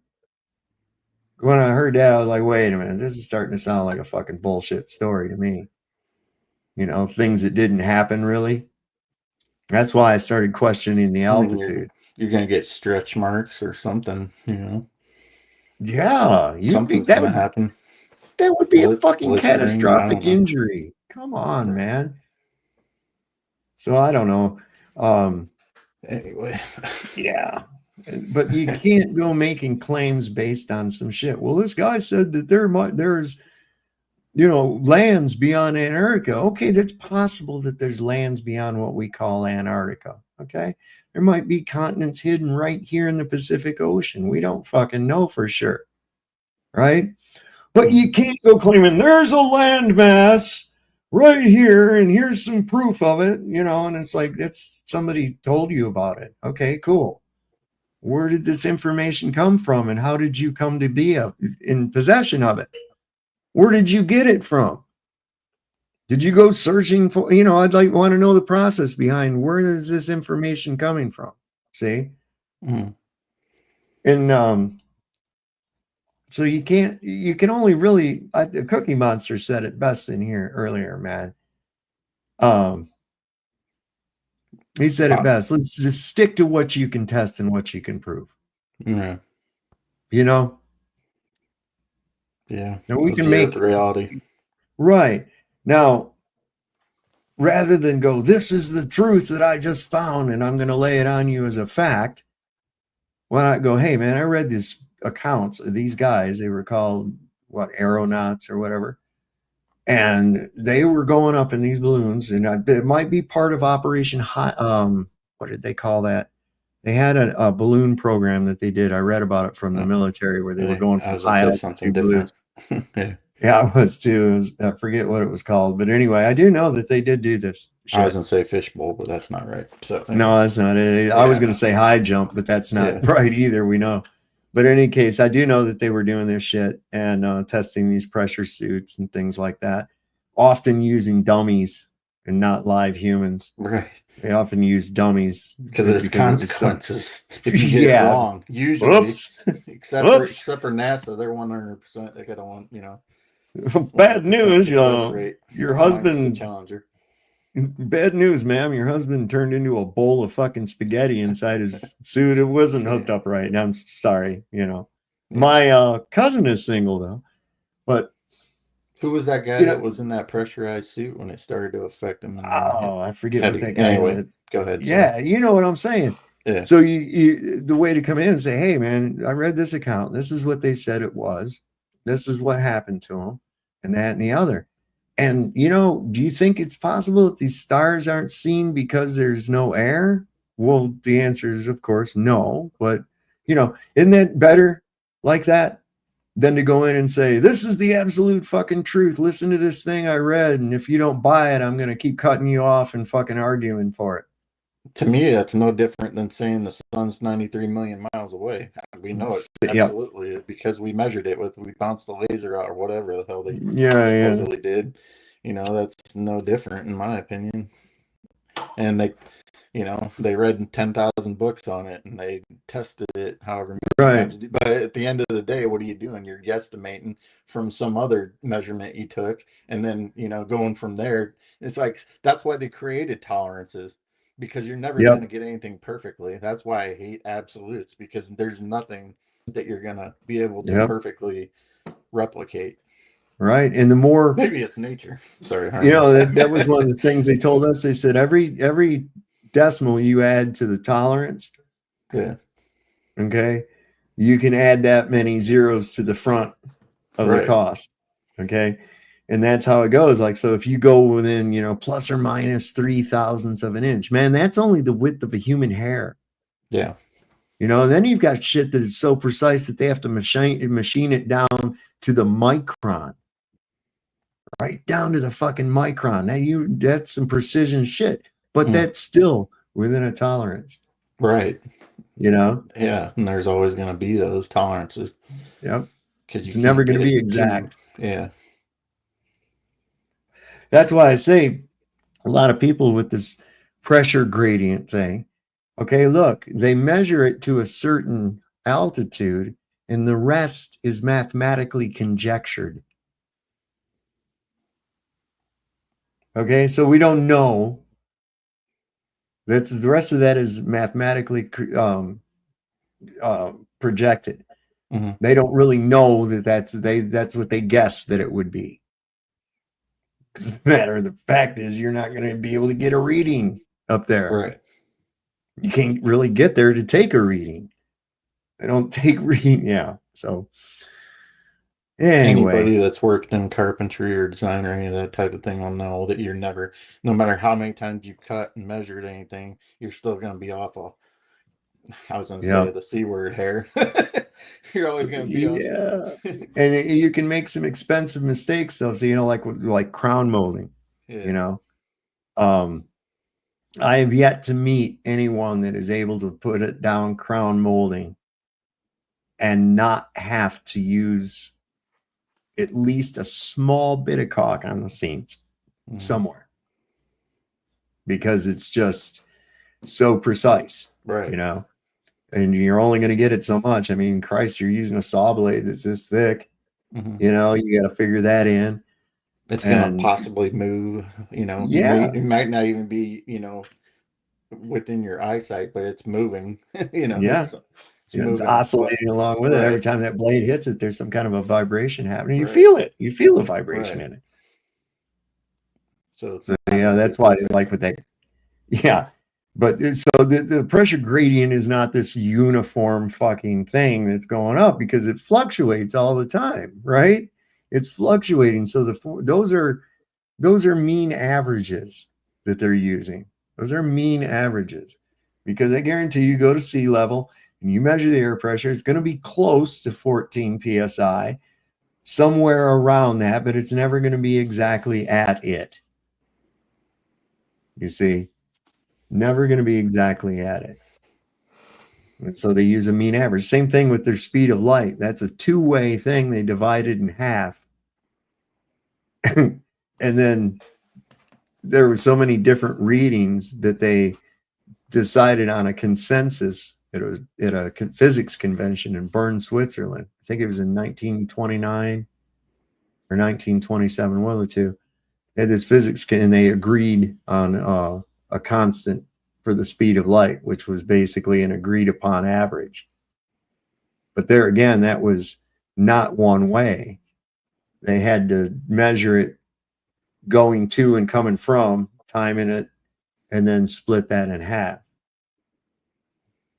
So, as accurate as that is. And that's the same thing with these. So people will go, well, the gradient is this, that, and the other. Not looking, man. It's not a steady fucking stack of rocks, man. You're dealing with gases. Gases behave differently to disturbances such as heat and cold, and all the gases in the mixture, although they have the same reaction, some don't react as fast as the others do. Other gases react slower to the same temperature, but they still react. I don't understand how these people think that it's just this fucking stacked up layer cake of fucking pressure. It's not. It's not. And it's not a uniform curve that goes up like that graph they always try to show you. Yeah. There again, that just proves that it's a mathematical projection. It's not accurate readings. So and that's why I'm real careful about that. And I try to get other people, don't make fucking claims you can't back. And I hear flat earthers, they get excited and they want to get in there and they want to claim this, that, and the other. And it's like, don't do that. That's what they want you to do. That's exactly what they want you to do. They want to reverse the burden of proof and then get you to prove a negative. Fuck you. You have this claim that sounds really bizarre and does not go along with my observations or testable reality. So I'm sorry, you're going to have to prove this claim. Well, what's below the flat earth? I don't fucking know. How in the hell would I know that? I've been asked that. What's underneath your flat earth? How thick is it? Fuck, I don't know.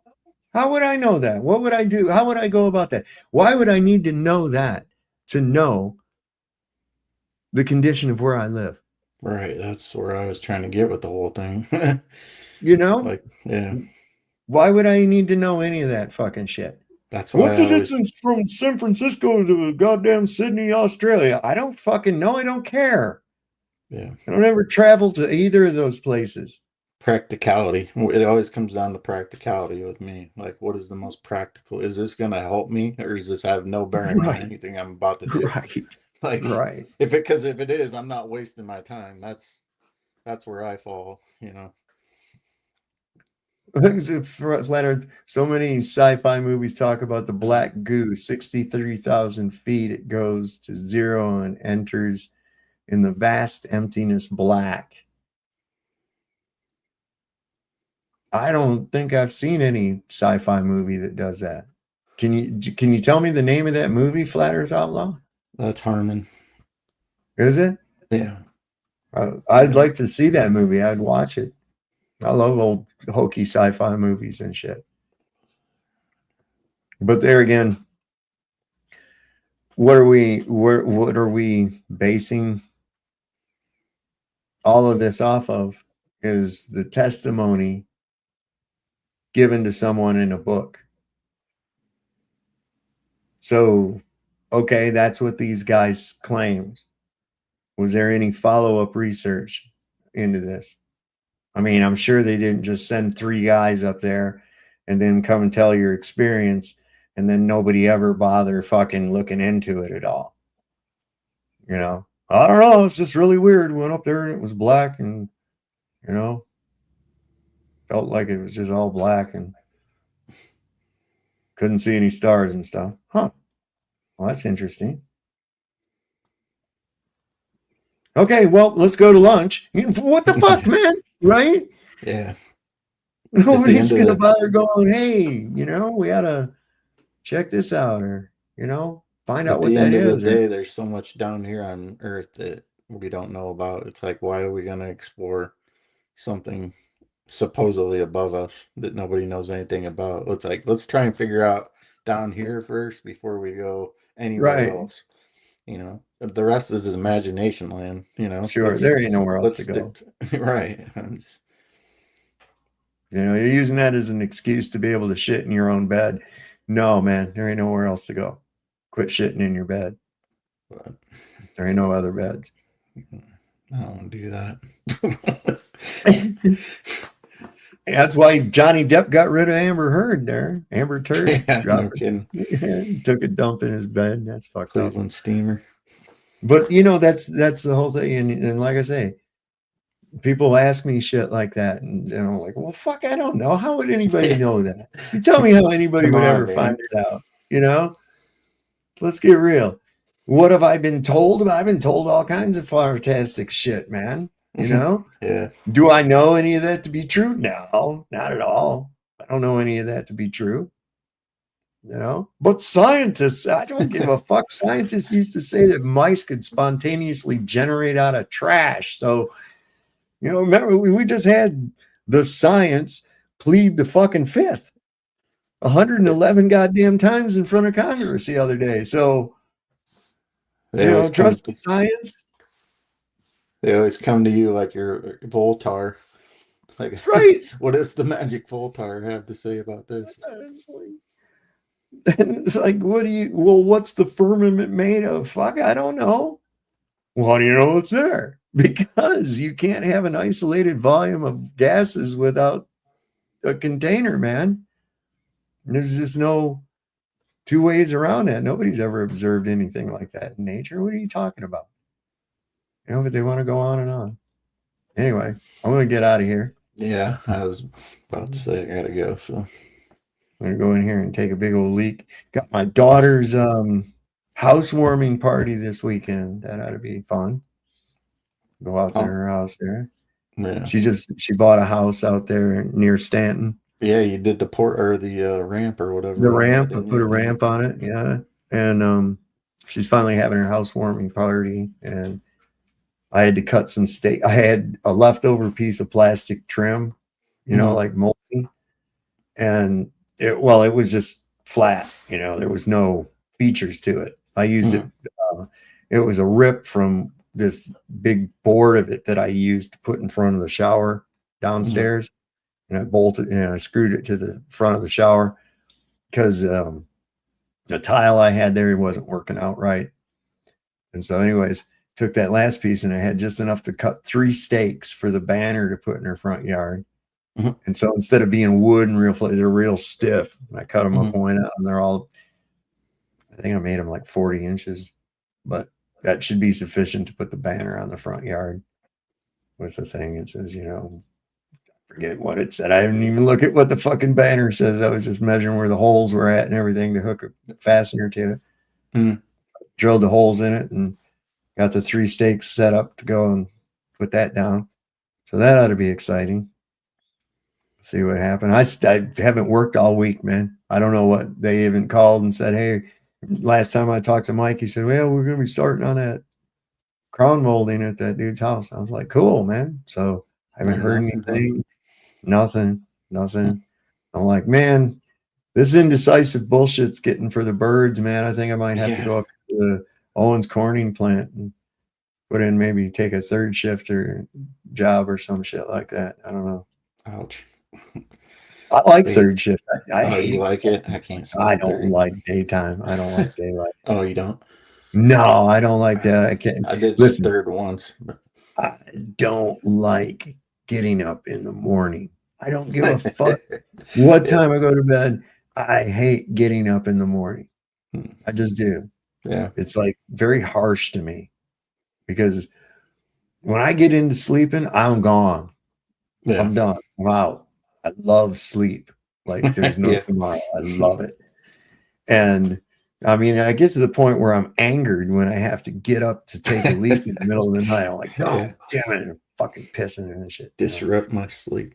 Yeah. And so morning time comes and I'm like, oh, fuck, here we go. God. You know, like, I don't know. Maybe I should look at it differently or something. I don't know. Just not. I don't know if you like what you Harmon, like. I'm sorry I lost my patience with you, man, but you are an irritating fucking dude, man. You really are. God damn it, man. He just I don't likes know the how drama. that. Yeah, well, in this thing, he'll keep doing that same fucking thing, and I'm sorry. Oh, I'm sorry. It's like, no, Yeah, you're not. You're just using that's that. So yeah, fuck that's the you. one Yeah. thing about it is like when people freaking not so much the sorry, but it's like when you ask me a question, it's like just answer the question. You know, you don't have to come up with a billion other things. You know, like you didn't let me talk. You didn't let me. It's like you're talking right now, so just Right answer. now. You know, you're wasting time is what it really is. And I'm not talking Yeah. about just you, Armin. Just lots of people do this. Yeah, a lot of people do that. Or I'll get a response on It's like, were Facebook you and gonna let me talk? It's like, what am I doing right now?